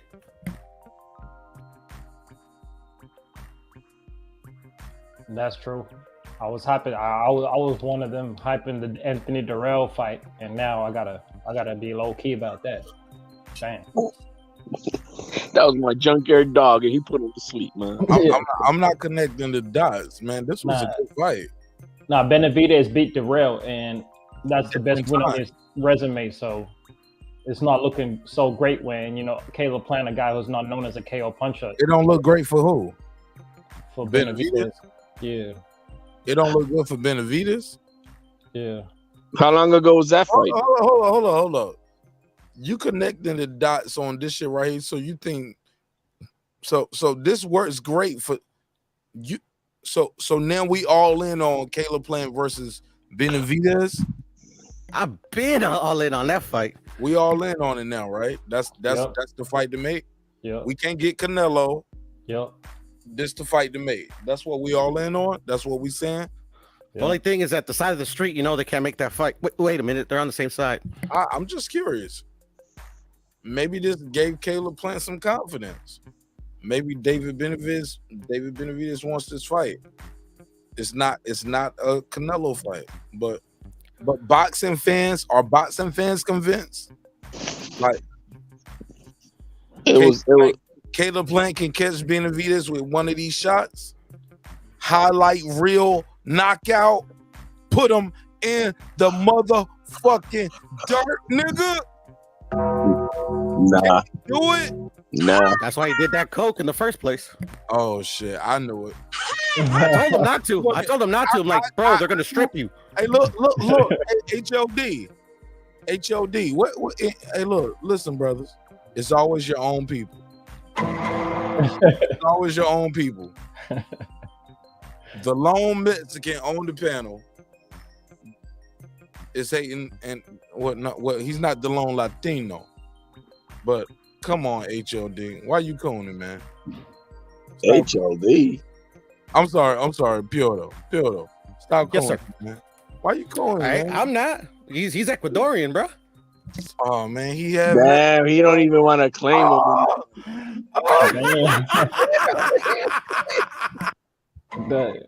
Man, you ain't shit, dog. Nah, he's Mexican. He's Mexican, bro. Trust me, he's Mexican. But HOD, He's Mexican American like me. Fuck yeah, he's Mexican. Because you know niggas get beat up for that shit. People telling Hell you yeah, they do. Are, like you, like bro, Piotr, you told me your own stories about like over here I got beat up like I'm not American enough. Over there I'm not Mexican enough. You get what I'm saying? He's like, I just get beat up everywhere. Hey, look, yeah, beat up. I don't know about all that. And look, and motherfuckers like you become a couple ways. You become El Chapo or Eminem, and you try to Eminem. like you either El Chapo or Eminem, or you somewhere in between. Like my dude, like You ain't shit, Mark. You ain't shit. And you can't rap. I do know that. I do know you can't rap with shit. So that's where we at with it. Facts. Yeah, you can't rap. Said El Chapo or Canelo. Nah. I ain't even give him that because he can't. He ain't no fighter. He's gonna cheat. He's gonna shoot you if he start losing. He's Mike Tyson with the flow. This Piotr, he be like, shit, hell no, I can't do that shit. yeah, low blows and everything. Yeah, he gonna do low blows. Yeah, he gonna be vicious. He ain't fair. I can kick ass. I can connect electricity, and I can do computers. That's it. That's a lot. That's a lot. That's a lot of rapping. Nah. Hey, so what do you think if Devin Haney fights Lomachenko? What do you think happens in that fight? I don't know, but I would love to see it. Okay. I'll give you that answer on the 29th. See that shit, man. I gotta see how Lomachenko looks after this. This year going to war and coming back and all that bullshit. Oh, he get to do all of that, and Devin gotta wait for him. The president of the fan club would say that. He's fighting in 2 Why weeks. would Devin have to wait for him? Wait for him for what? He's waiting. Why He has the a fight? Devin did what he didn't do. Yeah. Yeah, he didn't fight Talking KAMBOSOS. about. Hello, he did what he didn't do. You lost the last time you fought an undefeated champion. The last undefeated young champion, Loma fought. Because look, all people gonna say is Devin beat an old Loma. It's a lose-lose for him. If he It's not a lose-lose. It's not a lose-lose at all. He was never that good. He lost to Loma. Some people gonna say, hey, he was too weight drained. They're gonna put this picture back up. Let's put the picture back up. I'm gonna tell y'all what I do. And I'm gonna give you the real for real. They're gonna say Devin had been drained. Devin the Drain Haney. That's what they're gonna call him. Not the Dream. The Drain. He's Devin the Drain Haney. He's Devin I'm the dreaming Drain. Haney. He's Devin the Drain Haney from this point on. Fight 35. Devin, you got mail, Haney. Hold on. Timestamp that, YouTubers. Timestamp that. Martinez said it first. If he keeps fighting at 135, he would no longer be the Dream against the top guys. He's gonna be Devin the Drain Haney. I don't want to see it. He did everything he was supposed to do. He's already in the history books with so many things. It's time to go up. If he is at a deficit, and tonight at certain times, I saw him at a deficit. And I shouldn't have saw him at that deficit. This wasn't fundamentals. And even times where I saw him look like he was breaking space and fundamentals and concentration, you know what I saw? I can always go back to Devin being drained, Devin the trained Haney. Oh, so you got your excuse right now. So you got the excuse ready. All right. No, bro, he won the fight. Oh yeah, he did. That's true. He beat that But man. if he would have lost, it's because he was drained. No, bro, I kept the score with you, Piro. No, You and I both. He kicked it. You and I both stopped KAMBOSOS' keeping the ass. score. Bro, you and I both stopped keeping the score. Where is it at? Where is it at? There we go. Body shot. I put a star beside that round 7. That's when KAMBOSOS hit him with a body shot, and I was like, "Oh, that's KAMBOSOS' best shot in 2 rounds to me." And he still possibly lost that round. So you believe Devin is the goods, is what you're telling me? Absolutely. Hey, why wouldn't you want him to fight Loma if he could? No. I need him to move to 140. I don't like the way he looks at 135, looking like this at the weigh-in. Oh, we're real boxing fans though, Mark, right? I don't like. Hold on, I got a call. Handle it. It's the boxing scientist. Oh man, To let's get. accept, press 1. To send a voice. Hey man, we back in the prison with the boxing scientists. No, I'm That's just right. Salute, scientists. No, absolutely, we're not in prison. Shout out to all the brothers behind the wall. You know what I'm saying? Who watching this shit? Who hearing this shit? Because some of them niggas got this shit. These niggas got this shit. It was like, is he gonna take my call for real? I will take your call, my brother. And you'll get all your time. If you call me and you in jail right now, I'll put everybody backstage and I'll let you get the flow. But shout out to the brothers who are in jail. If you innocent though, hold up. Cause some of y'all niggas like y'all could be whatever. Y'all could be Jeffrey Dahmer with the flow. Hey, yo, Mark, can I say something to the scientist real quick? No. Long as it's respectful, homie. Oh no, of course. I don't know the dude, so I'm gonna respect him. No, I just wanted to tell him that I meant to address you, not Reg, in the comment. My bad, bro. Oh, this nigga copping, please. Oh shit. It's all good, man. He bitching up, Boston Scientist. Give him that work. Let's go. Put a case on him. Boston Scientist, where you from? Where you from, homie? I'm from Southern California, man. Talk to him. Tell us what you thought about all the fights tonight. Oh, they were all good, man. I just think that Plant versus Darrell was by far the fight of the night. Plant versus Darrell. Let me put that graphic on the screen. Yeah. And I wanted to ask you guys a question about what do you guys think about his antics, Plant's antics, his celebration after the fight? Like he said in the post-fight interview that it was meant to like as a symbolic gesture of him burying the beef. Me personally, I don't buy it, man. Oh, he tried to clean it up. He tried to clean it up. Yeah. Oh, he ain't stand on. Yeah. Oh man, let me pull that clip up. Let me find it. But continue. I don't buy it either. You know, but at the same time, I like it. You know what I mean? Like I'm not against it. Like he tried to clean it fuck up. it, you know what I mean? He talked all that shit. Right. So he kind of just he brought it upon himself, and you know it's kind of a thing. It's kind of a thing whenever they say, and I'm not even white, you know, I'm Mexican. When the white guy wins and say, let's go. No. Say it. Go ahead, say it, please. I got to cam up. I got to cam up. I want you to say it. I need to be here for this moment. Please say it. Please say it. Hold up. No. Give me the moment. Let me just say this. I believe that there is some sort of a curse that whenever they say I'll never lose to a white boy, they don't only lose, they get knocked the fuck out. Every guy who's ever said that. Think about it. Oh yeah, and I like that Undertaker bell because Plant, Caleb Plant is a different man. Ever since his daughter died, and then he got knocked out by Canelo in front of his wife, like Caleb Plant does not give a fuck anymore, you know? And that's why he was doing that shit after he knocked him out. Like, this guy has no heart. You know what I mean? He got embarrassed. Canelo embarrassed him. While Canelo was beating him up, Canelo was cheering the crowd on like, y'all loving this shit?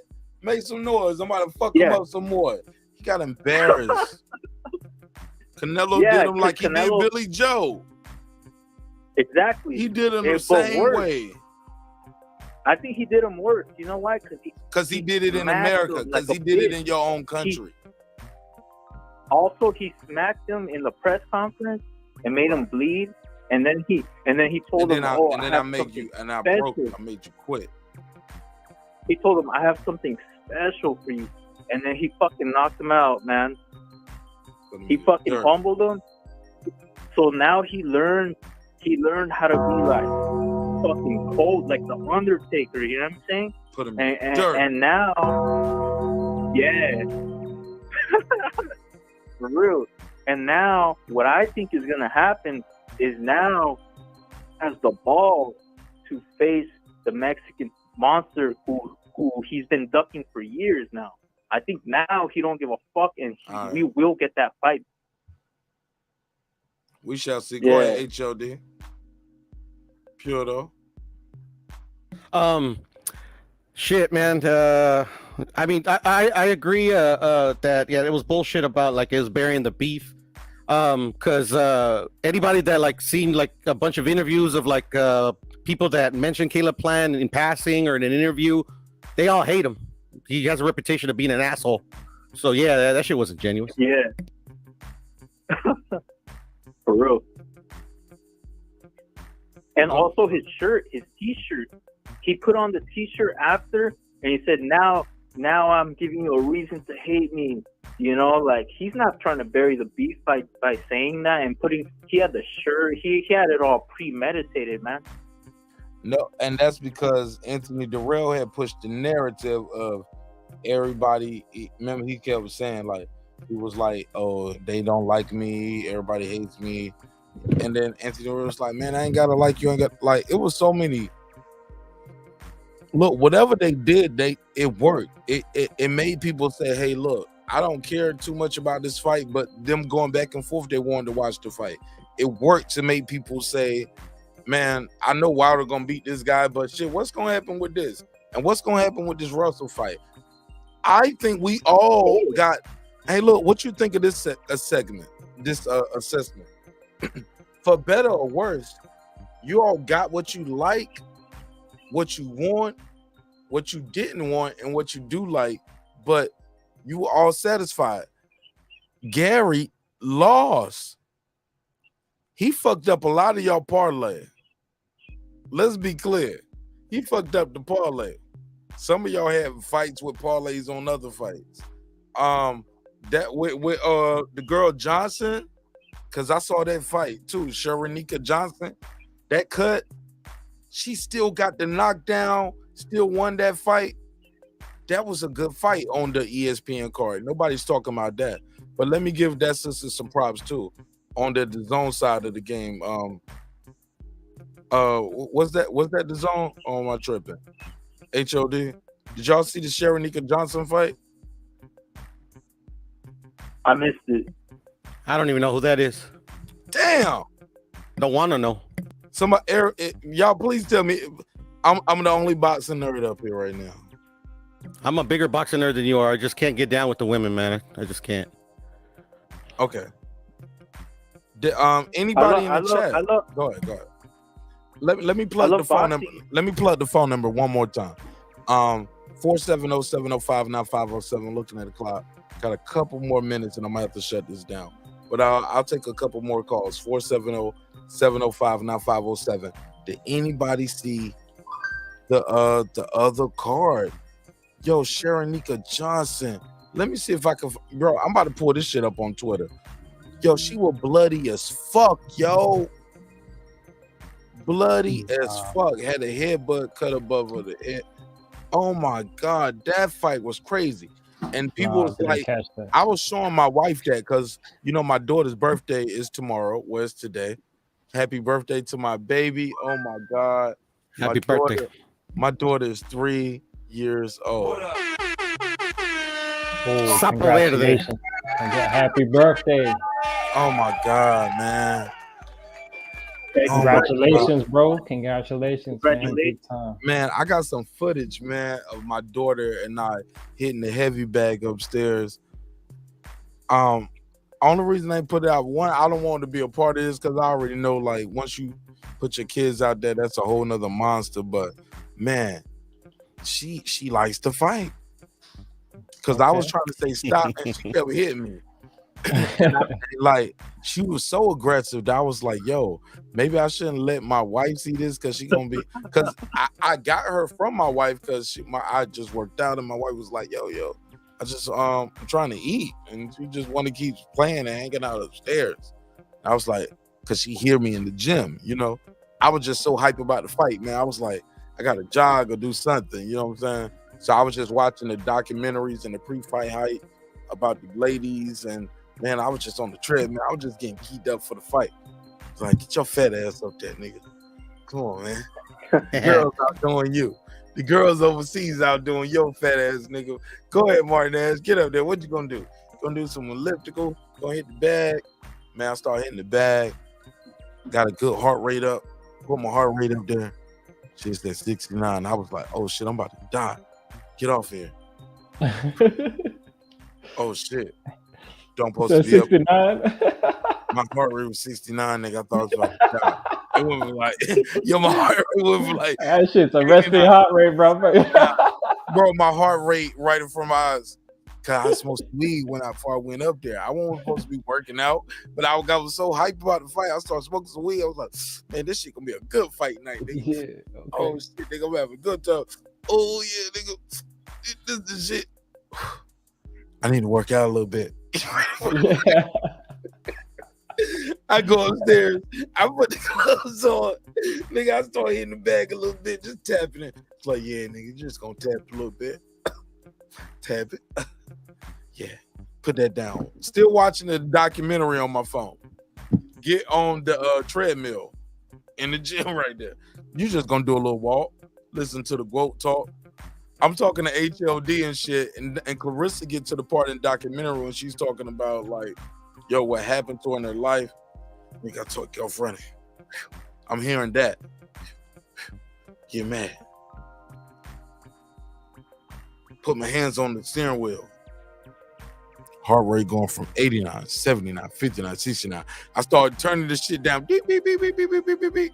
So what I didn't know, long story less long, I didn't know the way the treadmill shit worked. You actually got to stop the treadmill, then put your hands on the beams to get your heart rate.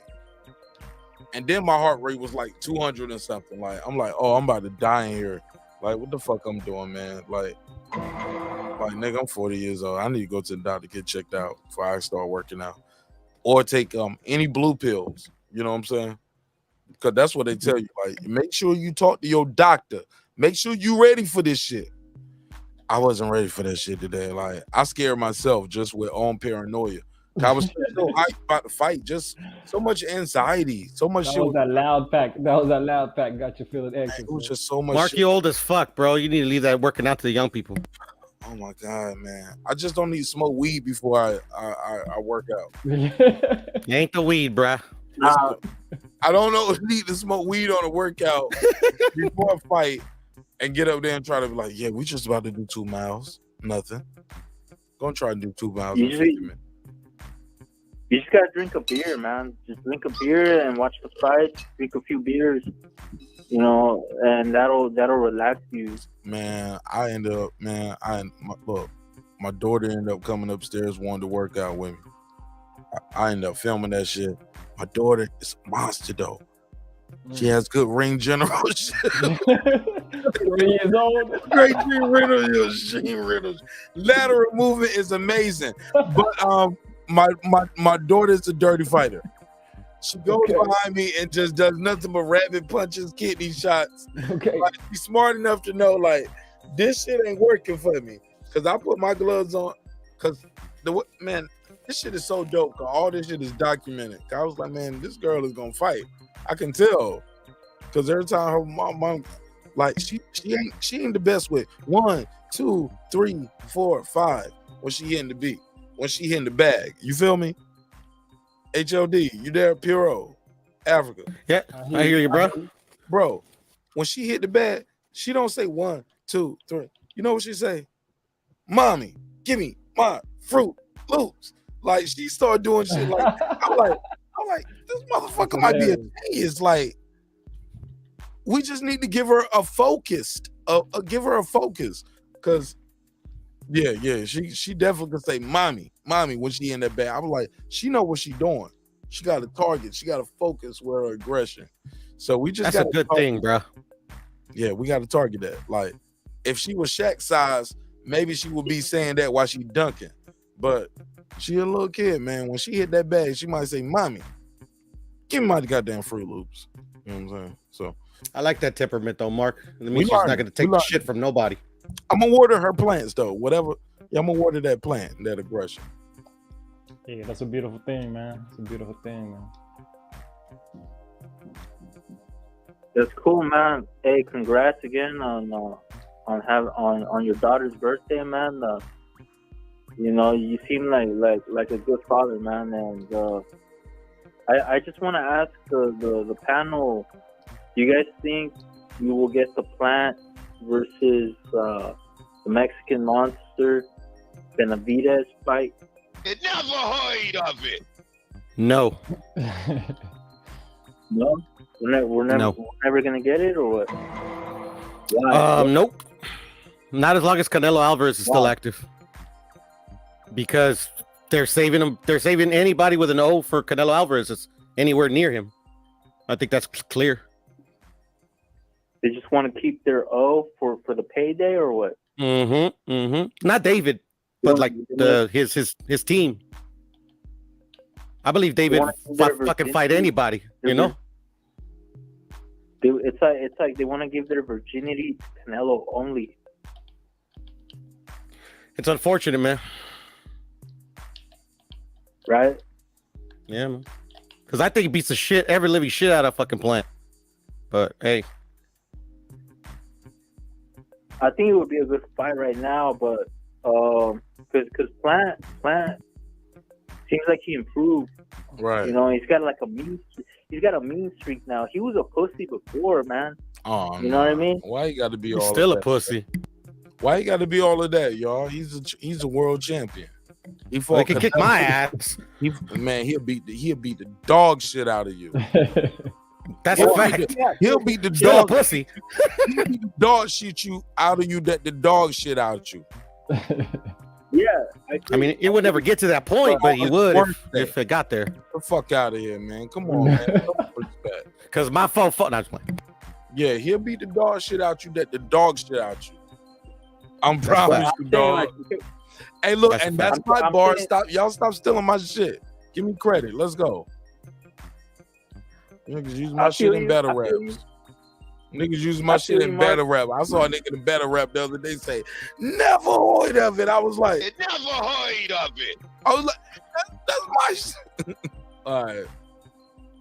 I think Devin Haney could beat fucking Caleb Plant. Really? Facts. You just think low of Devin Haney? I mean, no. I think that low of Caleb Plant that a guy that's 135 pounds can beat him. The power is different though, man. 30 pounds. Damn, that's a lot. That's a lot. It's more than 30 pounds though, dog. Was it 168? He fought that today? I mean, Canelo's what, 5'6"? Devin is 5'10"? Y'all thought Caleb Plant walked in the ring at 168? Oh no, definitely not. What he walking in the ring? Yeah, he probably like close to 180. Come on, fam. I mean, Devin's already taller than the guy that already beat him, so. What the fuck are y'all talking about right here? Like, why are y'all looking for reasons to discredit these guys' wins tonight? Like, what the fuck is up with y'all? Are y'all joking or y'all trolling? Y'all serious? Oh, obviously, I'm joking, bro. Obviously. Like, this is an amazing night of boxing for all the people, winners and losers. Shit, Anthony Durrell did well until he didn't. Right? Yeah, I agree, man. I agree. Hey, look. Can we all agree Helenius was arguably winning that round until he got hit? Like, what the fuck are we talking about? Wilder won that shit. I think they said he landed 3 punches the whole fight. Yeah. Hey, Mark, I know your savior didn't get the job done, bro, but come on, man. He was always going to knock him out. Who's my savior? I'm talking shit, bro. I'm just fucking with you. Who's my savior? Helenius, you're like bigging him up, bro, like this whole week. Nah, man. Look, I got a job to do. I'm a content creator. I'm a content creator. I look for the boxing. The fuck we talking about? You see the shirt? You know where you at? Bro, the Nords, you got the Nords so hyped up that they might beat the Bronze Bomber, bro. You let them down, bro. You let them down. You big cat. Yeah, I was big cat, man. Man, fucking Mark, man, you had to troll him like that, huh? You ain't right. No. The problem is this. You guys don't understand. It's a sport. It's a business. It's entertainment. Man, we got to build up these fights. We got to support these guys, man. The guy had a chance. Y'all act like y'all knew. Look, if everybody knew, all y'all motherfuckers would be Marty McFly with the almanac. Y'all don't know. And you don't bet your house on it every time. Y'all ain't out here young big. What's his name? Biff? Y'all niggas ain't out here like young Biff with the almanac. I'm putting the house on it every time. Each and every time, because I got this book right. Y'all don't know. Come on, man. Don't be mad at me because I be out here giving niggas benefit of the doubt with the damn fruit cap, with the pillow cap, the bucket cap, the headphone cap, the hoodie. I got every cap in the world. I give these guys the benefit of the doubt. I hate when y'all call them bums. It breaks my heart. I don't try not to call them bums, but professional sparring partners. There you go. Well, in this case, facts. Whatever you want to call it. I've been saying it. Nigga, did I say it before tonight? Yes. Puro, HOD. Y'all niggas know the vibes. This ain't my first night saying it. Oh, man. Motherfuckers be professional sparring partners. You can't do it. I can't do it. Let him do his job, man. Put a case on me. Okay, all right. Now, granted, should this be pay-per-view? No. Should us as boxing fans, should we as boxing fans, we, family, us, can we get together and say, hey, let's just all put together and support the sport? Because support the sport. Because you don't know what you're going to get till you're going to get it. And what we got tonight was Gary Antonio Russell got exposed. You got that. Caleb Plant went in there and delivered a one-hitter quitter. Boom. Put Anthony Durrell in the dirt. I'm sorry. You might not like the antics, but that's what happened. Also, what you got was Deontay Wilder returning to the ring. One-hitter quitter. Put him in the dirt. He posed with it. Somebody else did banter with the motion. Regardless, both guys celebrated their win however they choose to celebrate their win. What we can say is nobody left the ring after losing, not trying to do that. Nobody tried to fight nobody in the audience. Like, nobody did anything beyond the scope. Nothing went beyond the pale. Nothing went beyond the pale. Everybody's trying to make nothing went. We didn't get no we didn't get a MMA moment. What's the kid with the ears jumping over the rail, jumping in the audience, right? Khabib. Right. We didn't have a Khabib moment here in boxing. Yeah. All that poor sportsmanship shit that y'all was pushing out here. Talk to the same motherfuckers be the MMA fans too sometimes. trying to say boxing is terrible. Hold that shit accountable. I agree. Nobody I in the agree. audience got hurt. Nobody tried to fight nobody's family members. Nobody threw no shit at no bus. Hopefully everybody gonna pass their post-fight drug test. But far as I saw, I don't consider that poor sportsmanship. Poor sportsmanship was after Darrell was down, he jumped on top of him and hit him again. Okay, now, yeah, but celebratory shit, we call that poor taste, bad timing, however you want to illustrate the colorful language. But poor sportsmanship, no. That's just celebratory antics. He celebrated. True. That's it. Nothing more, nothing less. It's not no racist shit. Let me cue the Clayton Bisbee. It's nothing racist. Go back to your country, white power. Nah, it's none of that. White power. It's not that. Don't put that on Caleb Plant, homie. You big capping, homie. Don't put Big that on Well, apparently Caleb's not white, so I mean, we won't put it on him. Right. Let's not do the big capping, homie. Let's get the fuck out of here with that goofy shit. We got to do better as boxing fans, homie. That's a good dude. He's in his shit. He beat an older guy. Caught him with a good shot, good timing. Whole fight was working him with the jab, upstairs, downstairs. Got his timing down, frustrating him, had him out of his game. All that shit you was doing before the show. Caleb Plant stayed calm. He wasn't with all the pushing and shoving and shit. Caleb Plant did everything that you want a boxer to do. Knock his ass out. After all of that shit you saying, stand calm, stand cool, stay collected. When it's time to show up in the biggest moment, one shot, one kill, we run Sand Hill. Nah. Yeah. So when I stepped foot in the arena, I felt the same thing, and I knew it was going to be a great night. Yeah, shout out to Caleb Plant. In all seriousness, Mark. I'm sorry. Nah, go ahead. I'll pass the mic. Caleb Plant did everything he's supposed to do. In all seriousness, Mark, I've been watching boxing for 30 years, bro. So everything that they do that's not in the ring, I really don't care. I mean, like that's to me, it's all promotion. I just care about what they do in the ring. Yeah. You know, he knocked him out. Good for him. You know, maybe he'll start actually fighting somebody that can fight back. Damn. Wow. Damn. Tell us what I'm just keeping it honest. Because the older rails, the Fagan butts, the Truaxes, ain't gonna cut it. Ain't gonna cut it, man. Big capping. Hey, I thought Darrell was a formidable opponent, man. I thought that ain't an easy fight, man. I wouldn't call that an easy fight, you know. No, I don't think it was easy by any stretch of the imagination. But I'm assuming that Caleb Plant wants to become a champion again. I mean, the dudes that are there we could call the top dudes, other than the top dude that's there. I mean, they can fight. I mean, he needs to start stepping his game up so he can be competitive versus those dudes. Bro, we don't hold Teofimo to that same shit. Teofimo didn't fight no Anthony Darrell coming off his loss. Exactly. That's why he lost to crappy ass Kambosos. What?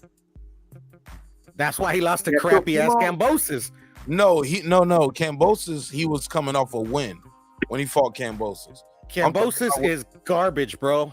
I'm sorry. Nah, he was coming off the biggest win of his career. We can't against a fighter that literally has only one. I mean, I'll give Teo credit on here. He at least has an elite win. At least he has an elite win. That's what we're talking about. Off the biggest. Kambosos does not have an elite win because Teo is not an elite fighter. Oh my God! But he beat a guy coming off. Beat Lomachenko. Yeah. But beating one elite fighter does not make you elite. I'm sorry. What does it make you? In my what does it make humble you opinion. What does it make you? It proves that he can beat Lomachenko. One fight, one night, homie. That's all. One fight, one night, homie. Am I better than you? Yeah, man. Yeah, he was better than Loma on that night. That does not make him elite. The guy that's better than you. That's how it go, bro. Better than who? That's exactly what that's called levels. You ain't never played a video game. You ain't never seen the Olympics. Bro, he beat Like I said, I've been watching this sport way too long, bro. I just care what they do in the ring, bro. That's it. I beat you and I'm on to the next. Motherfuckers lost 2-3 levels down. Yeah, man. He went to level up. Get the leapfrog and jump everybody. And that's what I was trying to tell you, Mark, that like Devin, if he can make the weight, if he fights Loma, he would have an elite win on his record, adds to his legacy. Push Shakur and Loma together. Let's do that. But I like Devin. I think Devin beats the shit out of Shakur. Devin actually has promise. Shakur, I don't buy the hype. Nah, make them fight each other. Devin got promise. No, why now one of them ain't got to prove themselves to get to the undisputed champion? Make them face each other. One guy fought two guys who was at a deficit. Last time he fought an undefeated champion, he lost. We saw Loma lose to Tio. Then we got Shakur coming up in weight. He been calling for Loma. They all on top rank. Why not put Loma versus Shakur? Let Devin Haney show up to the shit and watch him fight. That's a big fight. I like that. I like that, Mark. I like that. So if you were running Devin's career, you would be content with him having only one big win? Hey, the brother is 23 years old, man. Because I do consider it a big win because he did have all the titles, man. 23 years old? Well, what are you talking about, man? Bro, he just got started, man. And he undisputed. No, that's what I'm saying. That's what I'm saying. That he just got started. Put him man. against Loma. Put him against Loma. He beats him. He's got an elite dude on his win. Man, he's trolling. Pure ain't even trying to have a real conversation. No. I'm being dead serious, bro. Like, I don't care if he fights Loma. I don't care if he fights him. Me personally, I don't care. Man, but if I was running his career, if it's possible, have him fight Loma. I'm done, Puro. Why wouldn't you want him to have an elite win on his record? You're the president of the Devin HANEY fan club. Why don't you want him to be good? Gamboa. Like, look at him. He's right there. He's on the cusp. He's on the cusp. He's undisputed, man. I get about 5 minutes. I know that he beat KAMBOSOS for the undisputed titles, bro. I'm gonna give you 5 more minutes to this. What's wrong with him beating the guy that literally beat 3 champions to get the titles that he has? What's wrong with that? Come on, man. Hey, there's nothing wrong with that, but you acting like he's done nothing in his career. That's what's no. I'm not acting that he's done nothing because, like you said, he's undisputed. Yes, undisputed. So he's obviously done something. And also, he beat JoJo. He beat Linares. Yeah, Gamboa. So in a resume, he's actually done some stuff at 135. Yes. But like literally, like if I'm a Devin fan, like a big Devin fan, I want him to be the best. Like try to go for the best he can be.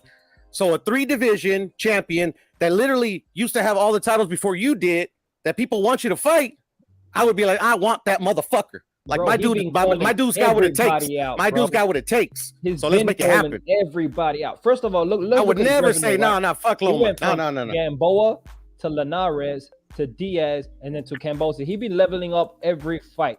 Every fight he's been leveling up. He's ducking no smoke. This smoke that you're talking about, you know who you need to give it to? You need to give it to Tank Davis. That's the real guy you should be talking about. Not Devin HANEY, who's going halfway across the world to Australia to defend his titles, the undisputed titles. Come on, man. I give the same smoke to Tank.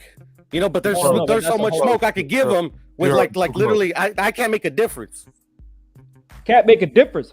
See, this is where we got a big. Because I don't run his career. Oh, because I want. Because I don't know if you know. But Mark knows who my favorite fighters are. Y'all can see him in my avatar. I want them to fight all these motherfuckers, but I can't make these promoters put them in these fights. Oh, they're your favorite fighters? You talk about ducking. Hey, you got Tank Davis and Ryan Garcia, paper champions out here. Ryan Garcia never held a title. Ryan Garcia's never held a title, so he's not a paper champion. Not a paper champion. Who? Nah, he's never been a champion. Oh, Ryan Garcia's never been a Only champion, one so how can he be a Yeah. paper champion? No, I'm talking about paper champion Tank Davis. That's what I was talking Oh about. no, Tank Davis has been a real champion. Oh yeah. One time champion. Okay. Yeah. But still, he's been a champion. One time. Okay. Yep. He beat You know, one. Ryan still has to prove himself. I Look at him. 100% agree with You that. hear this man defending Tank, but he giving smoke to the undisputed champion. I can't believe it. I'm not defending anybody, bro. I can't believe it. I'm not defending anybody. I'm saying that if I ran Devin's career and I had the opportunity to give him Loma, and obviously he can make weight and it's not a hindrance to him, then hell yeah, bro. Because that's a legacy fight. That would be his first elite opponent. His very first elite opponent. Oh my God. It would. Who else would you consider elite that he beat? I'm calling True. Gamboa a champion. I'm calling Gamboa Linares was a never champion. ever elite, I'm calling bro. Jojo Diaz a champion. He was a good champion. And I give Devin Haney Gamboa's credit a for beating him. Okay. Tons of credit for beating him, but he was never an elite Gamboa fighter. was hella washed up. Gamboa was hella washed up. You can call it what you want. You know, but he beat him anyways. So I'm not gonna say wash or not wash. He beat him. Fuck it, whatever. He beat him. But at the end of the day, that's what matters. But like literally, and then if you want to say that okay, he's been gradually stepping up. Okay, cool. I'm down with that. But I want if I'm a Devin fan, I want an elite body on my resume because I want to be great. I want my fighter to be great. All in due And trust me, I want that for my favorite fighters. But unfortunately, my hands are tied because the fuck can I do? No, but I want to hear you give the same smoke to Tank Davis right now. I want to hear that. I mean, what smoke would you like me to give him, bro? Oh, the same shit you be talking about, Devin. I want to hear that from Ryan Garcia and Tank Davis. Yeah, I want elite fucking fighters on their resume too, but it shit ain't happening. 27-year-old. What else can I possibly say? Out here fighting rollies. Come on, man. Come on. Yeah, I didn't fucking that was a garbage fight. Okay. I mean, what am I say? I want them to literally. I would want Ryan to fight Devin. I would want Tank to fight Devin. But me yelling on a fucking panel ain't gonna make it happen. Hey, you never know. They might be listening. You never know. Yeah, but these guys don't run their careers. Devin does. You see how the tone changed, Mark. You see how the tone changed. Does Devin not run his career? Do you see how the tone changed? It's different. Does Devin not run his career, bro? Hey, by the way, I see I'm it. He running it very well. Devin Haney promotions running it very well. Undisputed at 20. That Devin fan. Can we get a Lomachenko? Can we get a Lomachenko for this young man? My brother, all in due time. All right. Well, hopefully they make that fight. That's all I'm saying. If he can obviously make the weight, because Lomachenko is small for 135. He ain't going to 140. You know Lomachenko been tied up. You know on the front lines and all that. You know that, right? He been tied up. Yeah, no, for sure. I'm not saying that like Devin's been ducking him or vice versa. I'm just saying let's make that fight happen if it's possible. I want to see that too. Because I know Devin's gonna watch Lomachenko. And there it is, brother. There it is. I want to see that, no doubt. I don't want to see him go to 140 before that fight. I want to see that last fight at 135, Lomachenko. Then you move up and you take on 140, go undisputed again. I want to see that. There it is, bro. I want to see that. I would want to see that as well. If it's gonna happen, I don't know. Time will tell. Yup. Right, bro. Hey, we having a dialogue. You know what I mean? I don't know if it's a beef or a battle, but we having a dialogue. But I want to hear you have the same. I know you haven't told me to go eat tacos, bro. You haven't told me to eat tacos this time, bro. How you measure Tank Davis's career though at 27 years old? You got the same smoke because I want to hear the same smoke. That's all. Because I see Tank Davis as a great fighter as well. But I want to hear the same smoke from you, bro. So how you feel about Tank Davis, 27 years old, one-time champion, two-time regular champion out here with the regular belt, not activated the regular champion clause or the petition to fight Devin Haney till this day ain't done it. Like, what's the smoke for Tank Davis? His belt doesn't have. His belt has mandatories, bro. He can't call another. He can't activate anything when he's a champion, bro. No. He can activate even the world title. That's why he had to fight Rolly, by the way. That's why he had to fight Rolly, by the way, because he was mandated to. I know because boxing's whack and they make whack ass titles. That ain't on Tank or on Devin, bro. No. It's just fucking on the sanctioning body's bullshit. You do know he can. He can petition the sanctioning body. No, he cannot. He cannot. No, we can't, bro. Champions cannot petition other champions, bro. Bro, he's not a champion. He's a regular champion. Bro, he has the world belt, bro. That's how they work. Do you know the rules, bro? Do you know the rules? Hold on, we ain't gonna do this, bro. He can't petition this motherfucker, bro. You calling Tank a champion in a division where there's an It's like undisputed I'm not gonna say champion. Devin should petition fucking Tank because he can't. No. First off, hold up. He been calling Tank out. Tank don't want that smoke, but hold up. No, yeah, You a can't call call- out is not petitioning it, bro. Hold on. First off, just like you said, a super champion that Devin is can't petition to fight a regular champion. But what Tank can Exactly, do, because he's an undisputed champion. You realize when there's an undisputed champion in division, there is no other champion in division. Do we understand that? Can we understand that? There's no other champion, right? In the WBA there is. No, oh my god. There is. He still has that title, bro. I'm asking you. The WBA was saying they were gonna mandate the fucking regular I'm about to to fight the tell you what- super, and they get rid of the fucking regular. This hasn't happened in this case. Come on. Hey, I'm gonna give I'm you the just spitting definition of facts, a regular bro. champion. A regular champion is a champion only if the super, undisputed, or unified titles are vacant. If it's not vacant, you ain't a champion, bro. That shit is a token to cash No, I in to the understand. sanctioning body, I bro. understand that, So bro. what are But we he talking can't about then, bro? petition Devin, bro. He No. can't. Oh my goodness, man. He cannot, bro. He can't. Bro, yes he can, bro. He can. No, he cash that cannot, shit to the bro. sanctioning body, and Why do you can think say, he "Give has me my that belt, shot." bro? Bro, Why do you think he had to it's an fight interim Rolly? belt, bro? He's an interim champion in reality, bro. That's what he is. Interim. He's been an interim champion for years, bro. That's all he is. This man is defending his interim belt. That's all he's doing, bro. That's all he's doing. He ain't doing a lot. Let's not call him a champion when there's a undisputed champion. No, I'm in not the trying to division. call him a champion or not call him a champion. I'm just saying, per their rules, because he holds that title, he can't petition this dude. And just to so you know something, before KAMBOSOS, before Devin beat KAMBOSOS, the WBA already ordered Tank and KAMBOSOS to have negotiations to consolidate those titles. But then what happened? Devin beat him, and nothing. They haven't said nothing since.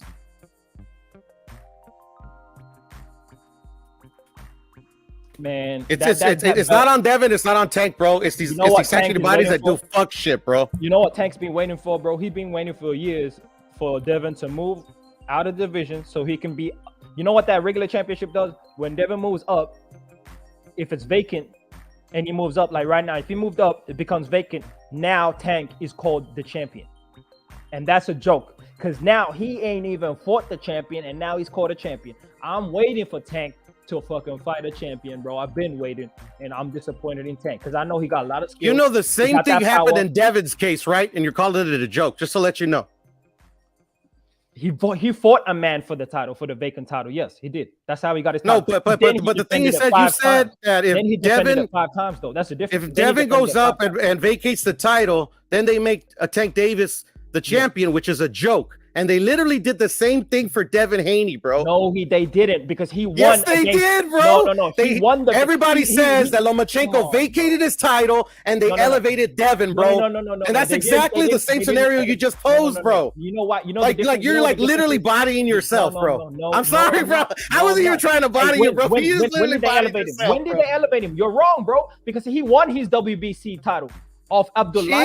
Jesus, bro. Like, come on. Vacant title. He won that against Abdullayev, and then he defended it and only unified against. There's levels to this debate shit, bro. No, hold up. I'm the So you scalp tell me- collector if you didn't tell me, know. bro. You tell me, when did they elevate Devin Haney? When? Damn. When? You ain't got the receipts. I'm trying to cash in, bro. You Bro, ain't got I've the had this fucking argument. We were having this argument today. You know, like When did they it doesn't elevate matter Devin Haney? anymore, bro. When? This No, argument you don't doesn't know mean the shit. facts. I'm telling you, I you made don't this know- argument. I made this argument when it actually fucking mattered. No. Now Yeah, Devin beat now- KAMBOSOS, so now- it doesn't so if you got fucking it, mean that means- shit that means anymore. you So I'm should not have gonna all the argue answers. something that don't mean shit, That bro. means you should have all the answers right now, and I'm asking you for the answers. Yeah, I got them, When bro. did Devin? When did Devin Go get to, elevated? go to When every did channel Devin that I get go elevated? to and go back to that time, and You you'll ain't got have the all your answer. receipts, bro. You ain't got the answer. When did Devin? And if HLD didn't fall asleep, bro, he would oblige you in I this like stupid your ass swerve argument. tactics, but it ain't working on me, bro. When did Devin get elevated? Yeah, I know, because you just bodied yourself, bro. When did Devin get elevated? When did he get elevated to champion status after having a vacant or regular belt? When? Because Devin ain't never been a regular champion out here. He won his belt against Abdullayev, a vacant title. Then he defended it 5 times and unified against KAMBOSOS. So what are we talking about, bro? What are we talking about? Who was the champion before Devin Haney? It was Lomachenko. Thank you. So, but see, that's the difference. He fought a man for his belt. Tank right now can sit at home, and if Devin moves up, he becomes a champion. That's the difference right there, my brother. That's my point. The tacos crack was funnier, bro. I just cooked you. It's all But good. I'm actually eating lasagna this time, bro. So you know. I just cooked you. Once again, Yeah, you didn't cook nobody, bro. From regular status to champion. That's why they call me the scalp collector. I literally make fanboys cook themselves, bro. Stop tapping to the people. Like you're trying to think I'm like belittling Devin Haney, and I wasn't, and you did it yourself. Good job. Checkmate. As I told you, Tank can sit at home, and if Devin leaves the division, he becomes champion. Devin Haney has never been elevated from regular status to championship status without a fight. He won a vacant title against Abdullayev because Lomachenko vacated. So when we talk about the difference between a 23-year-old Devin undisputed Haney, and we talk about in his prime 27-year-old Tank fighting Rollies and Isaac Cruzes out here, it ain't even a question of what level these guys are on. So don't give me I guess you're a masochist like me, bro. But did you know out of Devin's own mouth, he said that Lomachenko gave him the title? Out of his own mouth. Out of his own. Devin Haney said this. Devin Haney said this. You need to pull the receipts. So you must be a masochist like me, bro. Like I love to cook motherfuckers, and you like to get cooked. We don't believe you. We don't believe you. I don't give a fuck what you believe, bro. You got good. Because you need to come with the receipts. Because just before you said Haney got elevated. I don't need to come with shit, bro. We put in our own work here, bro. You go find the receipt and prove me wrong. No. That's not how life works. When you make ludicrous claims. Yeah, I know that's not how life works. You gotta earn the fucking scalp, bro. Ain't nobody giving you the scalp, bro. Ain't nobody forfeiting me here, bro. You need to tell that. So I don't gotta show you shit, bro. Prove me wrong. Prove me wrong. I'm the scalp collector, homie. You need to tell you know, I made you cook yourself, and I cooked you on top of that, bro. But hey, checkmate. Good job. Hey, you know who need to know that? Tank, because he's sitting at home waiting, hoping, wishing Devin leave the division so he can call himself a champion. Because right now, he's a regular interim title holder who ain't defended his title ain't but once. Never. When is he going to unify? That's all I got. When is Tank going to unify? So you're waiting for Tank to become champion like Devin did, is what you're telling me. Well, yeah, that's all he can do because he don't want that smoke. He don't want that smoke. Because you know what he could do? And you're a Devin fan, bro? Get the fuck out of here, bro. He could petition the sanctioning bodies to fight. See how I'm a masochist, bro? I'm trying to like let it go, Mark, but I can't, bro. I gotta be the dead horse all the time. I'm sorry. Shout out to my dude right here. Let me do the super chat. Appreciate you. Thank you, Mark. Though that actually made me feel better, man. My Dodgers lost today. I got 5 on it. Fuck your Dodgers. I got 5 on it. And fuck your it's college like that. football. It's like I got. Fuck your college football. I got 5 on it. Fuck Trojans, baby. Fuck your UFC. I got. Your MMA. I got. Your judo. I got. Your ping pong. I got. Nah, man. We had a great day of boxing. Male, female, different weight divisions, several knockouts, some controversy. I got. Tired of all y'all with that hating shit. Everybody always looking for some negative shit sometimes.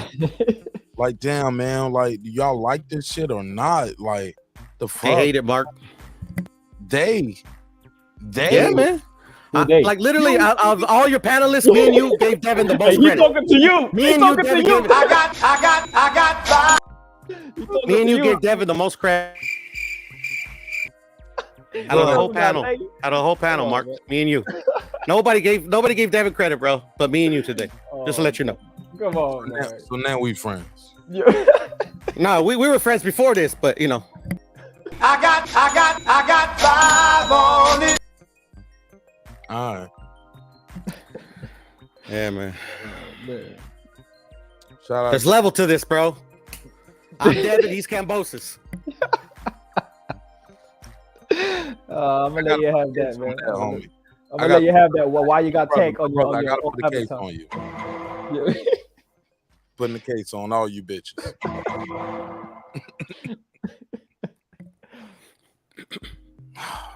Puro. Yes, sir. You made some good points. I know. HOD, you made some good points as well. Problem is the consistency with the fights that the other fights you guys talk about. The magnitude of the moment, everything that was on the line. Like, what are we talking about here? Like, we trying to preserve the sport, or we looking for the reasons to shit on it? Y'all giving all the MMA fans to look at boxing today and say, with false ass narratives, talking about robberies. We all know everybody we saw tonight. The right person won tonight, dog. Let's keep it a buck, y'all. That's all what I'm saying. The right person won tonight. And I'm sorry, I know it hurt all the Black Pride shit that you guys had going. That Caleb Plant went in there. Go back to your country, white power. Yeah, Caleb Plant went in there and did what he supposed to do. Caleb Plant got a black wife, got biracial children. Go back to your country. He right there. He right there with him. They would have kicked him out the black race like they did my great grandfather, the great Radford Jones. Talk about it. Kicked him out the white race. They told him he was not involved in the white race no more. Go back to your country, white power. That's what they told my great granddaddy. Jesus. He took a black bride. They kicked him out the black race. Yeah, white power. Go back to your country, white power. Yeah. Hey, Rasa kicks me out every day. Fucking Mark, it's all good. About it on the podcast like 100 years later, but that shit was some real shit. Yeah, that's what they told him. Go back to your country, white power. Yeah. They told him that. Yeah. It happened. Caleb Plant, on behalf of the black delegation on this panel, I officially nominate Caleb Plant as part of the black race. What up? Yeah, we can invite him. I co-signed that nomination. That left hand was deadly. That left hand was deadly. I co-signed that. Welcome on, man. We got a second. I get a second. Somebody second my nomination. I think we only have one other black person up here. Yeah, I'm a Mexican. Or HOD. Are you there speaking for the others? I'm brown. Does that count? Does it? I don't know. Does it count? I'm asking the two black dudes on the panel. I'm asking you, does it count when it counts the most? Are you? I can't say, man. I'm asking. I can't say. Tell me. You tell me. Does it count? I speak on the Mexican stuff.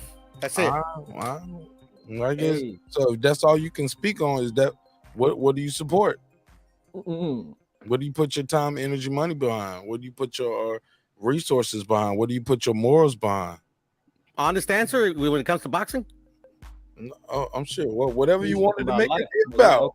Okay. Well, honest answer when it comes to boxing, Mexican and American fighters. That's it. That's all they get my money. We talking about the vote of Caleb Plant.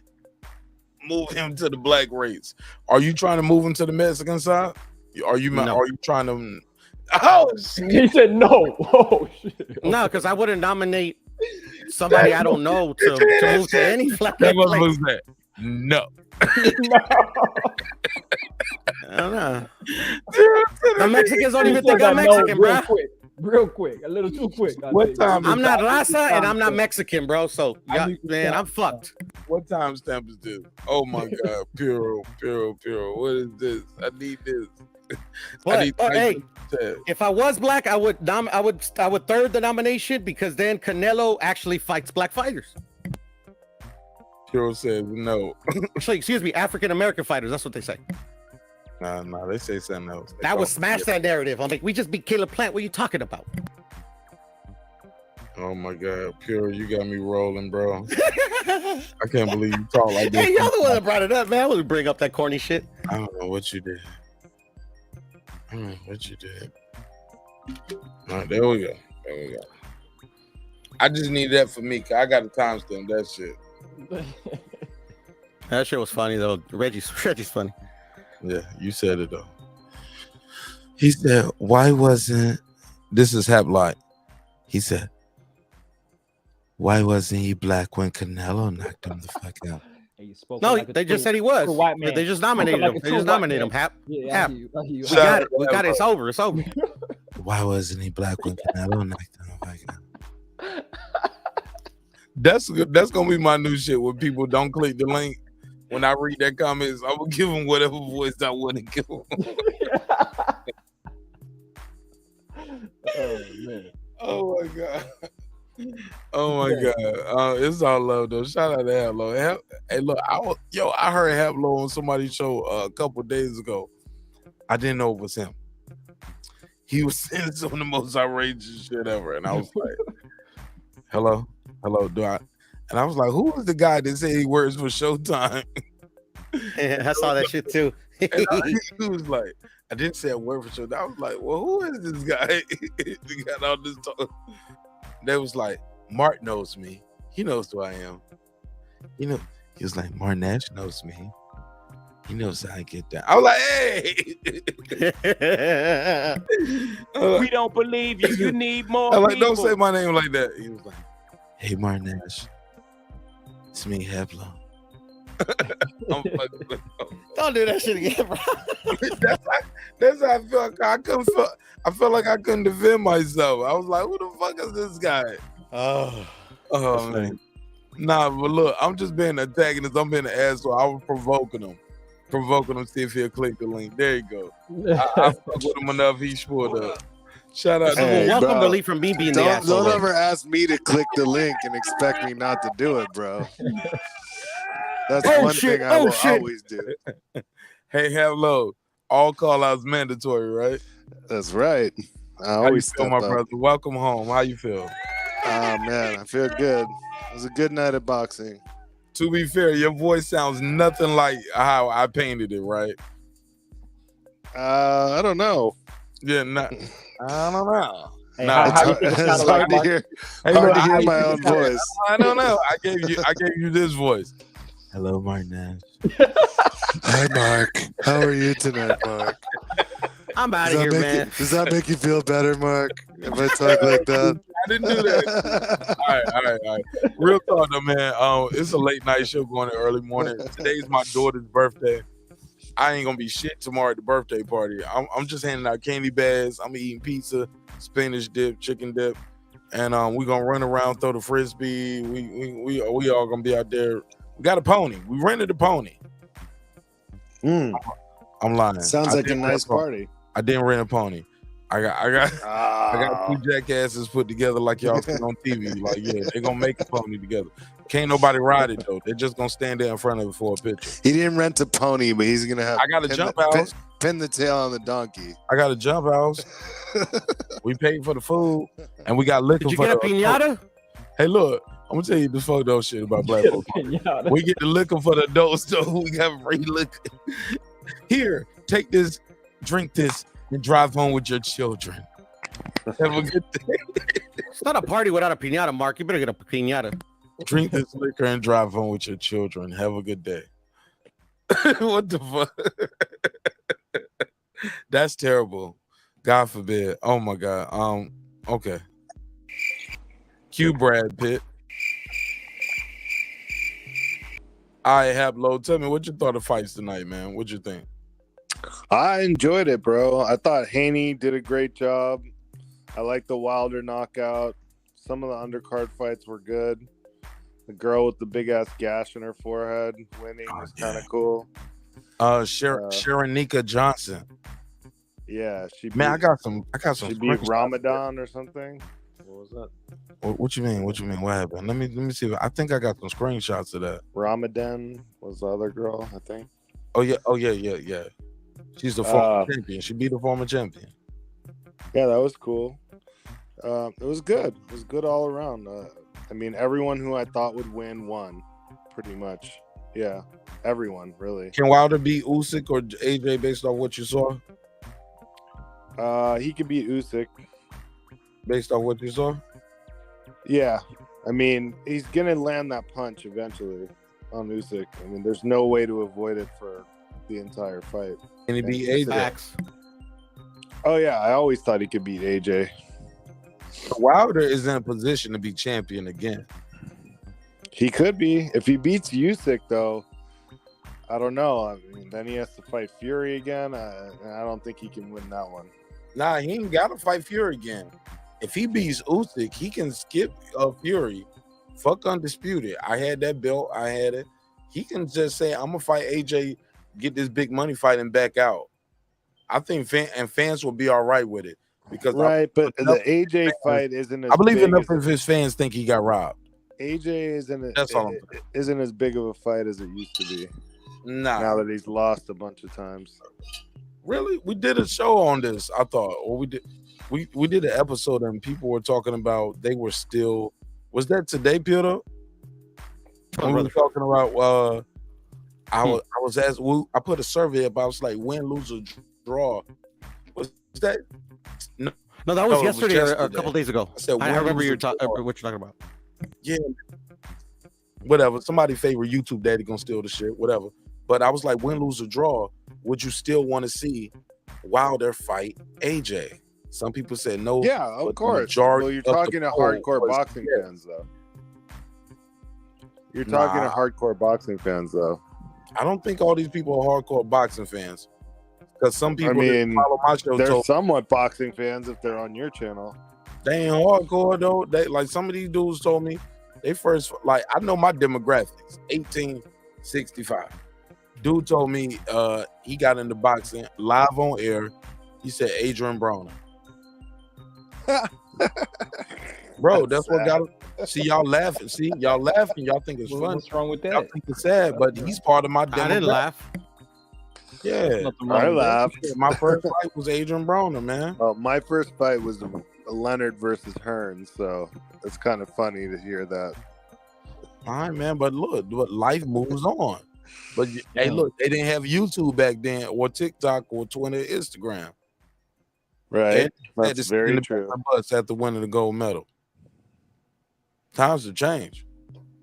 Like, the shit is global, and motherfuckers are seen. Yeah, but what fight did Adrian Broner ever have that got people into boxing? And that's what I asked him, and he the said, Maidana fight. I'm telling you, the dude said he don't even remember the fight. He said, I just remember, I just liked the way his swag, the way he was talking shit. He was rapping. He was on. It's like he was social media. And how old was this person? I don't know his age, but he can't be so old if Adrian Broner is the person who brought him to boxing. How long AB been in the game? 10 years? How long? Probably a little more than that, but right around 10. Like when did AB start getting popping? Like going to the about 10 years ago. Yeah. All right, so let's say this kid is 26. Yeah, no, I can see that. 25. Everybody has a fight that gets 22 years old. Like he been seeing this dude since he was 12. This is his guy. Let's say he's 22, 25, 26. I'm just trying 31. To figure out. Maybe it was the fight he had with what was his name? The little Mexican guy that kind of beat him in their first fight, and then they had a rematch. That was a pretty Daniel Ponce de Leon. Ponce de Leon, yeah, that was a good fight. I could see that getting someone into boxing. It was a good fight. Mike Tyson, Lennox Lewis, man. So and I was real young when that happened. Everyone has their fight that gets them into it. So I don't mean to laugh, but just the thought of Adrian Broner being the guy is a little funny to me. He brought people to boxing, man, for better, for worse. I'm gonna keep it a buck. Rocky got me into boxing. Yeah. I can believe that. And you're not alone. There's a lot of people who probably feel like that. Oh no, that was huge, bro. That was a huge boost for boxing. Tell me, Puro, back when you guys was coming out the Jim Crow era, back when you first started watching boxing. Since he the oldest nigga in the world now. Yeah. Back in my day, young. I think I'm older than Puro. Yeah. How old are you? You call them motherfuckers whippersnappers. I don't know. How old are you? 40. He want to play that game. I'm way older than you. Oh, okay. Yeah. We already. I can tell though, Haplo, because you know your shit. Thank you. Damn, so already know you that. watched No worries, the brother. fight live. Man, You watched you the can't Ray play live. that game and not disclose. Now you got to disclose. Now you played the game. Go ahead. You got to disclose. Do I though? Yes, you have to. That's a must. It's an open channel. I'm 46. Oh man, you're still very young. You're still very young. I'm very immature. I'll About say your that. age like a milf though right now, homie. I wouldn't say I'm young, but I'm extremely immature. Yeah, it took you too Mark long. is 25. He's calling people old men. I think he took too long to answer. I don't trust the answer. I think he's not being transparent. No, I'm being completely honest. All right, fair enough. We can move forward. I don't give a fuck about your birthday, nigga. I ain't saying you shit. Other than a t-shirt from this show. So, but if you want a t-shirt from the show, shout out to shoot me the email. We'll square your way. D Bevel the Champ. I'm coming to Vegas. I need your size and your color for when I pull up to Vegas. And I have a trip coming up to the UK next July, I think. Oh, no, it's gonna be in Germany next summer.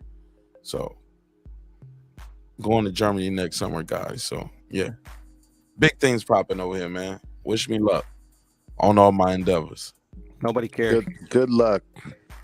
Yeah. They better figure this Vladimir Putin shit out before I confirm my back end on my half or whatever we paying for. I was like, hold up, I can't get Brittany Griner out the game on because I know they ain't coming to get me. If they can't go get Brittany Griner, nigga, I can't go to Germany, man. Not my crazy ass. First thing I ask, can I smoke weed? Okay, well, send me somewhere else. Yeah, in Germany, you could find it. I wouldn't bring it with you. I ain't bringing I would shit find nowhere. it there. I ain't bringing shit nowhere. I don't even know if we're gonna meet in Germany. We might be doing Amsterdam, homie. I'm still in negotiations. I said I need to go somewhere with a weed free. Don't set me up. Cause I know they ain't coming to get me. Ain't coming to get me. I run my mouth. Didn't she get caught in what? It was like some Asian country, no, or Russia? Oh yeah, she was in Russia. Yeah, Russia's different. But if weed ain't legal, I don't need to go there. They're not gonna trip like that in Germany. No. I think they set me up. It's a weed trip. It's a weed trip. It's the sponsor. The sponsor got weed. Talking about, man, it's called a CBD. It's secret weed. Some secret weed we got right here with some Delta 8 mixed with it. Hey man, I just can't end up like I don't want to end up somewhere where now I gotta acquiesce and the motherfuckers just got me round the ear like Errol Spence and Yellow Deezy now. What's wrong with this nigga, bro? Yeah, I'm like, oh man, they trying to bully me. They set me up. Like, what you gonna do now, nigga? Bro, what's wrong with this nigga, bro? Damn, dude. Yeah, man, it can get You ugly. went there with the. It can get ugly out in these YouTube streets, homie. Yellow Hey, look, you think you going somewhere like, man, I'm just going to the fight with the brothers, man. We gonna have a good time. Man, your ass end up like Danielson and Terry Silver. Somebody just setting your ass up. You just like, man, these are my brothers. They got my back, man. Yeah, I'm training with Terry Silver, nigga. Yeah, we gonna get your ass fucked up in the wrong. Karate Kid, that's crazy. Yeah, man. But that's neither here nor there. Y'all got anything else y'all want to add, man? Because I love y'all and I love this boxing thing, and I can talk to y'all about this shit forever and ever and ever and ever. But like I said, it's my daughter's birthday today. I'm gonna get some rest. I'm about to eat something. I'm probably gonna get the itis. But yeah, man, get some rest, bro. Y'all can chop Thanks it up for having us on. But I'm just letting y'all know y'all got final thoughts, and I'm gonna let y'all cook up. I'll be right back, and I'm gonna end the show after y'all give y'all final thoughts. Go ahead. I was trying to think really hard. What was my first fight that I saw? But it's been such a long time. I'm like trying to remember. But I believe it was Madomero Baez, but I forget who he fought. 1989. Well, that's a good one. I was young though too. I was like, "Fuck, what was it?" What did you say? Who 8 or 9. Who would have fight? I think it was his name was George Paez, a Mexican fighter out of Mexicali. Okay. Which weight class were those guys in? I believe he was 130. He was a featherweight, or he might have moved up. Okay. So yeah, it's like 120. It was either 126 or 130. One of those two. Okay. Lightweights. Okay. No, feather. Feather. Yes, super just meant feather. in general. Yeah, lightweights. Okay. Interesting. Nah, I saw that bite the ear off fight. That was my first fight. I was real young. I was shook when I saw that. That was crazy. Oh damn, Holyfield. That Lennox versus Tyson was the bite. I thought that was your first. No, it was Holyfield. Oh yeah, no, it was Lennox and Tyson. I saw that. Oh, That's okay. when he lost. But then I remember the bite the ear off Holyfield fight too. That was one of the vivid memories. But I was a kid. I was a child when I saw them fights. But it's interesting how you have the vivid memories of like certain moments of fights, as opposed to what happened in the fight. But yeah, man, I saw the end of Mike Tyson, man. I really didn't see the come up KO King Mike Tyson. I didn't get to see the early '90s Mike. Oh, you missed it, bro. Yeah. That was a phenomenal time. Yeah, man. You did miss that, yeah. The whole hype and the whole, walk out with the no socks, black shoes and all that. Like, yeah, watching on YouTube, I can feel what wouldn't have been the same as the hype in real life, man. Oh man, the funniest thing about that is Tim Bradley. I think he went into a fight with no socks, and he said he was trying to be like Tyson. And Tyson laughed at him. He's like, "You think I didn't have socks on? They were just low motherfuckers." Yeah. Oh, the mythologies, man. They add some extra spice to the mythologies, man. That's crazy. It didn't go away. People still think that. Yeah. That's crazy. Yeah, but when Tyson came up, man, that was a phenomenon because everybody was trying to fight like Ali. And he just had the perfect style to beat all of them.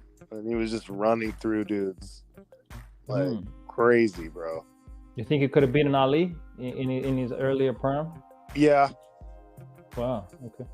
I'm in the minority there because most people feel like let's say the Ali that beat Cleveland Williams, like the best Ali, the young Ali, would beat the best Mike Tyson, but I don't.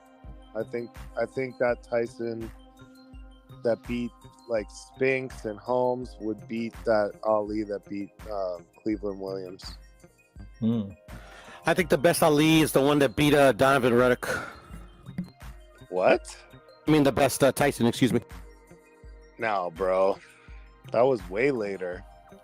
But I still think that was the best version of Mike. Just me personally, just because, that was the first time he actually like really had some, like somebody that could fight back, like keep up with him and shit. He still beat him. Wasn't that after he lost to Douglas? I think it was before Hap, but I might be mistaken. It's been such a long time. Pretty sure it was after. Yeah, but I mean that version of Mike Tyson I thought was awesome, bro. He looked great. Ruddock was a hell of a fighter, bro. Facts. That's one of his best wins for sure. Yeah. But I think the pinnacle Tyson was either Spinks or Holmes or Burbick, one of those guys. He was a bad motherfucker. Yeah. The sad thing is we never got to see the peak Ali, man. He went to prison at 25, man. So like, nah, man. Watch Ali versus Cleveland Williams, bro. Okay, I haven't seen that. I gotta admit that. Yeah, you gotta watch that one. That's, to me, that's the pinnacle right there. That Ali is almost unbeatable. I wasn't alive when that Ali. I mean, I wasn't alive in any version of Ali. I think, or I might have been like a baby. So yeah, I can't know how good he was. I mean, you were alive. I don't know if you were watching, but in the 80s, he was still fighting. He lost to Burbick and Holmes and all those fights. Leon Spinks. He was fighting all the way up until late 70s, early 80s, mid 80s almost. Yeah, maybe I did see it. I just don't remember because like so young. Yeah, bro. Yeah, I was just like in single digits and shit. I doubt I remember. Yep. Anyway, so what do you guys think of Just one last question, Haplo. What do you think of Devin versus Lomachenko and Stevenson, Shakur Stevenson? What do you think happens in those fights? I think Devin right now beats Lomachenko. Lomachenko's been out of the ring. He's getting older. He never really fought a tough schedule in his career, meaning like he didn't fight often enough. For how long he's been a pro, he has very few fights, and he's old. He had a lot of amateur fights. He even had some like semi-pro fights. So I just think he's kind of long in the tooth. Doesn't have a lot of power. And he's slowed down a bit. And right now, Devin Haney's like peaking, right? He's young. He just came off 2 huge victories, undisputed. And his confidence level is off the charts. He's too rangy. Tio was able to keep Devin off of him. I mean, Tio was able to keep Loma away with the jab for 7 rounds. And, Devin's jab is better than Tio's. He's longer than Tio. He's bigger than Tio. I just don't see Loma being able to beat him. And with Shakur, I would say Shakur probably has more natural talent than Devin Haney, meaning God-given gifts like speed, reflexes, and all that. He's a little bit better than Haney, but he's never fought at 135, and he's not seasoned. Devin Haney is now a seasoned fighter. He's an undisputed champion. Like, if they were to fight now, Haney would win. But in 3 years or so, at 140, I could see Shakur beating him. At 140, you think Shakur got more of a chance? Interesting. Well, I'm saying it's 3 years from now when he's more seasoned. Okay. I think they'll probably both be at 140 by then. Yeah, probably. So I would say, at that point, Shakur, but right now, Devin Haney. Okay. Still not convinced on Shakur, but I could be wrong. Yeah, me neither, because, he hasn't really been tested all that hard yet. Facts. Yeah, but he got some amazing skills. I can't deny that. I would say he's a little more polished on offense as well. Devin could have pressed the action a little more against Kambosos today. He could have pressed the action a little more. He could have. I don't know, bro. He was throwing. He was going hard. Yeah. Yeah, he was going pretty hard for him. That was a lot more than normal. He had a lot of chances to, I would say, finish the fight, or at least get the ref to stop the fight if he laid it on in that 10th round when he had him hurt and he had him backing up. But he is the defensive first, disciplined fighter that he is, that he didn't really press it in a risky way. But just his finishing skills and him throwing more combinations. I like him throw more combinations as opposed to just counter shots and 1-2s. I'd like to see more of that. But he's got a lot of room to improve, man. He's 23 years old, so I ain't gonna throw any shade on him. He could definitely improve in combination punching for sure. But that 1-2 is pretty fucking deadly. He also landed some really nice left hooks. Yeah. So anyway, guys, I'm gonna take off. I'll talk to you guys soon. Peace, Hap. Later. Peace, bro. All right, then, Africa, man. I'm out. Peace. So good. Devin Haney lays it on Tank Davis if they ever meet in the ring. You already know that. You already know I hope that. they make it happen, bro. So when he beats him, I could be like, ha. I just fucking with you. Later, man. Peace, man. Peace.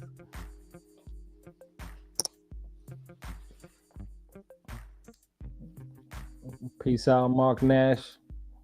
Respect to you in the channel. It's all love, man.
built this shit.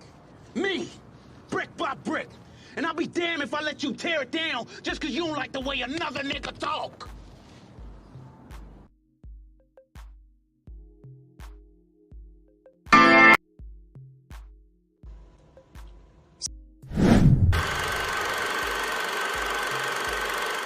This that squad sound. This is madness.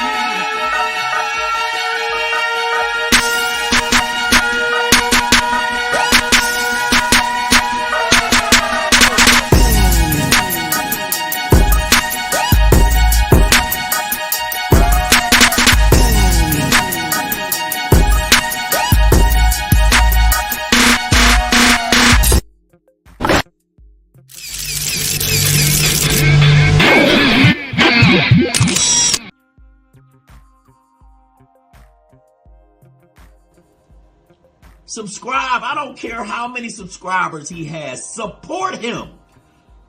So he made all this possible. He made this possible.